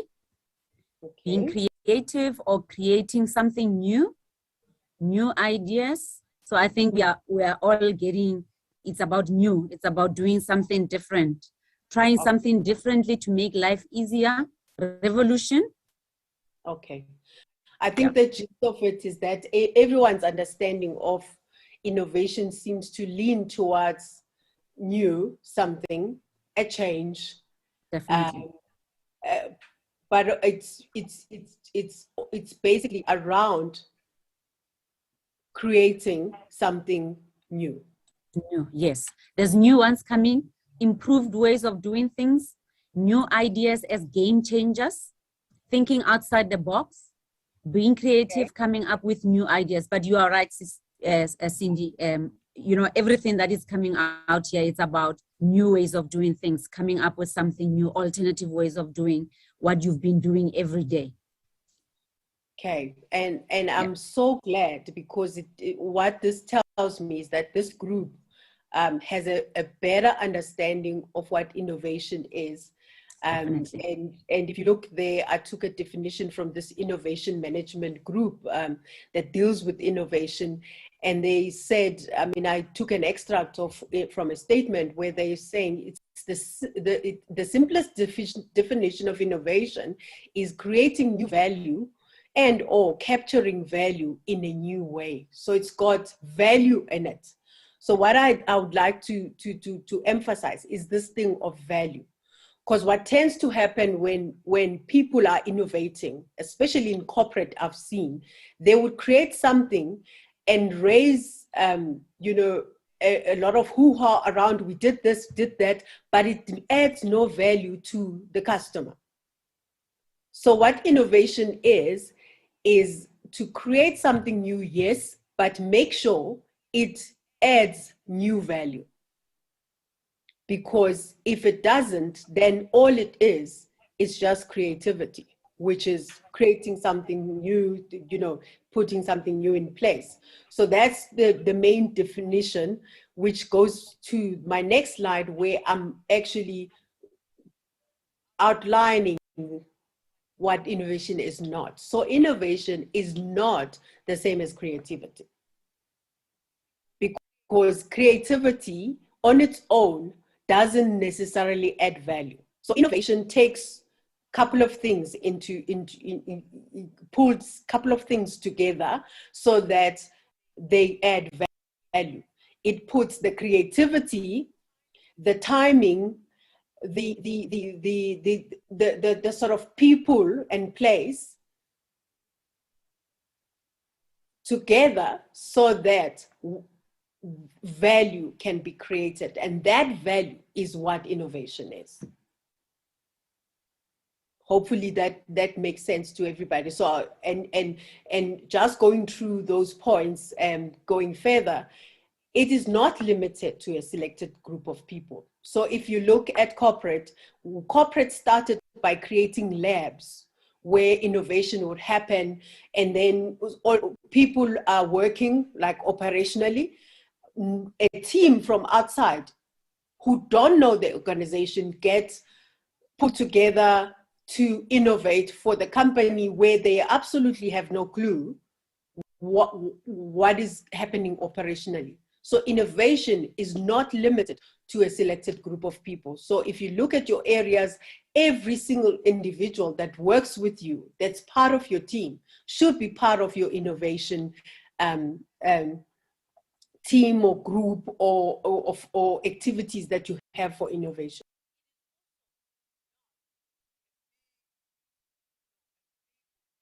Change of product, because we often think of, you know, like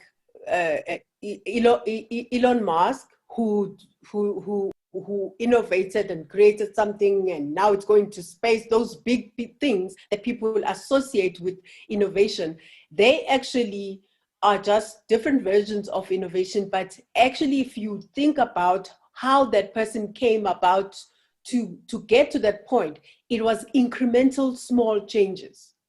The person started with something that wasn't anything that anybody can use, and they improved it and improved it until it became something big. But obviously we are exposed to the final product, and we think innovation is about coming up with big things, causing big noise, and therefore now you're innovating. It is also not necessarily an expensive thing. So it's not about, let's get something. If it's costly, then it means we innovative enough. If it's in the budget, then we innovative enough. Some innovation are about using what we have differently in order to achieve new value.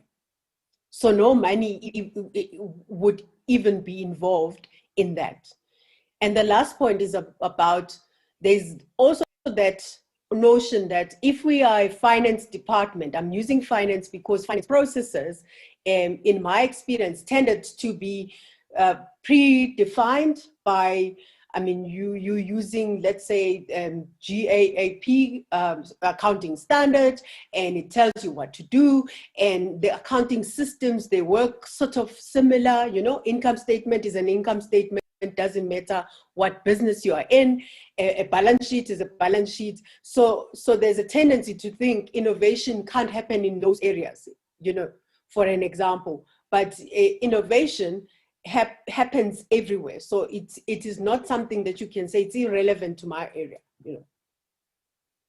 All right. So now that we understand what innovation is and what innovation is not, I just thought it might, it might be worthwhile to just take some of innovative things that I managed to find in a area that's actually under the SALGA, organization. It's called innovation. And the 27, I took the March 27 edition, where 5 innovations were identified to be applicable to what municipalities can do. All right. But what I would like to do, as we go through them, it's about 5 of them, I would like some sense in the audience, if anybody can tell me, one, if they've even heard of it before, of that innovation, and perhaps if somebody can even say they've been exposed to it, used it for their municipalities, etc. All right. So the first one. So just to align, Pauline, or when after I've explained it, I would just like some response of anyone. If there's no one, you would just let me know who's either heard or have even been exposed to usage in their area or municipality. Is that clear? That is perfect. Actually, it fits in nicely, because as you were indicating or giving your definition of innovation, in my mind, I kept on thinking, what are some of the examples? But I think this process now will get us there to say what are some of the examples, and I'm sure members of the participants will also relate and bring some of the ideas or some of the innovation that they are picking up in their municipalities without necessarily referring to the 5 that are listed here. Yes, definitely will do that. Yeah.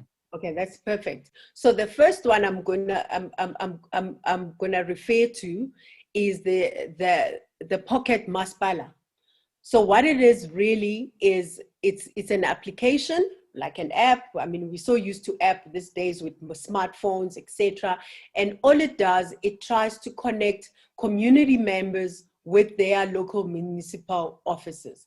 I know, for an example, in the security space, you find that there are CPFs that are meant to connect the community with the police, the SAPS.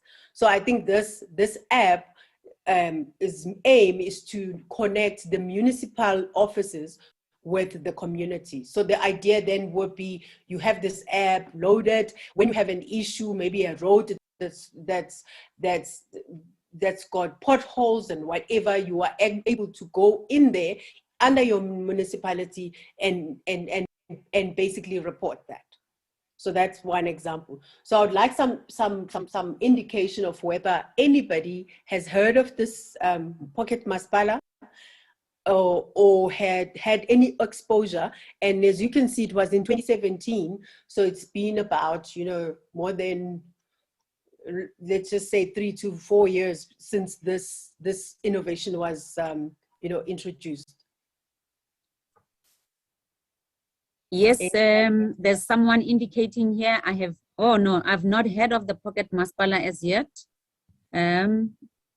Anybody who has heard of it, perhaps? No, but Midval has its own. So Midval probably has something similar, maybe not called pocket masipala. Perhaps we can also allow Leslie, perhaps if she wants to, or he wants to elaborate a little bit more on the Midval one. If you want to, you let me know. We can allow them to give us a few. We don't have any further comments as yet.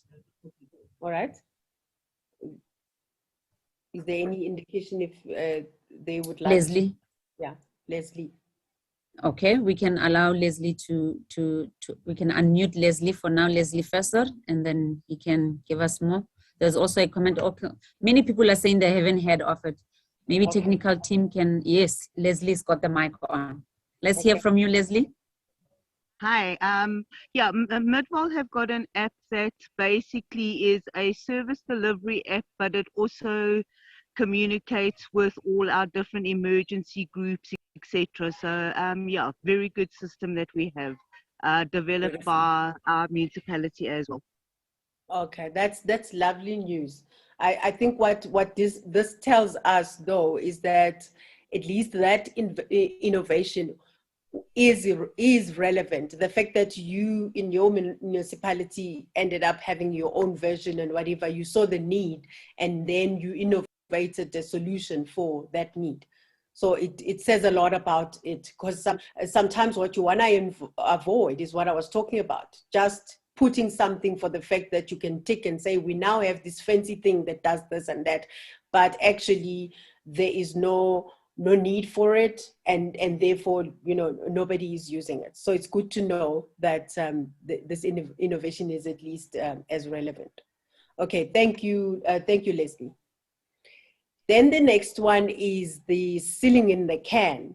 This one was very interesting for me because I don't know much about building and roofs and etc. But the concept of it just, touched my heart in terms of how many times do we hear that there are settlements or that got bent down. Sometimes there are people inside. And basically, this one is around creating an insulated waterproof ceiling, which is fire retardant, and it's lightweight and it's cheaper and it's a cheaper product. And basically, the key problem around that is to try and minimize damage in cases where in informal settlement there's a fire, etc. Anyone heard of this one?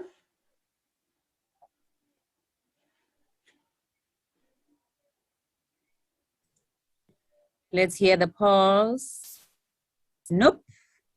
Okay. All right. Now, I must say, I had not heard about it until I, went into this journal and I saw it. Okay. But it sounds I must like say it's a very unique one. And, it's nice that you are bringing this, because this really shows us what innovation is. It's not just, everything, small things can be innovated, definitely. Yes. And I think later on, as I explain the process of innovation, you would see how one would have come up with such an innovation.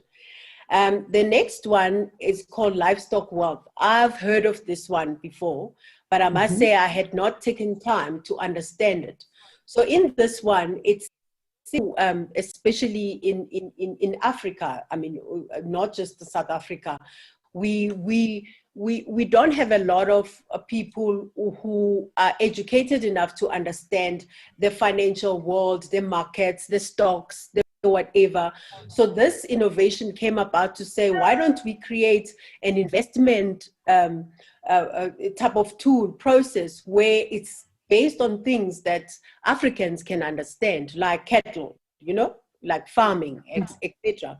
So in this one, you basically go into that tool to invest in a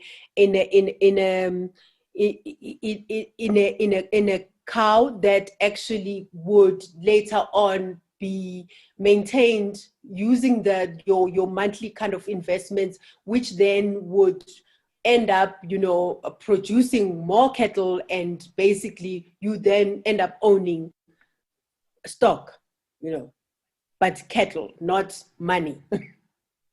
So that's how this one works. The guy who invented it, Ntutugo, I've seen him a lot in many forums in the financial world, because it's innovative in a sense that nobody has ever thought of wealth in a sense that us Africans actually measure wealth. I remember, like my mother, I'm from KZN, so my mother is from a town called Mutu. I remember that, the wealth there is about how large your kraal is, how many cattle or goats or whatever you've got. So that's what this innovation is about. Has anybody heard of it? Let's hear. We have a comment from Ejla, but it's still on the app.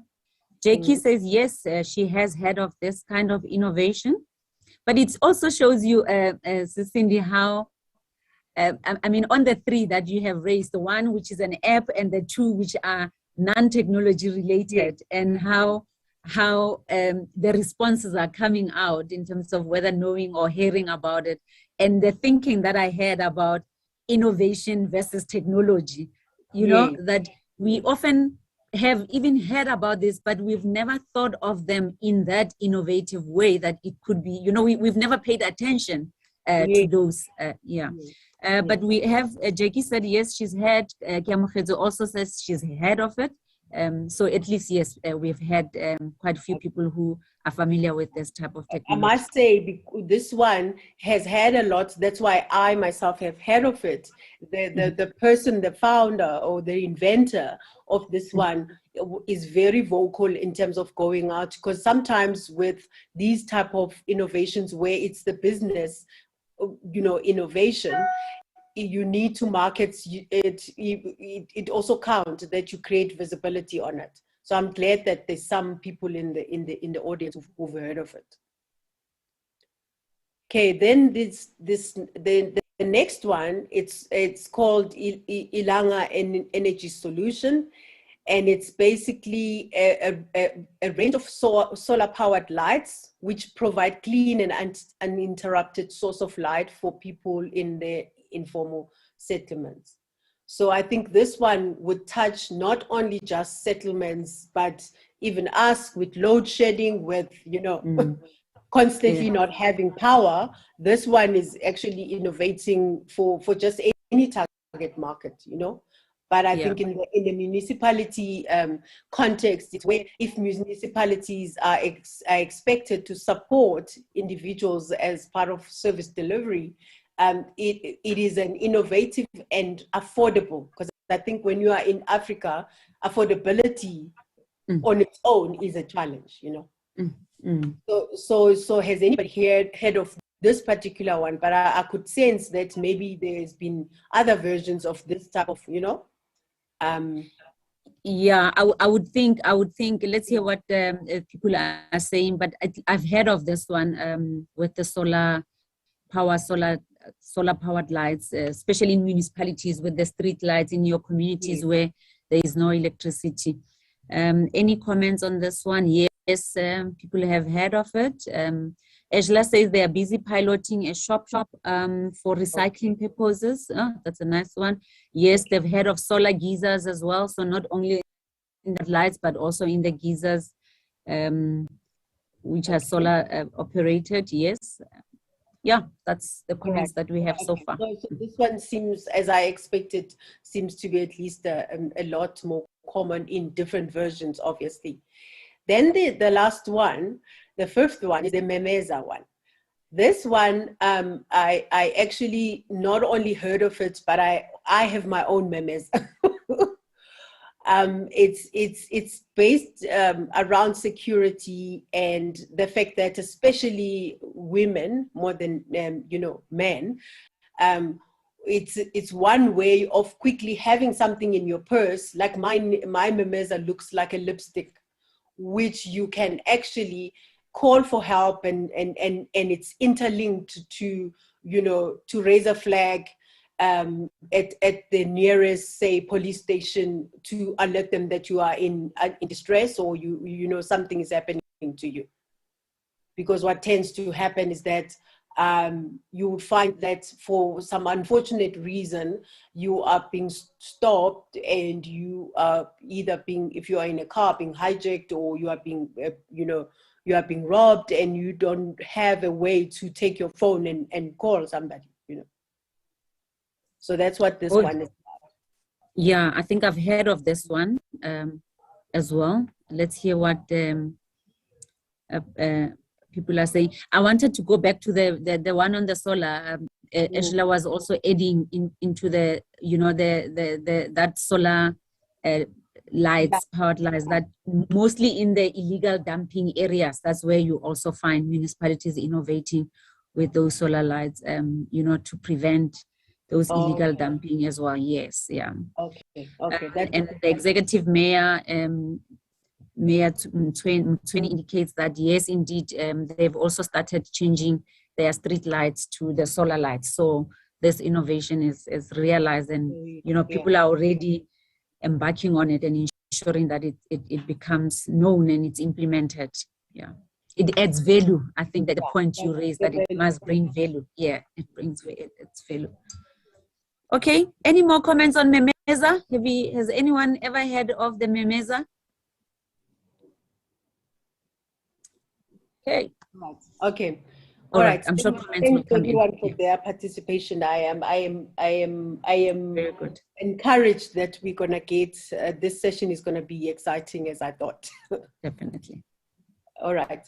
So the next so that covers my first key topic. What is innovation? So now that we know what it is and what it's not, and some example of what it is, let's go through how do we innovate. And my intention with this one is that I want to simplify it so that you can actually see that first, it's not rocket science.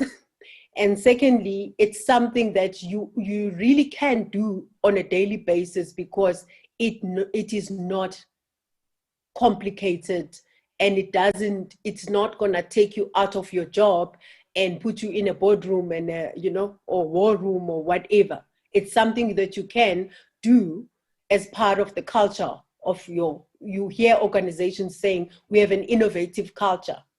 And then I often, frown at that, because sometimes it's just a term they are using. There's nothing, if you get into the organization, that shows that people are geared up to innovate, because there's the spirit and freedom for them to innovate. Because remember, I told you that it's not necessarily about budgets. Sometimes it's just about changing certain few things of the existing processes or anything that you use in order to add new value. So I'm going to cover 4 things around how to innovate. The first one is covering how you must understand your environment that you are in. And if you look at the corporate world, they always call it EnviroScan. And basically it's got different models: pastel, political, economic, etc., etc. So it's similar in the government space. You need to understand what your environment looks like. Then I'm going to cover how you need to know what your purpose is. Because I think that the challenge with any organization is that if you're going to be everything to everyone, then you fail to be anything to anyone. Then the third step I'm going to cover is having the right mindset. So if you need to innovate, you have certain critical elements about how you're thinking as a team in your municipality to be able to innovate. So it's not about, taking the process of innovating and saying, we would just try and make it work. There are certain principles that you need to put in place. So that's going to be covered in that point. And then lastly, it's how you apply the concept of design thinking. So when I first heard design thinking in the corporate world, we were going to be trained on it. And I thought, are we now designers? Remember, I'm IT. So I thought, oh my goodness, are they going to teach us how to design screens and whatever? But you will see later as I present, definitely was totally not about that, but it was about how you should design anything, a solution, etc. All right, so let's jump into the first point. Hi, Maybe Cindy, yes. Before you jump in, there's a comment here that I thought perhaps let's just look at it, and if we are able to provide a response, even if it's for later. The question about the Memeza innovation. Okay. That it is such an interesting concept. If it looks like a lipstick, how available is it in the market, and how accessible can it be for ordinary women, especially the elderly living alone? Is it user friendly? And I'm sure, like you said, you found us in our magazine. We can look into that and try and share with the members, that particular innovation in the. I'm sure in that magazine we will have all the details. Where is it access? Is it coming from? Who are the producers and all that? Yeah. I happen to know the inventor personally. Oh, that's why I have it. That's why I have it in course as well. So it is tough. Like, you remember I told you the difference between the livestock one, without enough financing, that type of invention, for an example, because I have this nonprofit organization, she brought those into my organization to give to women because they look after, I look at how to empower women, how we make sure they're safe, the gender-based violence, etc. But she doesn't have a proper distribution system that will allow it to go. But it is things like this where we create an awareness about it that would potentially support and ensure. So it's been very difficult for the inventor to distribute this product in such a way that it's available in there. But in terms of user friendliness and whatever, very much. It doesn't have multiple buttons. It's a press. And because it would look like a lipstick, the perpetrator wouldn't even see that you are actually, alerting the police. All right, thank you very much. Sorry for disturbing you there. We can proceed. I've also made available your presentation on the platform so that people can also follow. Thank you. Okay, the thing, but I'm glad. Those kind of things, please don't hesitate to actually bring them across. I'm very much. I really do want this to be very interactive so that people can walk away and really start creating new value. So the first point around understanding the environment, one thing that we all know and can't argue is the fact that any system, in this case, I'm saying the local government system being any any organization that has inputs and has processes and outputs is impacted by four critical things. The health crisis that we have, I'm going to go through each one in a lot more detail. The economic crisis, the climate crisis, and the social injustice crisis. And it so happens that these four things, even Gartner identifies them globally as being the four key things impacting any system, organization that is operating globally. And if we start looking at the first one, the health crisis, I don't need to say much about this one because almost, all of us who are in this session can attest to how they lost someone close to them, their loved ones, their families, their children, to to this pandemic, and the reality is, the vaccination is happening. But if I can just draw your attention to the vaccination, those numbers they're quite small, but I can tell you only about 13% of the population has had the first dose. Of the vaccine. 13%, less than 15%, which tells one that this journey that we are on, where we one day gonna say, we COVID free, but now think about the impact that this is having on our health system, because we now have, it's no longer the case that if you have any other ailment, you're gonna even find a bed in hospital to be admitted in. Even when you get there, when it is an emergency that needs an ICU, you might not find in that hospital an ICU to be admitted or into. So it's a very kind of, it's no longer a new thing, but the reality is it's an environment that when we're gonna start thinking about innovation, we have to keep it in mind and keep the constraints that are associated with it in mind. Then if we zoom on economic crisis, I don't also need to tell all of you guys, I mean, we see it in the news everywhere. The GDP growth, it's going down, and with these lockdowns and shutting off business operations and opening them, some businesses are not making it. You all know what effect that has on employment, etc. So those are the issues. So I'm not gonna labor on it, because for me, these are the things we all know about. There's nothing new. Then the other one is the social injustice crisis. I think I mentioned before that this was globally identified. So in as much as in South Africa, we're struggling with the inequalities and the social injustice that happens, which materialized not so long ago in our case into events that would rather not have experienced. And the net effect of it is that the poor are just getting poorer, and now the municipalities have to exist in that context, and that context is also going to have to prompt different ways of innovating. Then the last one is the climate. I took this joke from a friend of mine.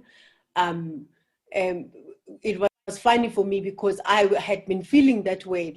It almost feels like the cold is about to end, and then you just get one day of sunshine, then you get an extremely cold day after. So it says this winter is ending like a Methodist hymn. When you think a hymn is over and you're getting ready to be seated, someone at the back shouts, "My, my, my." So I just thought it's a very good indication of how you can't even know what season we are on, because climate change is also happening. When we were at school, high school, they were talking about the ozone layer and the climate change, but those were just, things that happen somewhere else, and these things are now going to happen here. I'm also highlighting how we are experiencing some earthquakes, there are some earth tremors that we are experiencing already. I can highlight the drought that you experience, especially in the Eastern and the Western Cape areas. So that is also impacting this local government system. And I think if you run them all up, all of these things have a huge impact on the people who have to exist in our country and who have to be serviced by the local governments. So moving on to the second point about knowing the purpose. I'm referring to, I think this is a very well-known a writer, author, speaker, Simon Sinek, who actually wrote a book that says start with the why. And his concept is around, for anything that you want to do, start with, why am I doing it? What is my purpose? Why am I going to be in business? In the government context, I think that tends to be assumed a lot, that you are here to service the people.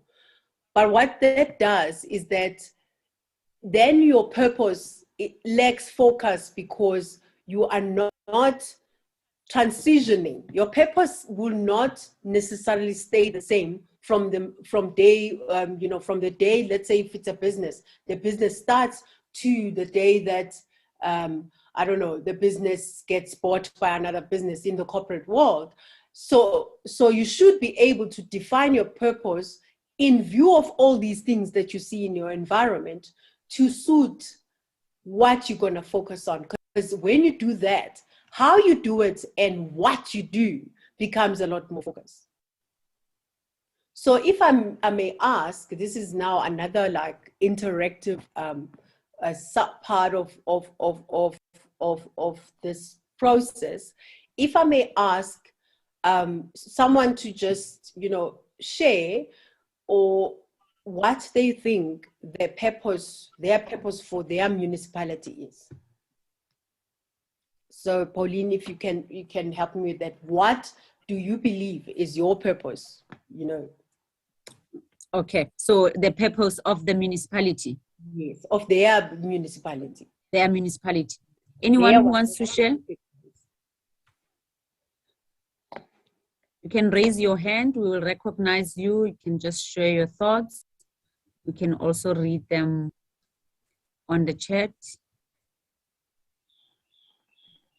In your own view, what is the purpose?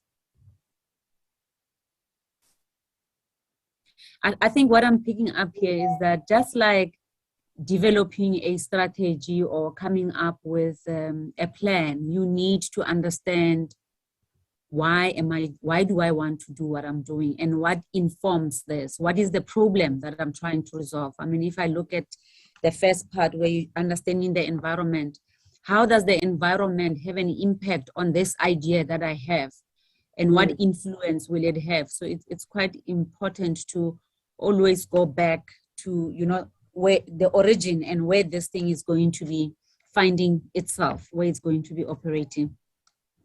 Any comments? I see people are typing. Probably it's a long... Yeah, because Pauline, sometimes when you're doing your enviro scan with the, the first point, it's where you now can see where the major urgent focus needs to be.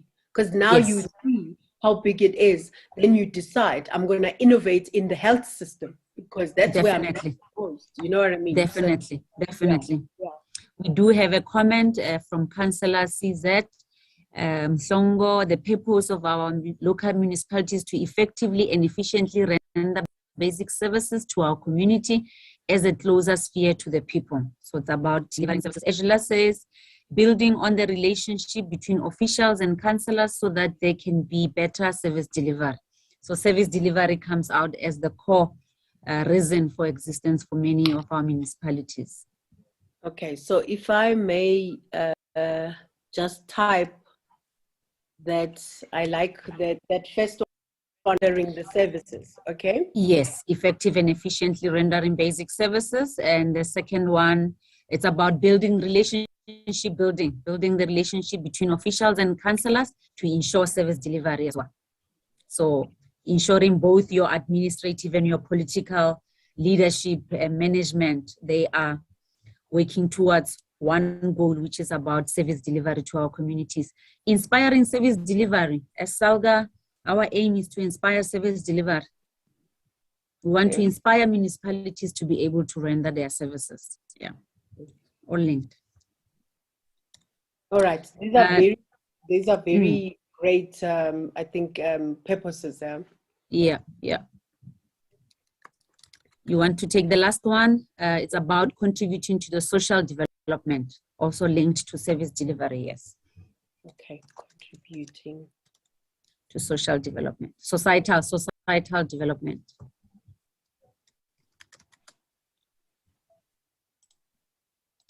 And also then also being a center for excellence and innovation. As a municipality, we must be a center for excellence and innovation.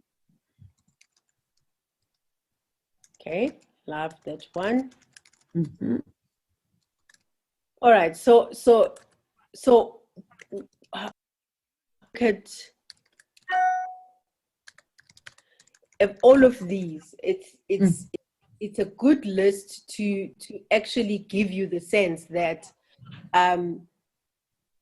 service delivery is the gist, but you could have many dimensions where your purpose is structured in such a way that you can focus on that which is causing the most pain to the people who are expecting service delivery.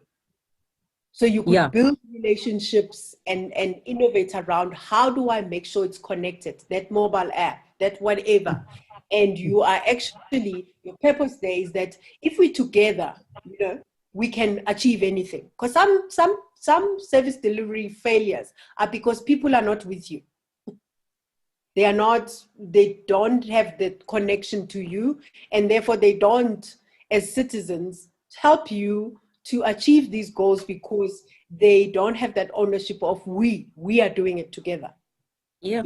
Yeah. So definitely you could be doing just that because the net effect is that more things that you are doing are going to succeed. Yeah.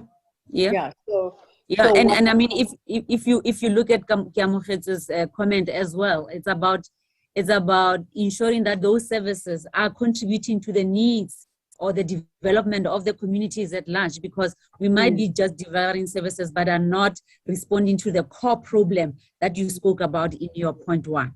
Yes, I'll give you a good example of that, which is I'm passionate about. Obviously, because I went to the public schooling system, etc. I mean, I grew up in a small town called Newcastle in KZN, and I'm actually, my maiden surname is Mhlongo, so I was quite chuffed that there was a Mhlongo in the audience. But if I look at the level of education that I received in my school, it was top notch, but it was just a school somewhere in the location, nothing, different, but the teachers were so committed to give the education. And because of that, I'm a strong believer that it's got nothing to do with fancy buildings and laptops and it's just got everything to do with commitment from both sides, the learners and the teachers, And if I think about the areas where they lack schools, they are struggling. Kids are going, are learning under trees, And for me, it's that thing around, that's a big societal problem that needs to be solved, And somehow focusing on that could unpack a lot of things, unemployment, etc. Because some of these kids would be entrepreneurs that don't even need a job from a corporate. Exactly, spot on. Yeah. So thanks everybody. These points are quite like I like them, and I'm hoping that these points are helping us to gradually understand that actually innovation we can do it's stuff, So moving on to the third point, innovation mindset. I think I'm going to go through these rules, but what I'm wanting you to keep at the back of your mind is that how is it in my area that I'm not in that mindset? Am I in, am I not? So I'm not going to expect you guys to necessarily respond, physically on this, but I want you to keep it at the back of your mind. Think of areas where you feel I'm not having an innovative mindset. I'm not doing this. How can I change that I'm not doing this? So the first the first one of point on right mindset is about breaking the rules. And I'll highlight rules there and not law and whatever. So it is not about breaking the law or breaking, but it's say rules were created to create, to either avert risk, or they were created as a result of something that happened and somebody decided, let's put a rule. But they, over time, some of them had become irrelevant. And over time, some of them have become hindrance in what you're trying to do. Remember what I said about even your purpose will keep shifting. As you become matured in whatever you were building relationships, then you decide, now that we are together, now I can put a memeza in place. I'm making an example. Or now I can put whatever that, because now I know if it's something that people can steal, if we are all together as a community, we're protecting each other. So if I, as a municipality, are putting these solar-powered light bulbs, I know that members of the community are together enough to say, if somebody steals something, maybe it's in the street pole, they're gonna be the ones who actually look after and say, you know, no, we need the street lights, you know, because crime, it's preventing crime because of the visibility that it's in there. People then can't commit crime. So breaking the rules is just about, let's go back and validate why we had this. How important is it today? What risk, what if we did it differently? That's what breaking the rules is about. Then the next one is around collecting ideas everywhere. This one talks to what I was explaining when I said innovation is not about a selected group of people sitting in a lab or war room and innovating. It is saying everywhere. So every person in my previous organization, one of the things that we decided to do was to create an innovation forum. But what we wanted as a prerequisite in that innovation forum, we said we don't want senior leaders and managers for ideas. We want everybody from the lower levels to be the ones presenting ideas into that forum. And it fostered this culture of people who are actively participating, in operations, interacting with customers, are the ones who would have greater ideas than a boardroom, people who sit in the boardroom, go through meetings the whole day, take their key and go home, and travel and whatever. Those people can't innovate for your organization. It's the people who are addressing problems each day, who are yearning for, if only I could do it differently. Yeah. So that's what collecting ideas is about. Then believing in the impossible. When we innovate, please reshare. Please reshare, Cindy. Please reshare your screen. Is it not shared? Oh, sorry about that. It's not shared. Yes. Yeah. Sorry about that. Let me just.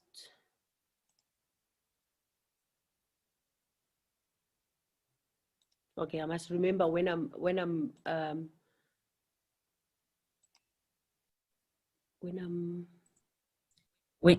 you type, and then when you come back, I'll remind you to remember to put flag again your slides. Sorry about that. Apologies. Perfect. Okay. Sorry about that. No so I've covered. I'm assuming this slide would be a new slide that you see. So I've covered breaking the rules, and then I've covered collecting ideas everywhere. And then the third point is around believing in the impossible. I think in this one, it's where this creativity also comes in, because what tends to happen when you tap into creativity, I often call the artist, I'm not an arty place. If you had to categorize my brain, I'm a more structured person. I'm a box and triangles and whatever. However, I do know how to be chaotic in the structured way. So I could be all over the place, but I've created a circle around the chaos, as opposed to I'm quiet completely. But what tends to happen is that creativity is about thinking of something that no one has ever thought about, and no one is even imagining it's possible. And you actually think about it, put it as a concept down, and then the process of starting to look at it and say, well, actually, it's not as impossible as we thought it is, Actually, it's actually not, we can do this, or we can do it, but it would take long. So let's start, let's start small and then gradually build it up. So that's what believing in the impossible is about. So it's to say, let's think of the most ridiculous ever idea and put it down and unpack it. Because guess what? When we finished unpacking it, other ideas would have prompted from it, which are possible. And over time, we would even achieve the impossible. Then the last point in the mindset is about then put together the people, which is team of individuals who've got different types of thinking and perspective to innovate with you. I think I've highlighted that when I was talking about ideas, to say, don't try to make this a management issue. It is about bringing together people who know what's going on the ground. All right. I'm sure my CFO, where she's sitting in the room, when she sees the slide and that what she's doing around issues of innovation in the organization, she's spot on. Halala CFO, I see the steps in your team, in your project on innovation. Yeah. That is very comforting. So with this one, I just needed everybody at the back of your mind, just think of things that you think, oh my goodness, I'm like, this is what's blocking me, I think the rules are the rules. Actually, I've not questioned or challenged my own rules sometimes. Or I'm not having the right people. There are people who might be giving me ideas, but I'm not creating an environment that is conducive to them giving me these ideas. How do I do that? Etc. All right. So now the fourth part is to apply the principle of design thinking. So the design thinking, like I initially said, it's not really about designing screens and designing that. It's basically saying it's a methodology providing a solution-based approach to solving problems. What it means is that you can tackle a complex problem, which is not defined properly, make it human-centric so that it's actually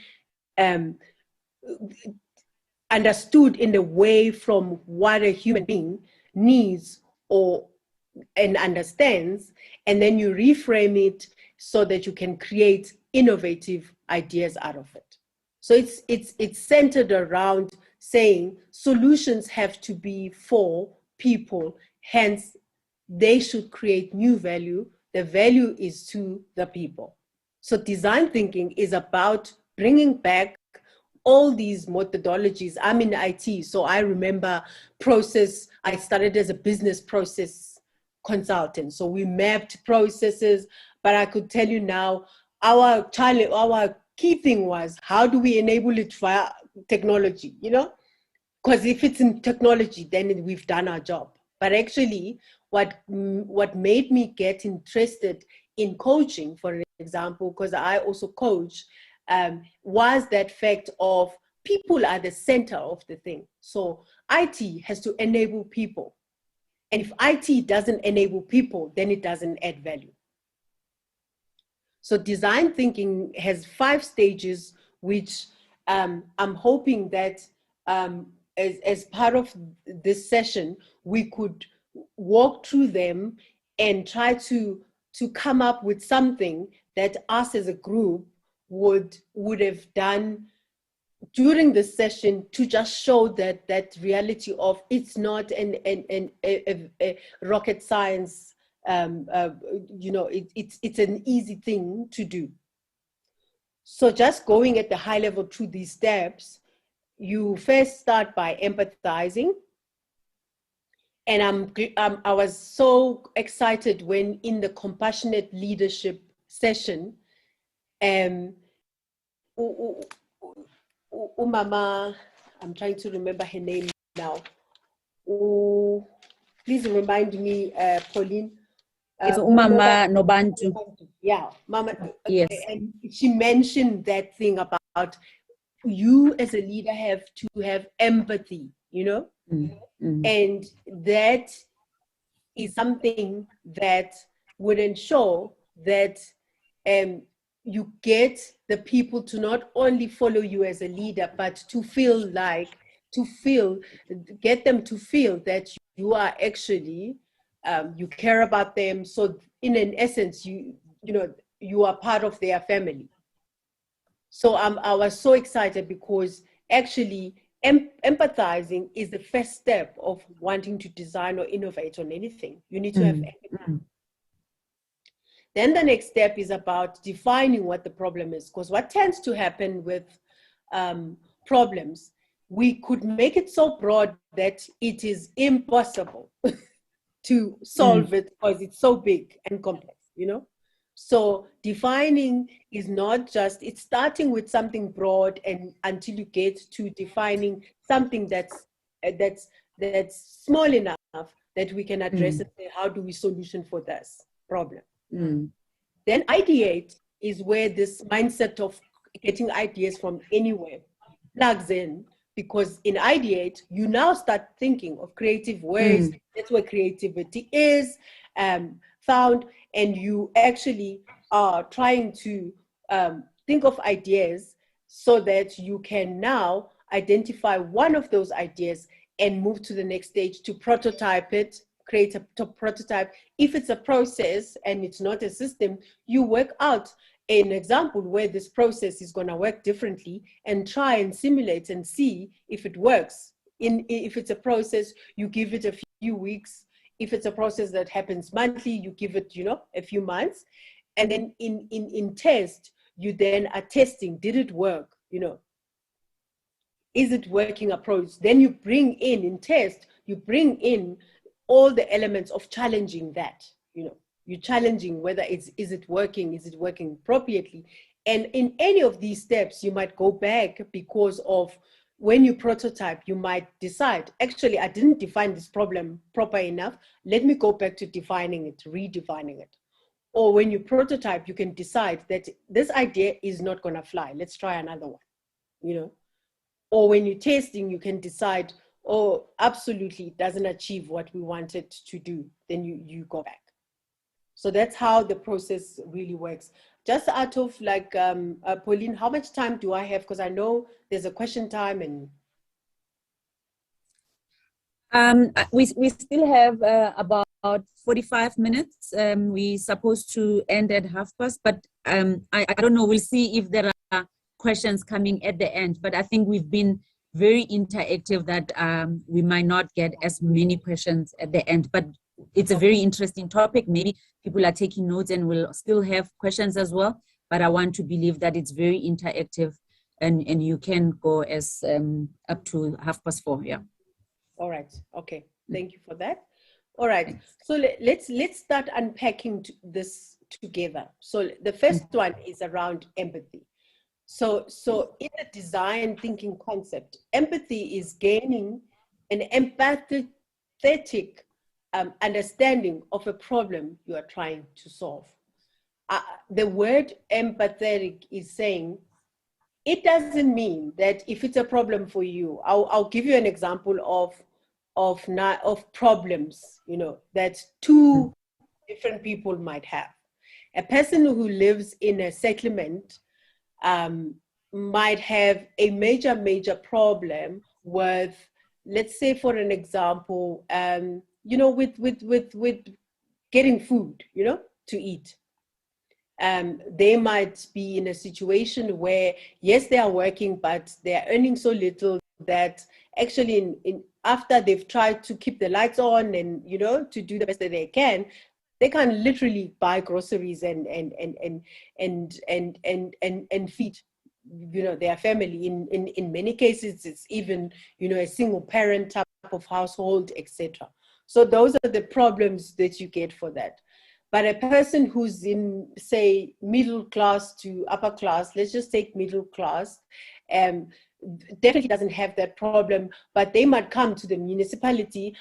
I have a problem with my neighbor who comes and makes noise and do this and that and that and that. So if you look at these two problems, definitely the person in middle class is not going to be able to to be empathetic to the problem that the person who lives in an informal settlement has.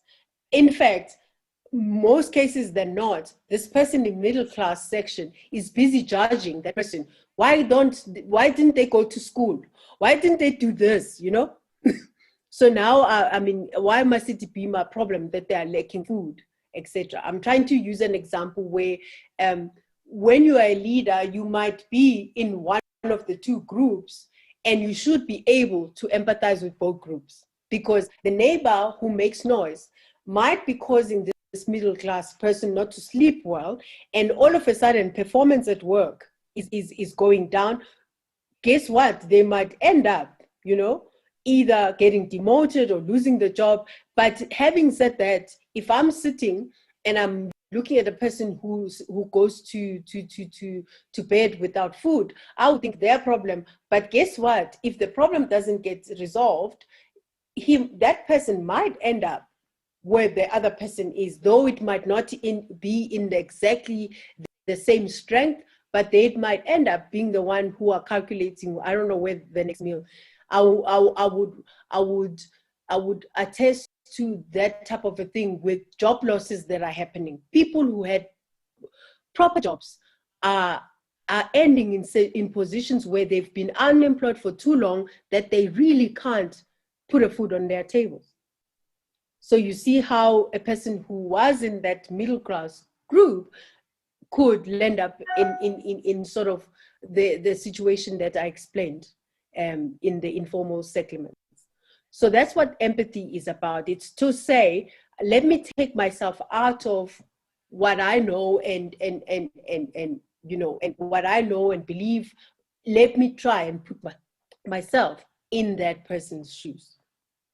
And in doing so, I'm going to be able to define the right problem and solve that right problem, which adds the value, the solution which would add the value into that person's life.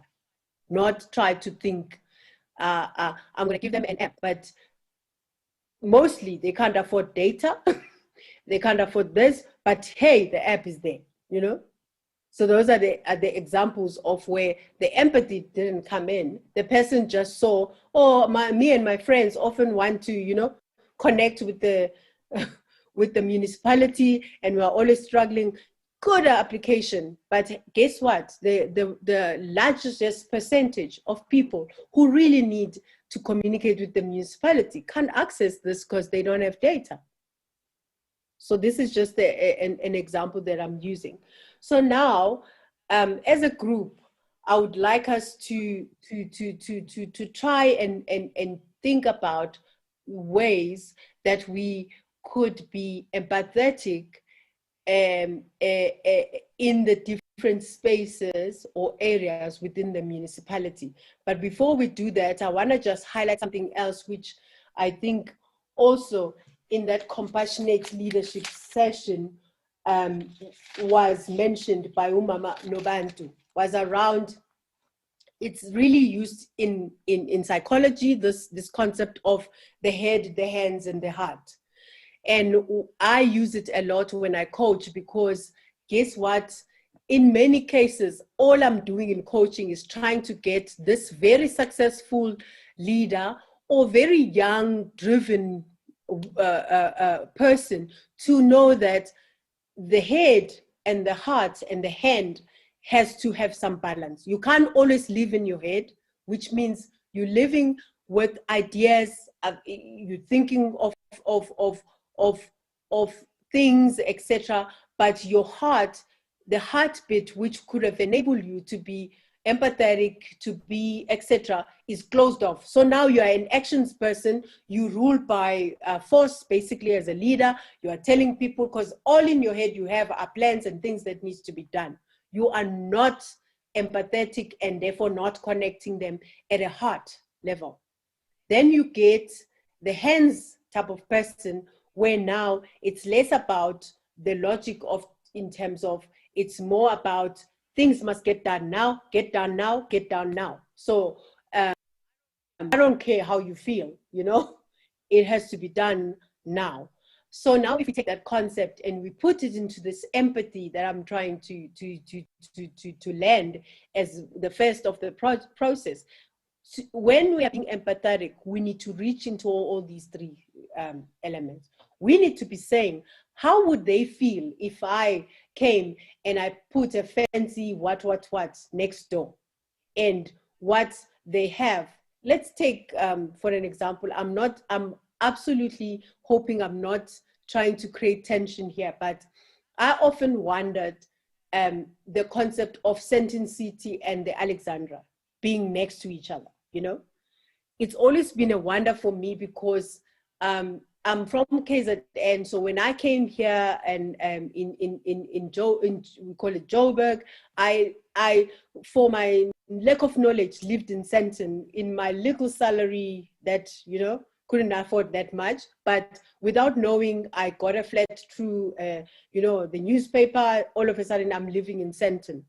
And now as I continued living there, obviously just paying my rent and not being left with anything else, I started seeing the thing, oh, there's Alex and etc. So for me, it was like always this contrast of, you've got Alexandra where the people are struggling, and then you have this fancy city next to it. And if one were to think of the head, the heart, and the hands, and you try to empathize, you then are starting to think, how would the person in Alex, living in Alex, how would they be feeling like? And what would they be thinking? They'll be thinking, one day, you know, I'm going to do 1, 2, 3, you know. So it's not saying that, it is not saying that you are going to want them to think, but you are now trying to empathize, to say, if I were in their shoes, this is what I could potentially be thinking, you know. And maybe perhaps the thinking bit is what you need to address with your problem. It has to be about, how do I change the mindset? How do I create visibility that actually I've got a roadmap, I'm doing this and that's using an example. And then you also need to be empathetic. What would I be doing if I felt this way and I was thinking this way? What are the type of actions would I be taking, you know? And now you are thinking of the problem with empathy from all three aspects, so that when you define a solution, you are solutioning, being empathetically aware that you can't do this, you can't do this, because already this, if I were to empathize, they're probably thinking this way. So how do I come and I present and I give this when I haven't addressed ABC that they are already thinking about, or they are already feeling about, you know, feeling bad about or angry about, etc. So that's what these three aspects of being empathetic come in. But I think to put them into action, I think we need to start thinking about, you know, this is definitely not taken from, you know, anything, anywhere that is like formalized or anything, but I was hoping that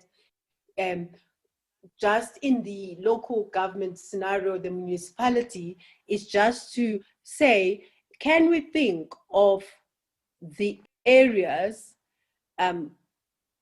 where we could start empathizing? So empathy would be like, could be around water and availability of water, or it could be around, you know, sewage and sanitation. It could be around, you know, refuse removal.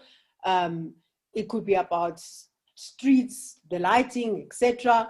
So can we think about areas where we could start having this empathy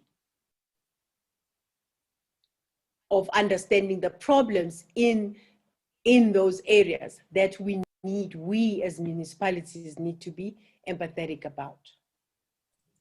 So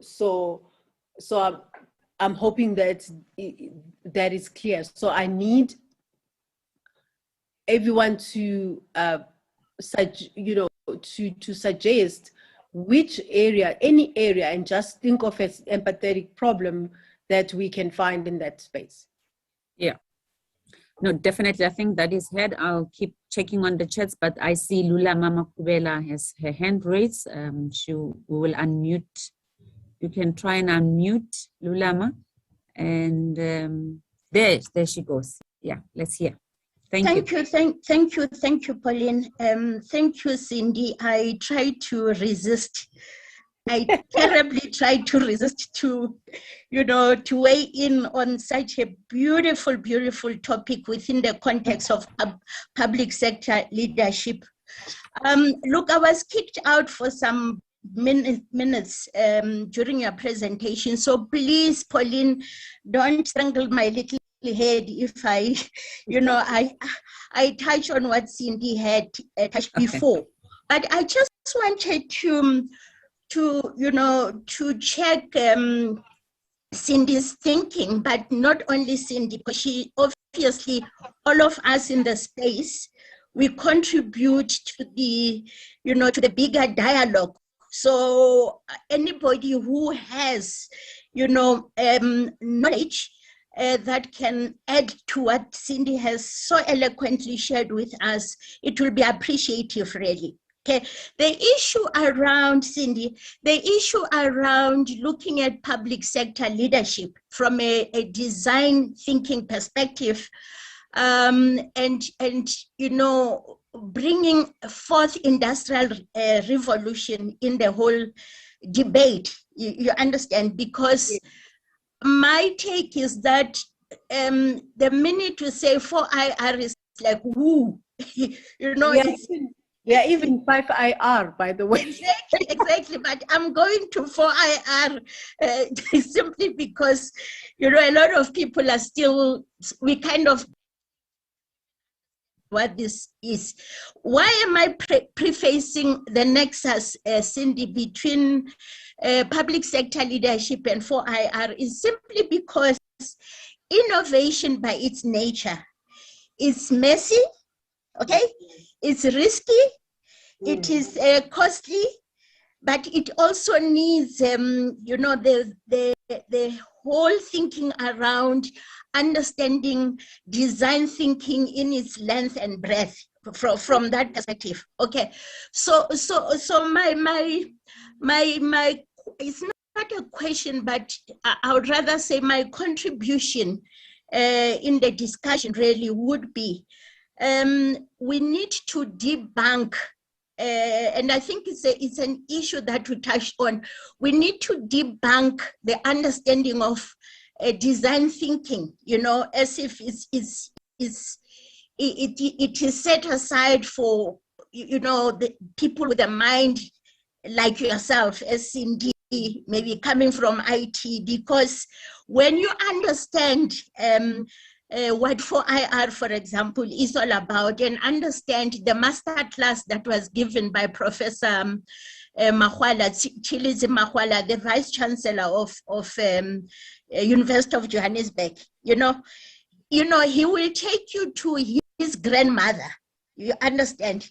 And some of the things that the grandmother, used to do, which when you understand, is actually right the beginning of what 4IR is all about. So I'm saying we need to bring into the discourse, into the discussion, into, demystifying that whole concept, because it links in so beautifully with your focus on innovation, but also, allowing the space, allowing the riskiness of innovation. Because if, say, for example, I've innovated a way in which I can put my bra or my panty, okay, without literally raising my leg or raising my arm, something that I really want somebody to innovate, you understand? How do we, Pauline, how do we, allow, the risk that's been taken in terms of pumping money? Because people will say, what's the prototype?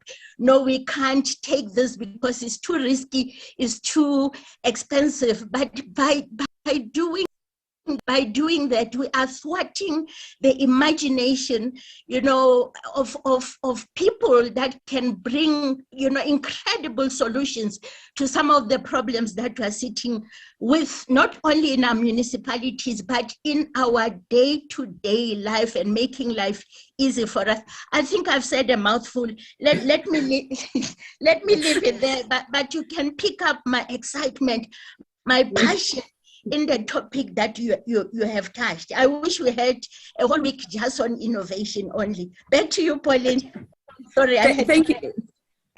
Thank you very much, Mam Lulama. I mean, Cindy, I think Mam Lulama is raising a very, very critical issue here, that from a public sector point of view, if you want to innovate, and also looking at, and the issue she's bringing up about perhaps the lack of using some of the methods that you spoke about, design thinking.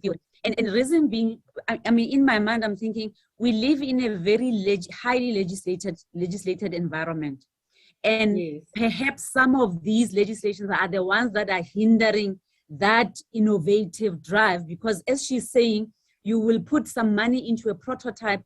And then as your stage indicates, that when you get to testing, you might actually feel that, you know what, this is not right. We need to redo this. But then from a government point of view, from a public sector point of view, how then do you, able the process to allow you to learn, to test, to get it right? You obviously investing in money, but without, having now to be regarded as a municipality that is in the red zone because you have misused government funds. How do you bring that balance? Yeah, so I think my answer is going to be twofold. I mentioned something around the fact that innovation is not necessarily creativity / a technology gimmick and whatever. So what tends to happen, I'll give you an example. In the corporate space, we have a buzzword called agile. We're doing everything in agile, And when one unpacks what agile is, it's not a methodology, it's a way of doing things. Even that agile, just like design thinking, gives you steps and principles to put in place so that you deliver quicker in the IT space. But it doesn't mean that it means that you're always going to get, you're going to shorten the time of what you do in a short space. So what then tended to happen was they would say, go on agile training, and then afterwards you become agile, And through understanding and the shift in mindset, we ended up saying, actually, it's a way of work, Everywhere when we work, we could work in an agile way to achieve results quicker. So I'm coming back to innovation. If innovation is a concept of introduction of products or new something, and it's not necessarily more focused on new value, you would find that always for innovation, you need a budget first, But what tends to happen is that if you were to prove innovation with using what you have and changing things and creating a focus on this is innovation or innovative ways we've created this year, this is what we did. By the time you reach the point where you need to have money because where you are at, you could see if we could have a certain tool or a certain device or something like that, it needs a budget. You would already be in the innovative culture. I don't know how the whole process of financials and budgets and whatever, but in the corporate world, if you show value, the department that shows value gets the money, Nobody questions it because they've shown value with what they have even before they ask for the money. So if we were to shift the mindset and say, to be empathetic doesn't mean that I'm overlooking simple things that if I change them, they could shift certain things, mindsets that we want people to have. Because sometimes to land a technology, you have to have people accepting it. It's called change management in the corporate world, but what it is, it's to say, if I put this, would that not make people feel threatened? And therefore they won't use it. If I put this, would it be utilized? Coming back to my example of data, if I put this app, have I created means for people to be able to access it in an affordable way?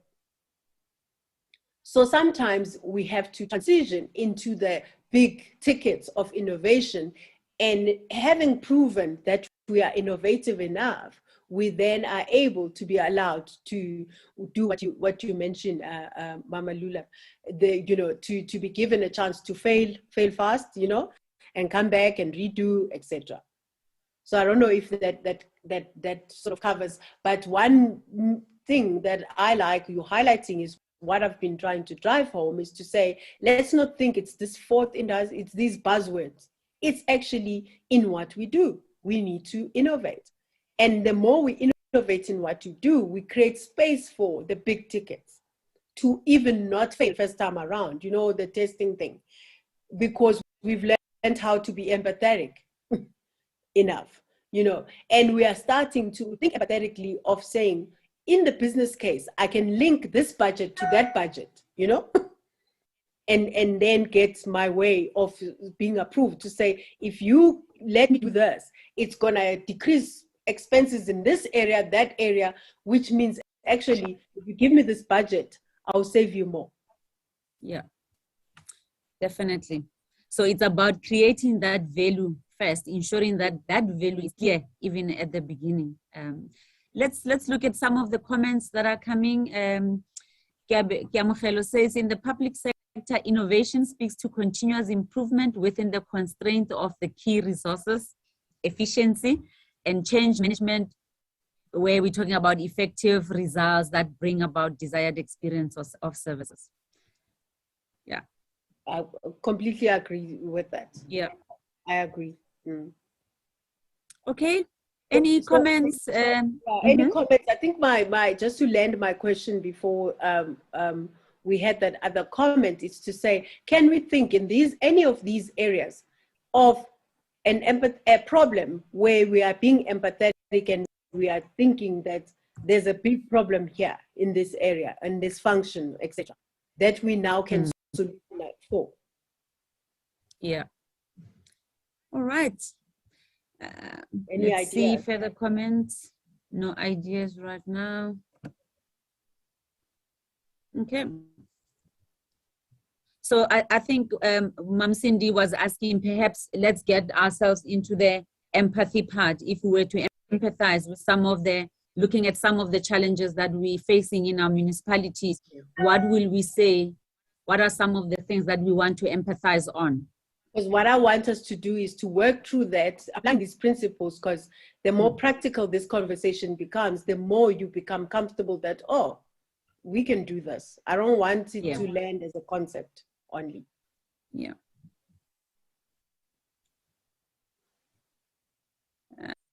Let's see, any hands perhaps? No hands? No comments. Yeah, I guess perhaps it's still digesting. Yeah, it's as Mamlula was saying that this design thinking methodology is something that we often use a lot in the public sector, and something I think the exercise, what it's trying to do is trying to help us to get there, to say, how do we start? How do we, giving us that experience on how will you go about if you were to unfold that methodology. Yeah, and perhaps maybe let me pick an area, because these I've just taken.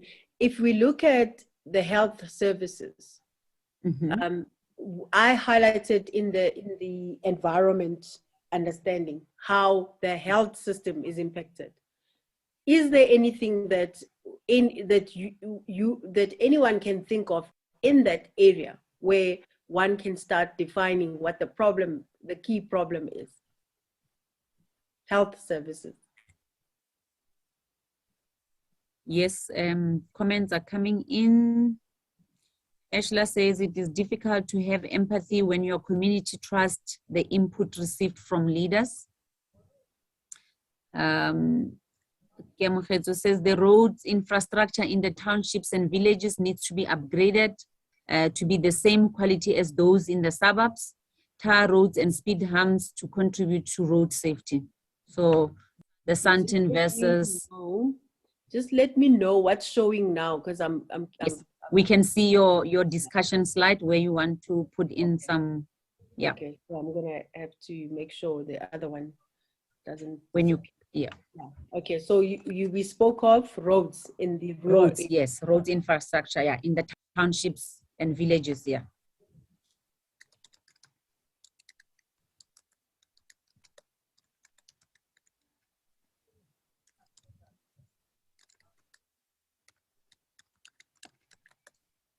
Not in good condition. Yeah. And can we think what that is, how that is impacting those people? So what she's mentioning here is about road safety. So if you're living perhaps in the rural area, your car needs, you end up having to change your tires many times. You know, you hit rocks that are difficult or making your car to be, I'm just trying to think of if I'm a community sitting in that area, this not having the road, a proper road, how does it affect me? So I end up having to spend more money than supporting the family in terms to fix the car, perhaps. Yeah, I like, okay. I think and that can also bring in violence. If I now have to spend money that I don't have, you know how that makes people to be, what is the word I'm looking for? Impatient.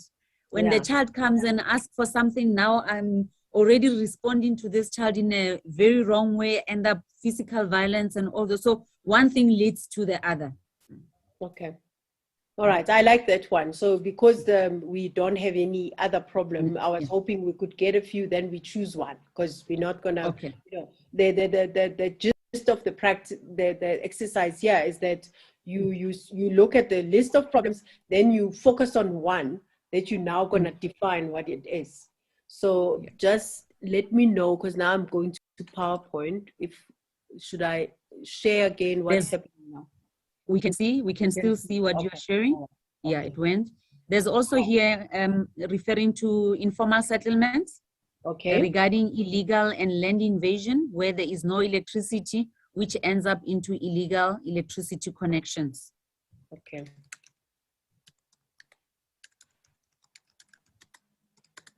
Illegal connections, electricity connections. Yes, electricity connections, yeah.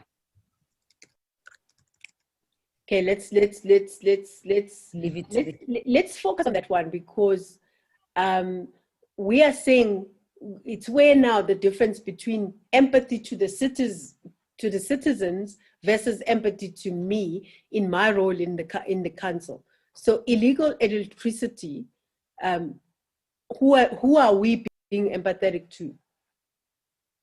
Is it the people in informal settlements, or the impact of what they are doing to us? So is the empathy directed to us or them?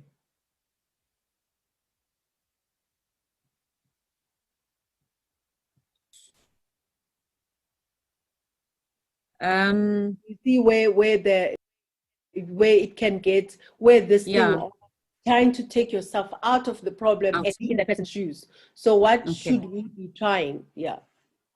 So what you are saying is that when we talk about this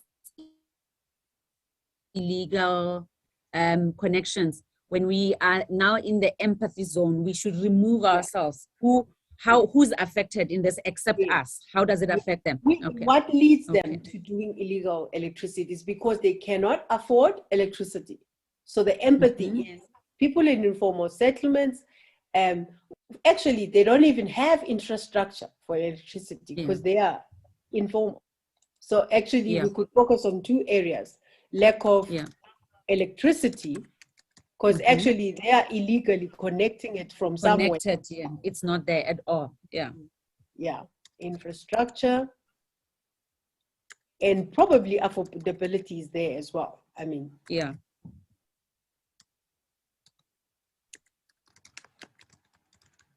okay, so those but are also remember how this problem came in, and maybe we can bring it. I'm raising it so that you can help us also to get it clearer in our minds. How this problem came in, first came with informal settlement. The existence of the informal settlement is actually the problem. Actually, you're right. Exactly. So maybe then one problem even before this one is,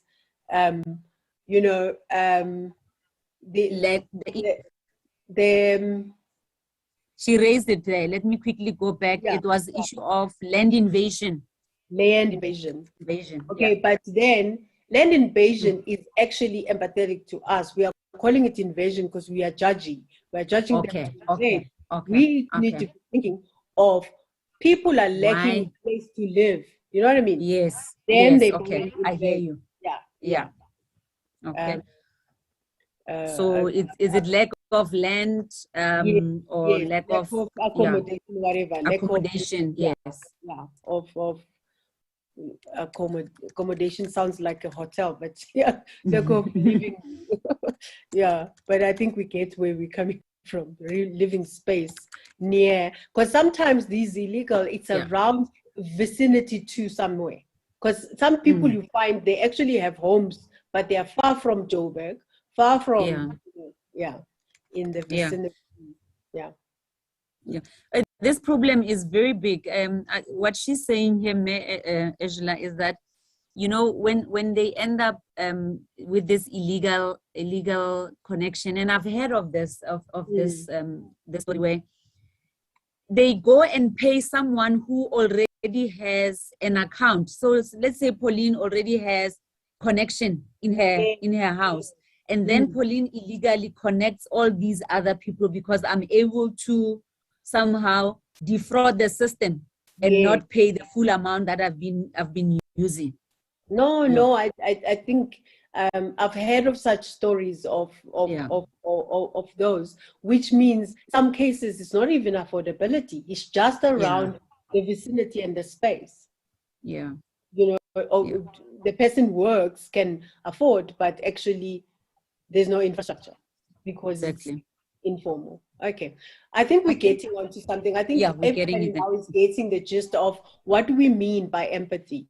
You have to take yourself outside. Don't come from a judgmental of this is what they do, Then you end up in the point where it's us and them, How can I help them because they are doing this? Then it's them, And it stops you about shame. These people ended up doing this because they like this. Let's try to find out what is happening.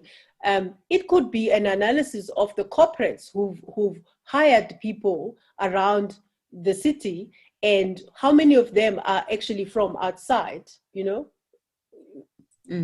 province, and if there's so many outside the province, how do we ensure that we provide sufficient affordable housing around? Because if they work, they can afford. It's just a matter of it has to be affordable. All right. I think these three are giving us a sense of we could start with a discussion like that, because then when we move to defining a problem, we'll take one of them and say, okay, let's unpack this particular one and define it in a human-centric way. So what define means, it says put the information you've created and gathered during the empathize stage, analyze your observations and define a core problem that you and the team that you work with as a problem statement that is human-centered, right? Human-centered. So So if we had to take these ones, which one? I mean, Pauline, you can also, you know, we've got the roads, we've got lack of, you know, place to live, you know, lack of land, hence. Yeah. But now, because we know we already have informal settlements, we there are having more problems there. So I don't know if anybody want to vote which one. I mean, any comment on which one? Any comments on which? Like it could be 1, 2, or 3. So your 2 response. or 3. The first one to give me a number, I'll take that. I already have my number. Anything coming? Anything? I see we are also losing, starting to lose people, Cindy. So maybe we might also want to start looking at, because I see the numbers keep going down. Number 3 has been selected. Yes. Okay. So informal settlements, the lack of electricity infrastructure there. Okay. Yes. Yeah. Yeah. So we put design thinking. We need to now put it in such a way that it is human-centered. So an example for an example with this one, so I'm gonna, you know, give it a stab at it, is to say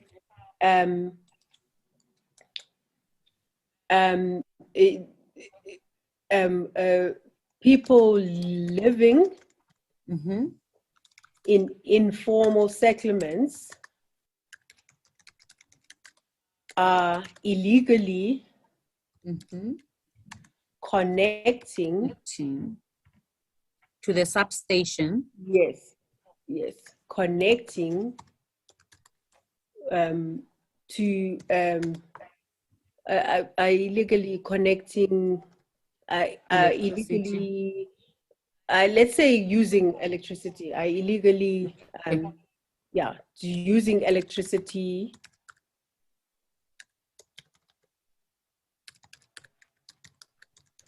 because they do not have the infrastructure to connect legally. Okay, so this example is basically how one would take that problem and make it human-centric, make it about people, you know. People. Yeah. All right. So then, because I'm aware of what you said, that we are losing people, but I think the next 2, like prototype and test, we were just gonna go through, because we're not gonna be able to prototype. Yeah. So it's really around, let's just think of ideas of how now we can address this problem. It's people living in informal settlements that are legally using electricity because they do not have infrastructure to connect legally. Okay. All right. So let's now bounce off ideas. For an example, my idea would be actually saying, how about thinking of ways that we could create virtual grids? This is now, remember ideate and the principle of nothing is impossible. So in some world somewhere, if I could create an electricity grid that runs like we do, that runs like we do, we don't see like how data comes to our phones. We don't see, you see, because because the settlement, eventually you're going to move those people because you are trying to solve that problem, which we didn't address here. How about if we created a virtual electricity grid? Need infrastructure. And that grid, just like Wi-Fi, you know, they're going to be able to buy electricity and get connection. So all I need is maybe 1 or 2 poles from one end to the other and whatever, but I don't need to create the infrastructure of how. This is me building now. The whole, outside the box. Remember, innovation is about thinking outside the box and thinking big. So that's my take on it. Anybody else? Come on, guys. Even if we get 2 ideas, then we are we can move on.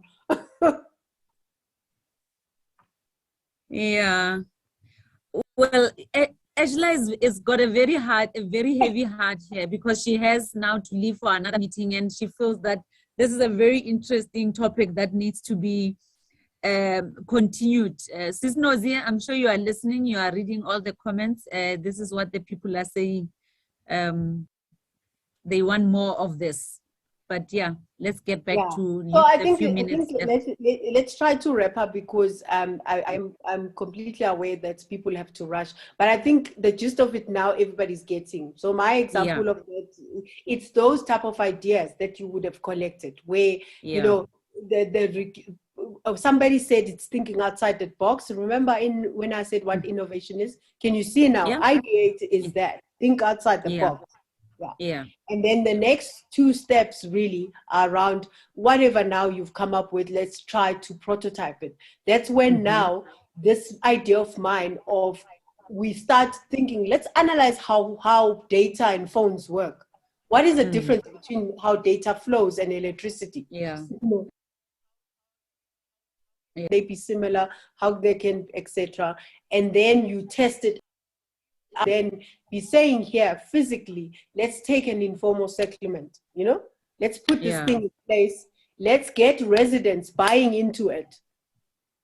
It's affordable, it's this and that, let's run it for 3 months and see if it gets caught on. What are the issues? No, it's not empathetic, no, it's this, no, they are stealing the devices, or etc. That's the last bullet point. So I think hopefully I've managed to put everyone in that mindset of I can be innovative, and it isn't a very difficult thing to do, and I don't need to be prepared and have a large budget to start doing it. I hope that message landed. Wow, there's a visual way of clapping hands, but I think we can all do that and say thank you, Sisinda. I hope you can get a sip of water now quickly, and because we really had to rush you on that last one, but indeed, I think it was very productive, and I'm hoping that it landed the way it should have. Yes, definitely. Perhaps as a and I don't know, before we officially close this session, I just want to check if there's any questions or comments, perhaps for those that are still around. For Cindy, anything perhaps that you need clarity on. I think the presentation was quite spot on, and it was very easy to follow the steps in terms of how to innovate, what is it that you look at when you need to innovate. And the last part where, practically we're trying to take us with so that we can feel and understand how this works. I think for me, that was quite brilliantly done. Well done on that. Thank you very much. People are saying great and informative session. And if you can see the comments, Cindy, people are crying for more of this session. I told you before we start, I said we can either look at two ways, where people are already exhausted and feeling you coming with a hard topic when we were listening to nice soft one, but it could actually be like, innovation we want to hear, we're excited, and I think we got that positive feedback. And Sis Nozi is also saying that perhaps we must look at a webinar on just innovation. I think that will be a very, very great idea, Sis Nozi, if we can look into that. Yes, they're saying we need an entire day with Miss Buthelezi on this one, because you're making it so simple. You really unpacking it and making it very easy to follow. Can we invite her in our district? This is very empowering. We will definitely, if you can, please drop your email address there so that when people want to get in touch with you, they are able to do so. But perhaps because I don't see hands, I don't see any questions. It's about appreciating the presentation. Maybe your parting words. What do you want to leave us with? Yeah, so I think from my side, first, thank you for the excitement on this topic, because I think it's one of the key things, especially in government, that if we get it right, we could become one of the, we could be meeting the expectations of our potential. South Africa is often challenged in terms of we don't do enough to actually use what we have. So I would like, if I would know I have achieved my objective if in your workspace you are starting to apply some of these concepts, and also realizing that it is a journey. So you're gonna have to start somewhere, and it's not gonna be smooth like I was presenting. It moves from here to there. Every step is gonna be a hiccup, but don't give up. Just keep at it. Yeah, that's what I would like to leave everyone with. Thank you very much. I don't know how Salga is doing this in a virtual platform, but if you were physically in a room, I'm sure by now we will be handing you. That's what I gift. said to you, of like, I wish I was. I was. Yeah. Yes, indeed, to really show you how we appreciate your presence, how we appreciate the topic. It really landed very well. I'm sure you could see from the comments that everyone is quite excited. You have really put that spark in all of us, and thank you very much for that. Okay. And ladies and gentlemen, I've put my email address, but I think yes, I see it. Thank you. Only, yeah, it sent it to thank you. Probably, yeah.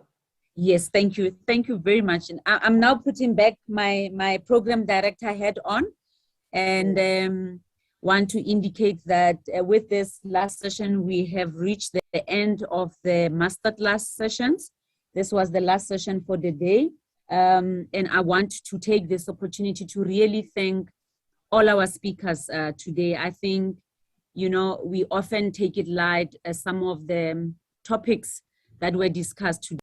And indeed, for me, very touching, very empowering, but also dealing with self. I think it was very good for the organization to really put such a program together. Thank you very much for that. And I also want to thank, the people that are sitting in the room next door to me. I had to leave all of you to come and sit in here, obviously because of technical issues. But thank you very much, Sis Nozi. Thank you very much, the CFO. Thank you very much, our chairperson. Our members from the NEC members, Councillor Lina Malachi, thank you very much for your presence. All the commissioners that are sitting there from the provinces, and all other delegates, the technical team, thank you very much for your support and encouragement throughout the day.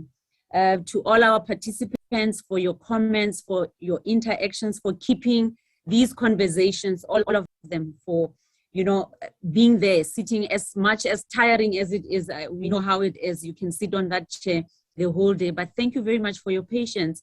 And with that, we say goodbye. Enjoy the evening. Let's rest. And remember that tomorrow we have another last session, beautiful session. Remember to bring your outfits, traditional gears on.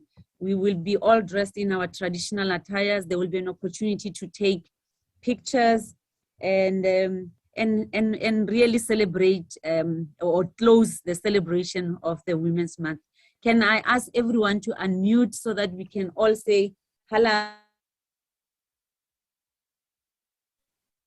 Thank you.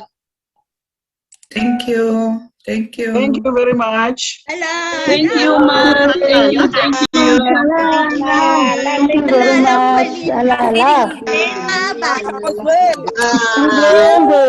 Thank you so much.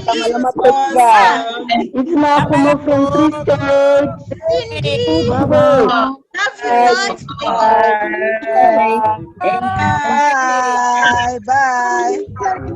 Our videos. Why are you missing? Bye.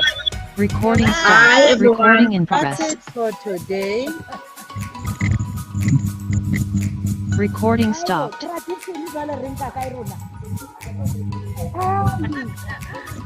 This was beautiful and lovely to be part of this session. Honestly, it was good.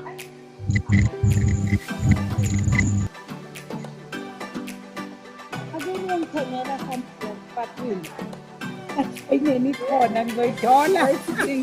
was nice. Thank you so much. Yeah, you did very well.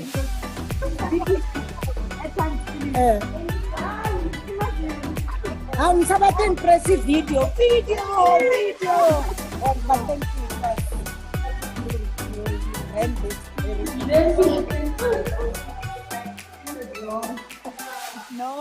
no, you did well.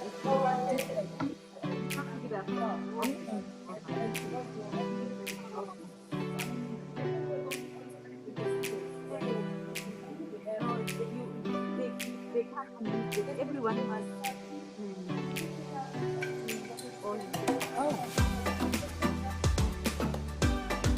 So now you'll be picture let's do a picture, please.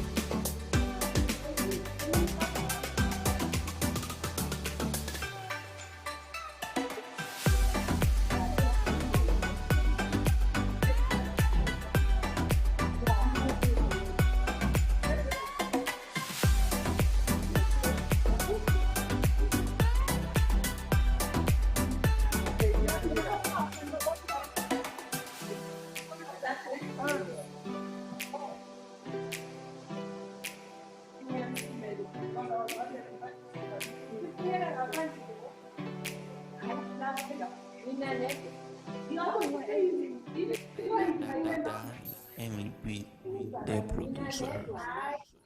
Yes, please.